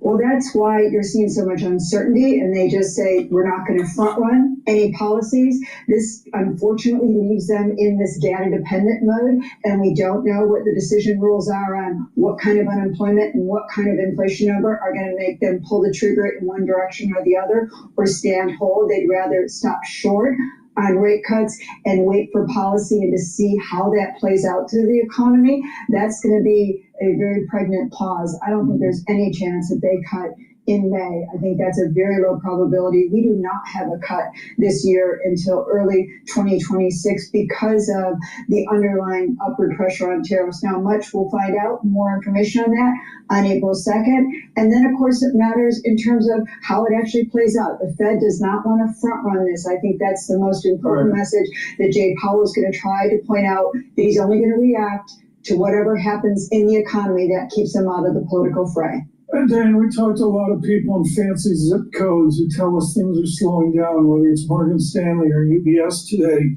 What do you see where you are, from Aurora over to Gary, up to Waukegan? I mean, within the Goolsby district, what do you... I'm just going to plug one product here. Please go to my store, the-studio-reykjavik.com. Help support my work. We're doing these live streams so you learn about what's going on in the economy. Like right now, the S&P 500 for intraday trading is starting to mean revert and move upward. It started to go down before the announcement. There was a little bit of volatility. Now it's starting to mean revert up. Bitcoin is just below 85,000. So we may actually see, a movement upward. But what is worrisome is that the USD Japanese yen trade is strengthening the yen in relative terms. That's usually a stress sign. So we'll see what happens. Please go to my store, the-studio-reykjavik.com, and get the resveratrol. Resveratrol helps your mitochondria. It's an antioxidant. It'll help to boost up energy levels because the health of the mitochondria will be better. And that's where your ATP is created. And resveratrol helps to get rid of cells that are in senescence. So you'll have more youthful gene expression in your tissues. So please go to my store, the-studio-reykjavik.com, get the resveratrol. I've been taking resveratrol for decades, something that you should be taking every day. It stacks really well with C60, NAD+, ubiquinol, NAC. By stacking resveratrol with other supplements, you're going to get the max benefits, especially with C60. Please go to my store, the-studio-reykjavik.com. Use discount 5, get a few supplements or more from my store, and use that discount, get $5 off. Please go to my store, the-studio-reykjavik.com. The link is in the description of this video and all my videos. John, Ian Lincoln, publishing at Bank of Montreal, BMO. He supports John Farrow's view. The distribution of projections shifted hawkish. The fact we're having a debate about it means the chairman needs to address something in about 10 minutes' time. Dan Swan says it's hawkish of KPMG. Dan, appreciate your time as always. Bob Michael of JP Morgan Asset Management says it's dovish. Now, maybe we can explain this by saying that there are different seats here. One is an economist, just talking about things as they see them. Another is a market participant saying, well, this is what was priced and this is what was expected in financial markets. And maybe you can make that argument this afternoon. But I do think if you take the market out of it, Lisa, if I just looked at those forecasts, if you told me they'd be downgrading growth expectations and maintaining interest rates, in fact implying that maybe it'll be 2 cuts or less, not 2 cuts or more, based on where the median dot and the distribution of dots was last time around, I think we'd all agree that that was a touch hawkish. I think the vocabulary has changed. And frankly, this scenario is gotten away from the vocabulary that we used to use in a very different time. If you're talking about stagflationary-like environments, suddenly the definition of hawkish and dovish takes on a very different approach. The rules have changed. Matt Lazzetti joins us now of Deutsche Bank. Matt, welcome to the program. We've got a split decision here.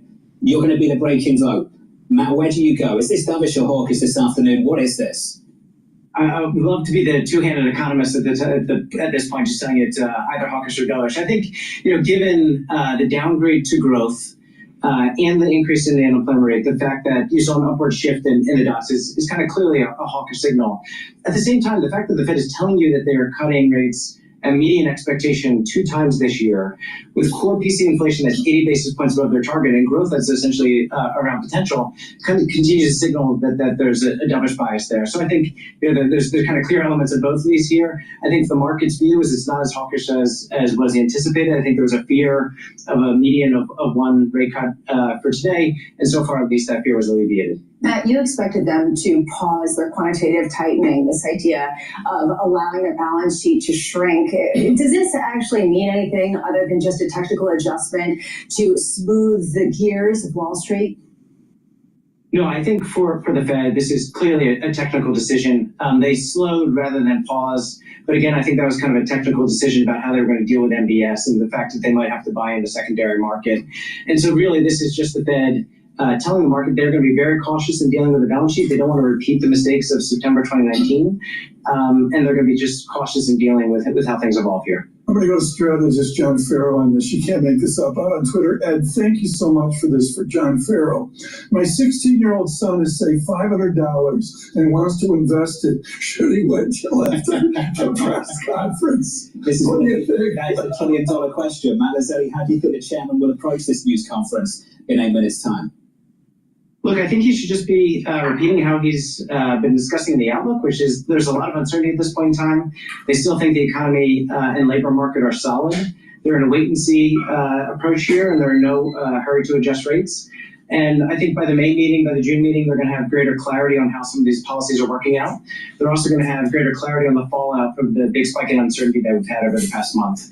So by May or June, I think we should be hopefully in a reduced uncertainty environment with greater clarity about what the policy outlook is. Matt Azadi of Deutsche Bank. Matt, one of the best. Appreciate it, sir. That news conference is about 7 or 8 minutes away. Whatever you think about the decision, you've got to reflect how the market has responded to it. There's always a signal, some information there.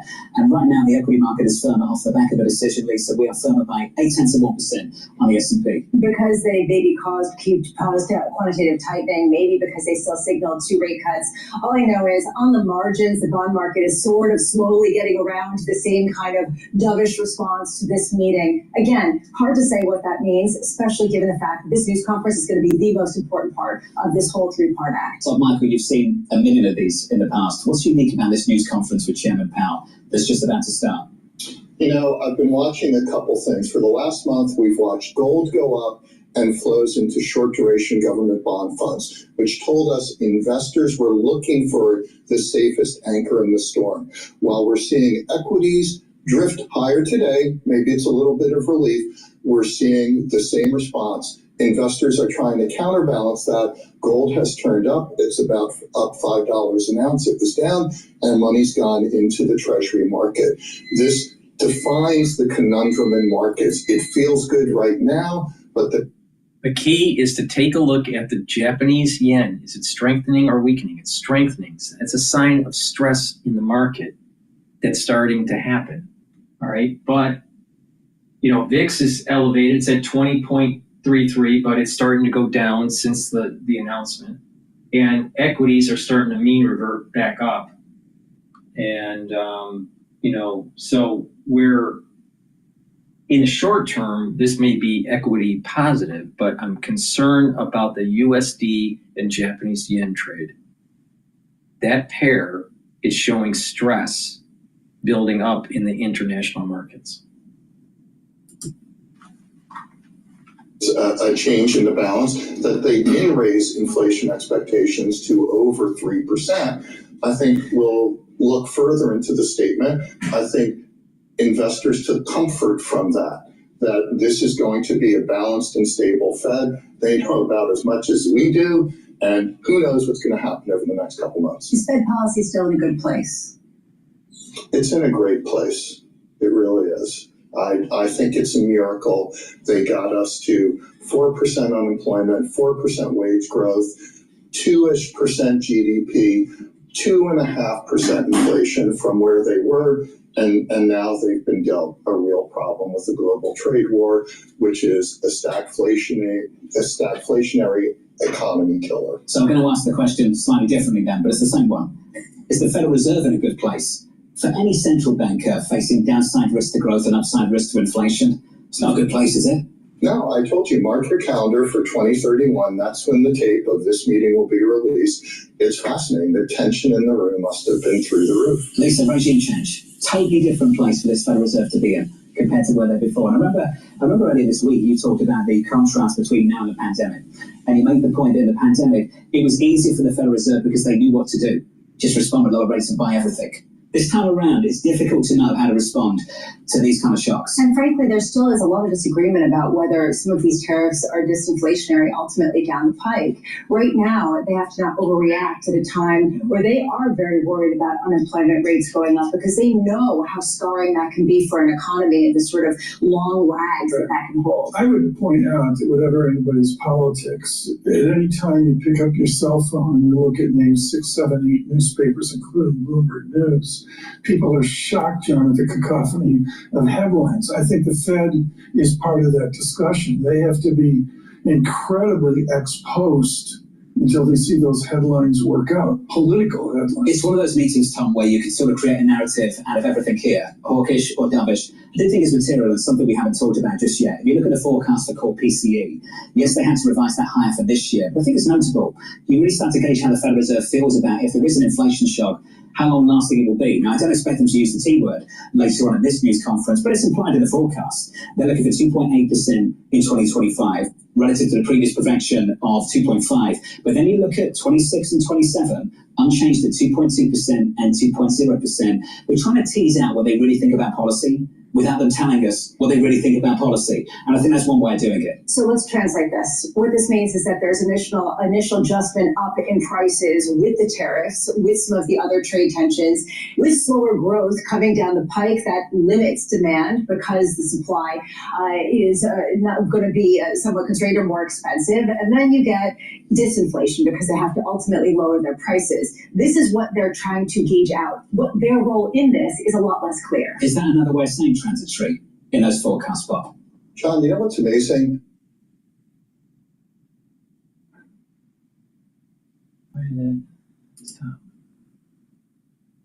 We're 2 months into an administration that's creating this volatility.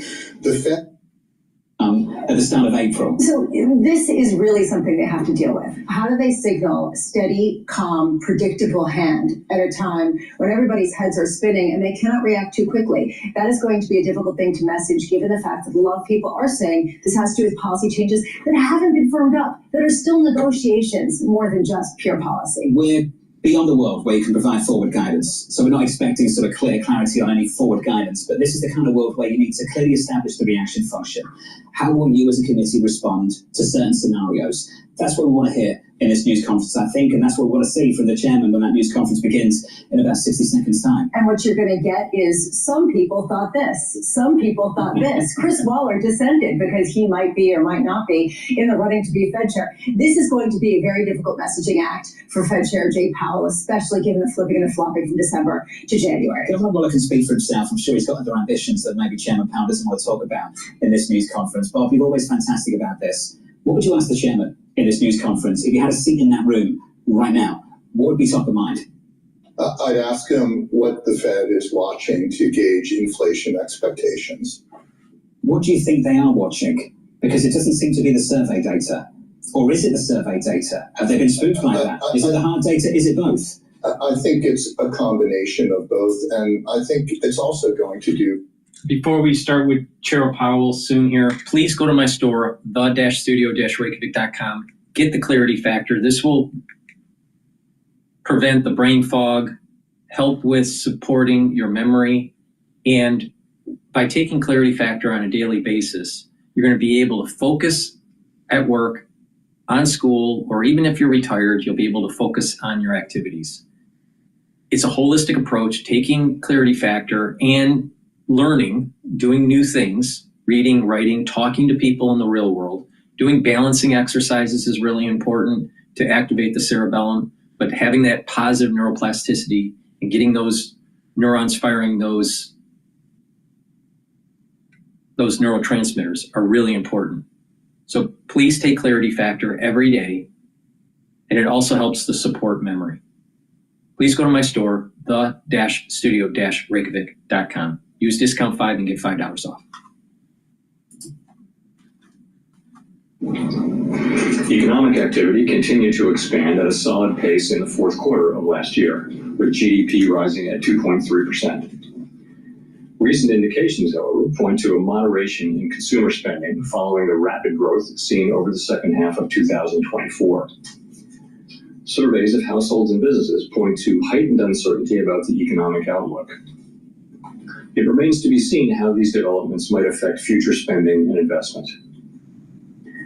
In our summary of economic projections, the median participant projects GDP to rise 1.7% this year, somewhat lower than projected in December, and to rise a bit below 2% over the next 2 years. In the labor market, conditions remain solid. Payroll job gains averaged 200,000 per month over the past 3 months. The unemployment rate at 4.1% remains low and is held in a narrow range for the past year. The jobs to workers gap has held steady for several months. Wages are growing faster than inflation and at a more sustainable pace than earlier in the pandemic recovery. Overall, a wide set of indicators suggests that conditions in the labor market are broadly in balance. The labor market is not a source of significant inflationary pressures. The median projection for the unemployment rate in the SEP is 4.4% at the end of this year, and 4.3% over the next 2 years. Inflation has eased significantly over the past 2 years, but remains somewhat elevated relative to our 2% longer run goal. Estimates based on the Consumer Price Index and other data indicate that total PCE prices rose 2.5% over the 12 months ending in February, and that excluding the volatile food and energy categories, core PCE prices rose 2.8%. Some near-term measures of inflation expectations have recently moved up. We see this in both market and survey-based measures, and survey respondents, both consumers and businesses, are mentioning tariffs as a driving factor. Beyond the next year or so, however, most measures of longer-term expectations remain consistent with our 2% inflation goal.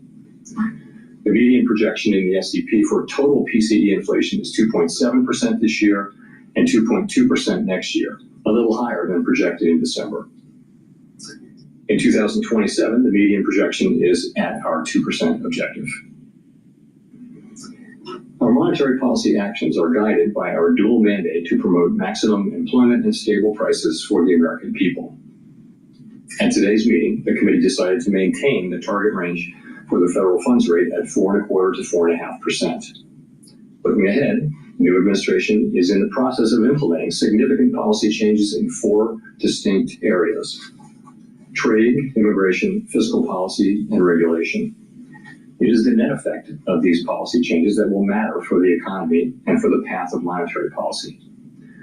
While there have been recent developments in some of these areas, especially trade policy, uncertainty around the changes and their effects on the economic outlook is high. As we parse the incoming information, we're focused on separating the signal from the noise as the outlook evolves. As we say in our statement, in considering the extent and timing of additional adjustments to the target range for the federal funds rate, the committee will assess incoming data, the evolving outlook, and the balance of risks. We do not need to be in a hurry to adjust our policy stance, and we are well positioned to wait for greater clarity.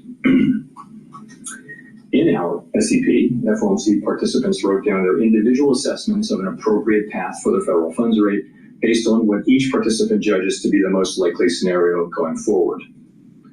An admittedly challenging exercise at this time in light of considerable uncertainty.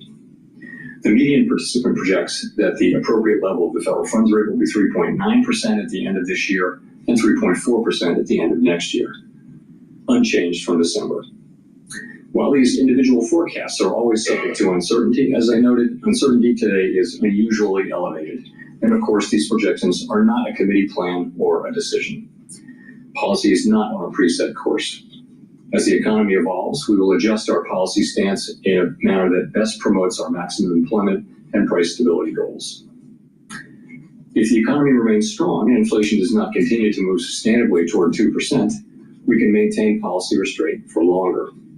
If the labor market were to weaken unexpectedly or inflation were to fall more quickly than anticipated, we can ease policy accordingly. Our current policy stance is well positioned to deal with the risks and uncertainties that we face in pursuing both sides of our dual mandate. At today's meeting, we also decided to slow the pace of decline in our balance sheet. Since we began balance sheet runoff, our securities holdings have declined by more than $2 trillion.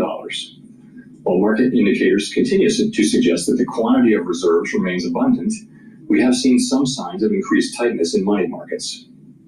Beginning in April, the monthly cap on Treasury redemptions will be lowered from $25 billion to $5 billion.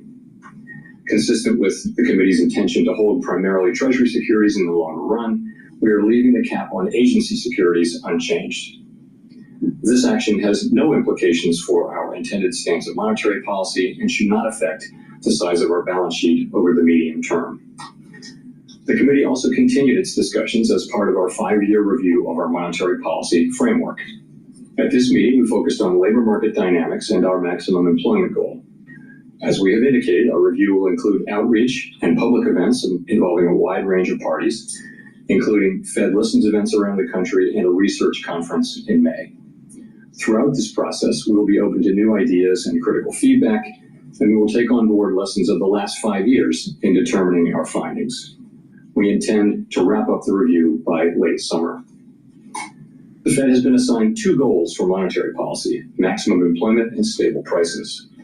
We remain committed to supporting maximum employment, bringing inflation sustainably to our 2% goal, and keeping longer-term inflation expectations well anchored. Our success in delivering on these goals matters to all Americans.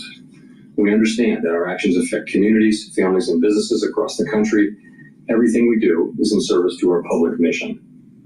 We at the Fed will do everything we can to achieve our maximum employment and price stability goals. Thank you. I will look forward to your questions. Howard Schneider with Reuters. Thanks for your time. So, two things on sort of the real side of inflation and then GDP. How much of the higher inflation forecast for this year is due to tariffs? And since the policy path remains the same, are you effectively reading this as a one-time price level shock? Okay, so how much of it is tariff? So let me say that it is going to be very difficult to have a precise assessment of how much of inflation is coming from tariffs and from other, and that's already the case. You may have seen that goods inflation moved up pretty significantly in the first 2 months of the year.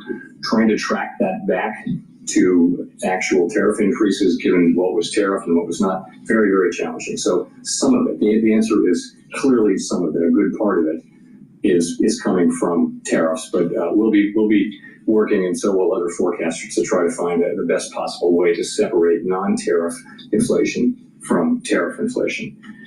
In terms of your sort of looking through question, too soon to say about that. As I've mentioned, it can be the case that it's appropriate sometimes to look through inflation if it's going to go away quickly without action by us, if it's transitory, and that can be the case in the case of tariff inflation. I think that will depend on the tariff inflation moving through fairly quickly, and depend critically as well on inflation expectations being well anchored, longer term inflation expectations being well anchored. Well, I guess I'm looking at the out years here, the fact that the policy path doesn't change at all, and inflation is unchanged in the out years also. Doesn't that imply you all have basically decided that there is no signal here, and that it's just we're back to transitory again? And so I think that's kind of the base case. But as I said, we really can't know that. We're going to have to see how things actually work out. And the fact that there wasn't much change, I think that's partly because you see weaker growth but higher inflation, and kind of offset, and also frankly a little bit of inertia when it comes to changing something in this highly uncertain environment. I think there is a level of inertia where you just say, maybe I'll stay where I am. Thank you. Colby Smith with the New York Times. You just described inflation expectations as well anchored, but has your confidence in that assessment changed at all, given the increase in certain measures and the high degree of uncertainty expressed by businesses, households, and forecasters? So on inflation expectations, of course, we do monitor inflation expectations very, very carefully. Basically, every source we can find, and short-term, long-term, households, businesses, forecasters, market-based. And I think the picture broadly is this: you do see increases widely in short-term inflation expectations, and people who fill out surveys and answer questionnaires are pointing to tariffs about that. If you look in the survey world, if you look a little further out, you really don't see much in the way of an increase. Longer-term inflation expectations are mostly well anchored. If you look at the New York, for example, then you have market-based, and it's the same pattern. People in markets are pricing in break-evens. Some higher inflation over the next year must be related to tariffs. We know from the surveys, but if you look out 5 years or the 5-year forward, you'll see that break-evens are either flat or actually slightly down in the case of a longer-term one. So we look at that. So the Federal Reserve Chairman just proved what Trump has been saying. There's going to be short-term pain, but long-term, it's going to be beneficial for the economy. Not only that, if he's so focused on inflation, how did he screw up that it was transitory? Remember that? Back in the Biden administration with Janet Yellen? I'm curious, what you think is behind this deterioration, and to what extent it could be a leading indicator for hard data. So let's start with the hard data. We do see pretty solid hard data still. So growth looks like it's maybe moderating a bit, consumer spending moderating a bit, but still at a solid pace.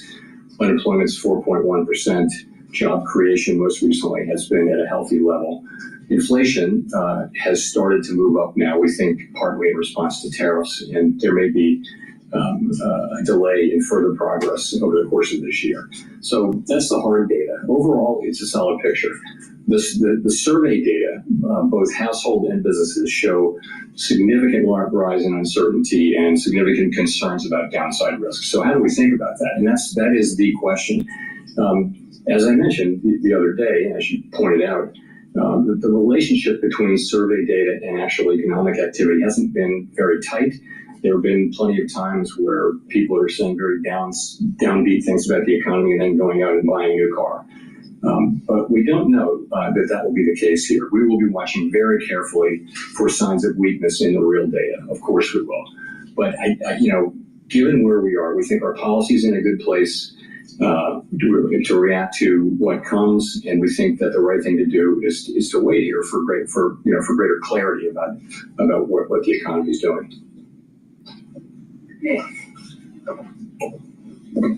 Nick Timmeros, the Wall Street Journal.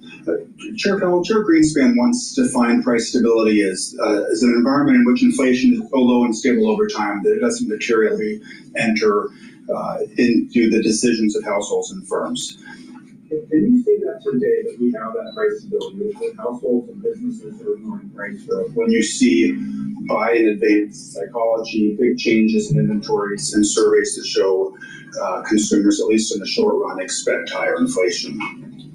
So I do like that definition a lot. In fact, I used it at the recent conference where I spoke. So I think a world where people can make their daily economic decisions in businesses and they're not having to think about the possibility of significantly high inflation. We know inflation will bounce around. That is price stability. I think we were getting... The 2-year and the 10-year yield is dropping. 2.5% for some time. I do think with the arrival of the tariff inflation, further progress may be delayed. The SEP doesn't really show further downward progress on inflation this year, and that's really due to the tariffs coming in. So delayed, but if you look at our forecasts, we do see ourselves getting back into the low 2s in 26 and then down to 2 by 27, of course, highly uncertain. So I see progress having been made toward that, and then progress in the future. I think that progress is probably delayed for the time being. If that's the case, why are there cuts in the SEP for 2025? So again, people wrote down 2 cuts the last time, and they look at they wrote down meaningful decline in growth from 2.1 to 1.7 in 2025, a tick up in the unemployment rate, so not much there, but core inflation up by 0.3. And so those kind of balance each other out. So people, not everybody, but on balance, people wrote down similar numbers. The changes aren't that big. The other factor, though, as I mentioned, is just really high uncertainty. What would you write down? I mean, it's really hard to know how this is going to work out. And again, we think our policy is in a good place. We think it's a good place where we can move in the direction where we need to. But in the meantime, it's really appropriate to wait for further clarity. And of course, the costs of doing that, given that the economy is still solid, are very low. Thank you, Mr. Chairman. Edward Lawrence of Fox Business. So with near 4% unemployment rate, that should be low enough to bring people in from the sidelines in terms of hiring. But we're seeing the hiring rates have been stuck at 2023, 2024 levels. So what's going on there? Yeah, so that's a feature that has been for some time a feature of this labor market. You have pretty high participation accounting for aging. You've got wages that are consistent with 2% inflation, assuming that we're going to keep getting relatively high productivity. We've got unemployment, pretty close to its natural level. But the hiring rate is quite low, but so is the layoff rate. So you look at initial claims or layoffs. So you're not seeing people losing their jobs, but you're seeing the people who don't have a job having to wait longer and longer. And, the question is, which way does that break? If we were to see a meaningful increase in layoffs, then that would probably translate fairly quickly into unemployment because people are, it's not a big hiring market. We've been watching that, and it's just not in the data. It hasn't happened. What we've had is a low hiring situation, and it seems to be in balance now for the last 6, 7, 8 months. That's where we are. There's healthy levels of job creation too. So overall, it's a labor market that's in balance, and we watch it very carefully. So then, have we seen the new administration's policies in the economic numbers yet? And when do you anticipate that happening? In labor or in other? In labor and inflation, just across the economy, have we started to see the new policies take effect in the numbers? Only in a kind of an early way. I mean, it's only been a few months, right? For example, the layoffs that are happening here are, they're certainly meaningful to the people involved, and they may be meaningful to a particular neighborhood or region or area. But at the national level, they're not significant yet. But we don't know. We don't know how far that will go. We'll find out much more. I mentioned that you saw it. We've had two very strong goods inflation readings in the last 2 months, which is very unexpected. And I think hard to trace it to specific tariffs, but it must have something to do with, it's either noise and it will come back, and that's very possible too. But if it is persistent, then it must be to do with people buying ahead of tariffs or raising prices ahead of tariffs and things like that. That those kinds of things happen, and they're very, very hard to capture because so much of it is indirect. A great example is their washing machines were tariffed in the last round of tariffs, and prices went up. But prices also went up on dryers, which were not tariffed. So the manufacturers just kind of followed the crowd and raised it. So things happen very indirectly. And so there'll be a lot of work done in the coming months to try to trace all that through. But ultimately, though, it's too soon to be seeing significant effects in economic data. Craig Torres from Bloomberg News. Thanks, Chair Powell. You said transitory price increases from tariffs are the base case. Transitory is the base case. Wasn't it the base case last time? And didn't the FOMC forecast lower inflation ahead last time? And wasn't the lesson that it quickly got into services, haircuts, daycare, everything else? And so I'm just wondering why the 9 aren't taking that on board and are cutting twice this year.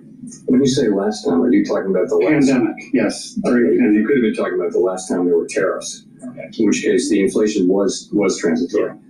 Yeah, no, of course we're well aware of that, and it's still the truth. If there's an inflationary impulse that's going to go away on its own, it's not the right policy to tighten policy, because by the time you have your effect, you're in effect by design, you are lowering economic activity and employment.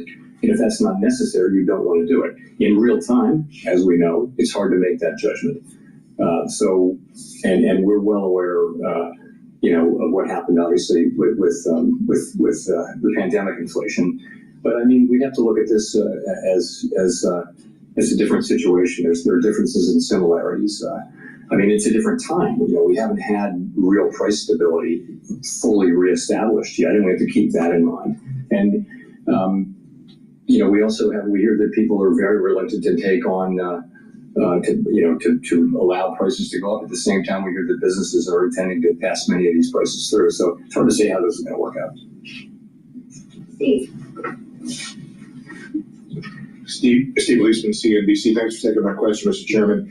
The Bank of Canada, in its last policy statement, said monetary policy cannot offset the impacts of a trade war. What it can and must do is ensure that higher prices do not lead to ongoing inflation. I wonder if that kind of reflects your own sense of prioritization faced with higher prices and weaker growth, that the idea is you have to take care of inflation. So we have two goals, right? We have maximum employment and price stability, and we have to balance those. And, there can be situations in which they're in tension. Every single time they do a Federal Reserve chair statement, they ask a question very similar to that. And it's the same answer. They have a dual mandate. Please go to my store, the-studio-reykjavik.com, get the C60. You can get it in a 2 ounce, a 4 ounce, or an 8 ounce configuration. It is cheaper to buy it at the higher ounce configuration because it's cheaper per ounce. So it's at a discount. But it's up to you. Get the 2 ounce, the 4 ounce, or the 8 ounce. You can get it in MCT coconut oil, avocado oil, or extra virgin olive oil. All right? It has to be in an oil, a lipid, because C60 molecule is lipid soluble, and it helps with the absorption. So taking C60, taking it on an empty stomach is the best for the absorption. If you're working out, take it before your workout. You'll soak up the free radicals that you're creating during your workout, and you'll recover quicker. Take a teaspoon a day, every day. And what we'll do, it'll soak up those free radicals, reduce the stress on the cell, allow your mitochondria to be healthy. That will increase your energy levels. Your ATP is created through the electron transport chain of the bulk of it is created by the electron transport chain within the mitochondria. So you're gonna have more energy. Your cells are gonna be performing better. You're gonna have less stress on the cells and less stress on the tissues. That means your organs are gonna perform better and your glands are gonna perform better. That means your endocrine system is gonna perform better and your neurons, because you have lots of mitochondria in those neurons. So if you have free radicals floating around in your neurons, so you want to soak those up with the C60. Soaking up and neutralizing those free radicals will then reduce the stress on the neuron, and then your mitochondrial health in the neuron will improve. That mitochondria population within the neuron is going to allow for more ATP to create the neurotransmitters, and to allow the neurotransmitters to be fired. So when the neurotransmitters are released, you'll have more reactivity between your neurons. And when you have more reactivity between your neurons, then you're going to have more positive neuroplasticity. So you're going to think better, all right? That your neurons will be healthier. When there's lots of stress on your neurons, you got a lot of free radicals going on, the myelin sheath will start to decay, the neuron's health will go down and potentially even die. So the thing is that you want to improve the health of your cells, including your neurons. You do that by soaking up free radicals. So please go to my store, the-studio-reykjavik.com, get the C60, either in avocado oil, MCT coconut oil, or extra virgin olive oil in a 2 ounce, an 8 ounce, or in a 2 ounce, a 4 ounce, or an 8 ounce configuration. And take a teaspoon a day, every day. That will slow down the aging process. So you'll actually notice that you're aging slower, and you're going to have more energy, and you're going to have more vitality. So please go to my store, the-studio-reykjavik.com. C60 stacks really well with resveratrol, NAD+, ubiquinol, NAC. So please go to my store, use discount 5. You get $5 off any order. So stack some of the supplements like I'm mentioning throughout the transmission, helps support my work and help support your health and wellness. So let's go back to Bloomberg. And be behind the curve in responding to any downturn. How can you reassure people that you can spot a problem early enough unless you decide to be preemptive? Yeah, look, we're aware of it. We're well aware of how things are going to evolve and the timeframes and all that. And, we will use our tools to foster achievement of our goals to the best we can. And of course, we're going to try to be timely with that. But for right now, the hard data are pretty solid. We are obviously aware of the soft sentiment data and high uncertainty, and we're watching that carefully. And we think it's a good time for us to wait for further clarity before we consider adjusting our policy stance. Do you think it's going to be hard to get clarity in a government by tweet? I mean, do you have a feeling that at some point you actually will have a forecast you can trust? Yes, I think we will. It's hard to say when that will be. These decisions are going to be made and they're going to be implemented, and we'll know. At that point, we'll know what the decisions are, and we'll have to make assessments then. And as Powell is talking, Bitcoin has now broke the $85,000 barrier. Rachel. Hi, Chair Powell. Rachel Siegel from the Washington Post. Thank you for taking our questions. At the beginning, you were talking about separating the signal from the noise and tariff inflation from non-tariff inflation.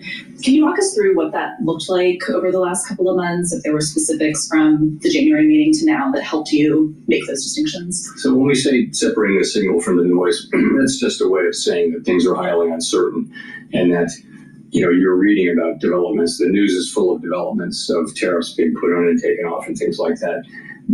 Some of that is noise in the sense that it's not really telling you anything. You're trying to extract a signal from that. And the signal is what's going to be the effect on economic activity, on inflation, on employment, and all those things. So that's really when we say signal and noise. Sorry, the second thing was... or similarly for tariff inflation, non-tariff inflation, ways that you're making the distinction. That's sort of a special case of that. The idea being, and I do think that the first 2 months of this year are a great example. You've got high readings for goods inflation after a string of readings that average close to zero. And you have to ask, it's coming during tariffs, but you can't. It's very hard to actually scientifically go back and match up those increases and say, yes, I can prove that that's from tariffs, but it kind of has to be to some extent. Plus noise. There can be idiosyncratic readings in various categories which will shortly reverse, and that happens too, and that can be a big piece of it. I think we'll know. In a couple of months, we'll know whether those were, where that really was from. But that's another case where I think it's going to be very, very challenging to unpack the inflation that we see over the course of this year and be able to say with confidence how much of that came from inflation and how much of it, from tariffs and how much of it didn't. But that's what we'll be doing. We'll be doing that, and so will everybody else, and we'll all be trying very hard to make that assessment. And I'm sure we will make a lot of progress on that, and we already have. But it's going to be a challenge. Do you have a sense yet as to what in your mind would make something cross from noise to a signal? What that threshold would look like? It would depend on what we're talking about. Obviously, you're looking for direct evidence that particular pieces of inflation are or clearly not caused by tariffs. For example, it's something that was, in the service sector that was far away from anything that's tariffed. You might think, okay, well, that is, frankly, housing services inflation, which by the way has been behaving well. Which for some time was kind of our problem. Now it's slow, but it's definitely moving down in a very good way. It's more now with goods and to some extent with non-housing services inflation.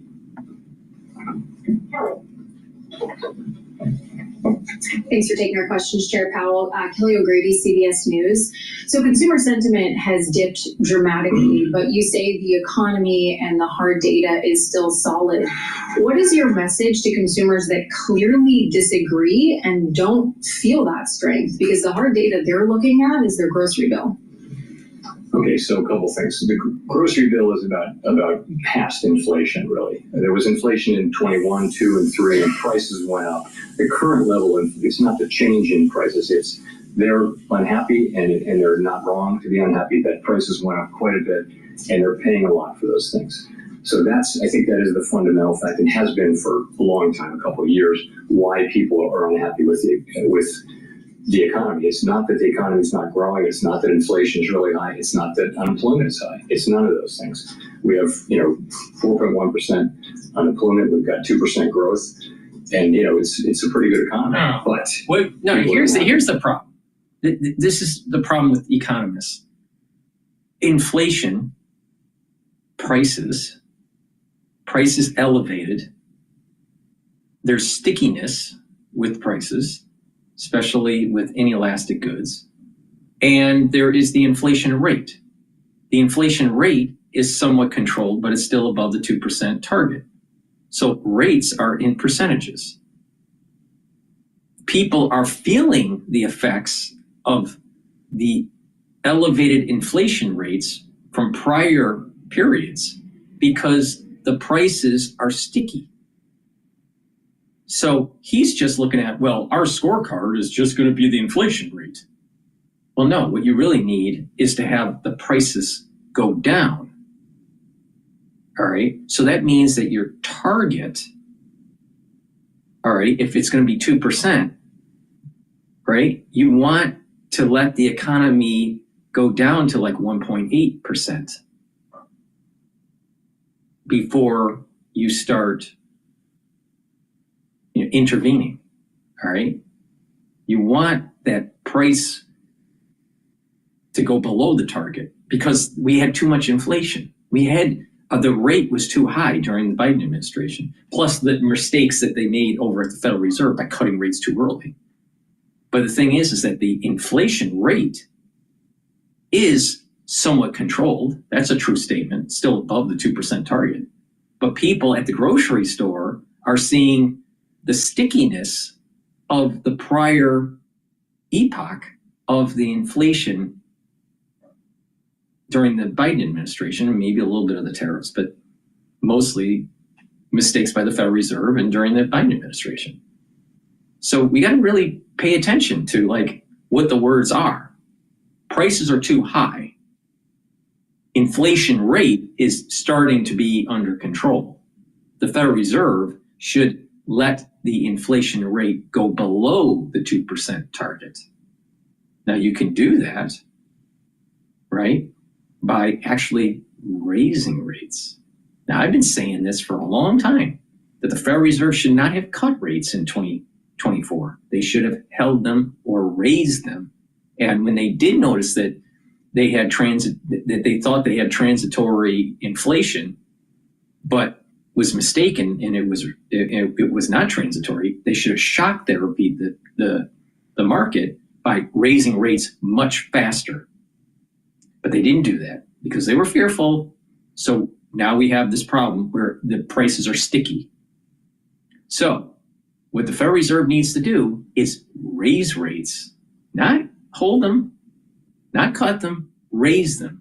Why? Because you have 4.1, I think their projection is 4.4% unemployment. I think the current rate's 4.1. But it's still below the 5% target. Natural unemployment rate is 5%. They keep on playing this idea of full employment number, and they don't even know what the full employment real number is. So it's 5% is a good target, and the 2% target. But if prices are too sticky and people are having problems with their cash flow, then you need to bring that inflation below the 2% target. So you have some room to lay off people to get to the 5%, right? Because it's 4.1 to 5, so you have 0.9% unemployment percentage to play with. So you can have a policy where you're raising rates, unemployment goes slightly up, and by raising rates, right, it will bring down demand. And by bringing down demand, the prices will start to fall below the 2% target.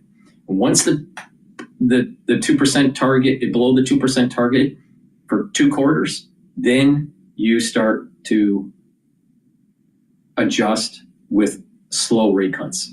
That's the way to do it. But they screwed up, and now you got permanent higher prices. Thank you, Powell, for fucking it up again. Out. It's just not there. We're basically very consistent with our plans and our practices that we published and that we followed since we began this, what is a very successful, rundown of the balance sheet. Again, the second time that we've slowed the pace, and we've said that we would stop when we were somewhat above the level we judge as ample. And clearly we're not at that level yet, but we're going to be approaching it more slowly. It's a common sense kind of a thing, and it had pretty broad appeal, I will say.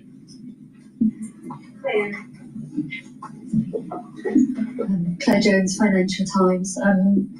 You said in January, Chair Powell, that inflation expectations remained well anchored. Would you still say they remain well anchored today? And just to reiterate the question of Mr. Basti, that not so well anchored, why hasn't there been a more radical shift to the policy path today? Thank you. So when we talk about inflation expectations being well anchored, we're talking about longer run inflation expectations. And they really haven't moved much. I mean, if at all. There's one reading that everyone's focusing on that is higher. But This is all lip service horseshit. You know, the thing is, he should literally speak to the American public and say, we screwed up with the inflation understanding back in 2024. We cut rates too early.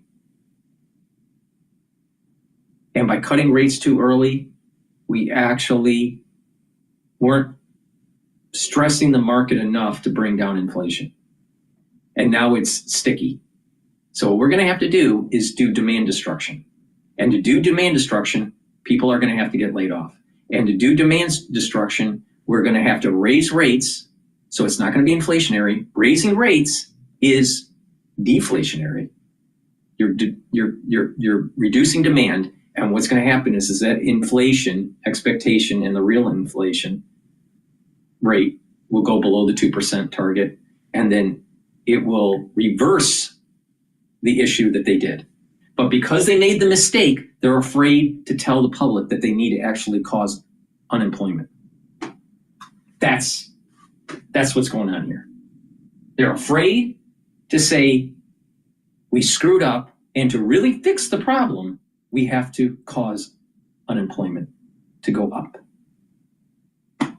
So instead, they'll go, inflation is controlled right now, just slightly above the 2% target, and the expectations long-term are well anchored. Meanwhile, your prices at the grocery store remain high compared to before the transitory comment from Janet Yellen. Your Federal Reserve screwed up. Remember, we're at very low unemployment for quite a time now. So I think it's a good labor market, but it's something that we monitor carefully. From our standpoint, employment is employment. But the elected government is entitled to have, we don't have policies that address different kinds of employment, but the elected government has a different role, and they can have those. Here, a quick QT question. Does the committee envision at some point tapering the MBS runoff as well? I think tapering it, I don't know. There's no plan to do that. At a certain point, we'll stop runoff. And we may or may not stop MBS runoff, though, because, we want to stop runoff in net at some point. We haven't made any decisions about that. We want the MBS to roll off our balance sheet. We really strongly desire that. So, but we haven't made any decisions about that. I think we'd look carefully at letting that keep going, but hold the overall size of the balance sheet in, constant at some point, a point that we're not at yet. Simon. Simon, The Economist. Thank you, Chair Powell. Several times today you said that you feel you're well positioned to wait for greater clarity. At the same time, you could point to quite a few growth risks at the moment. We've seen a stock market that's gone quite wobbly, rapidly cooling housing sales, plunging confidence surveys. Today, not only did the S&P mark down the growth outlook, 17 of 19 see risks to the downside. So my question is, how confident are you that you're well positioned, or is that one more thing that you're uncertain about? I'm confident that we're well positioned in the sense that we're well positioned to move in the direction we'll need to move. I don't know anyone who has a lot of confidence in their forecast. I'm going to have to shut this broadcast down. I just got a message from my brother that he's in the hospital. So I don't know what's going on. I'm going to shut everything down. Thank you for listening, and I'll give you an update.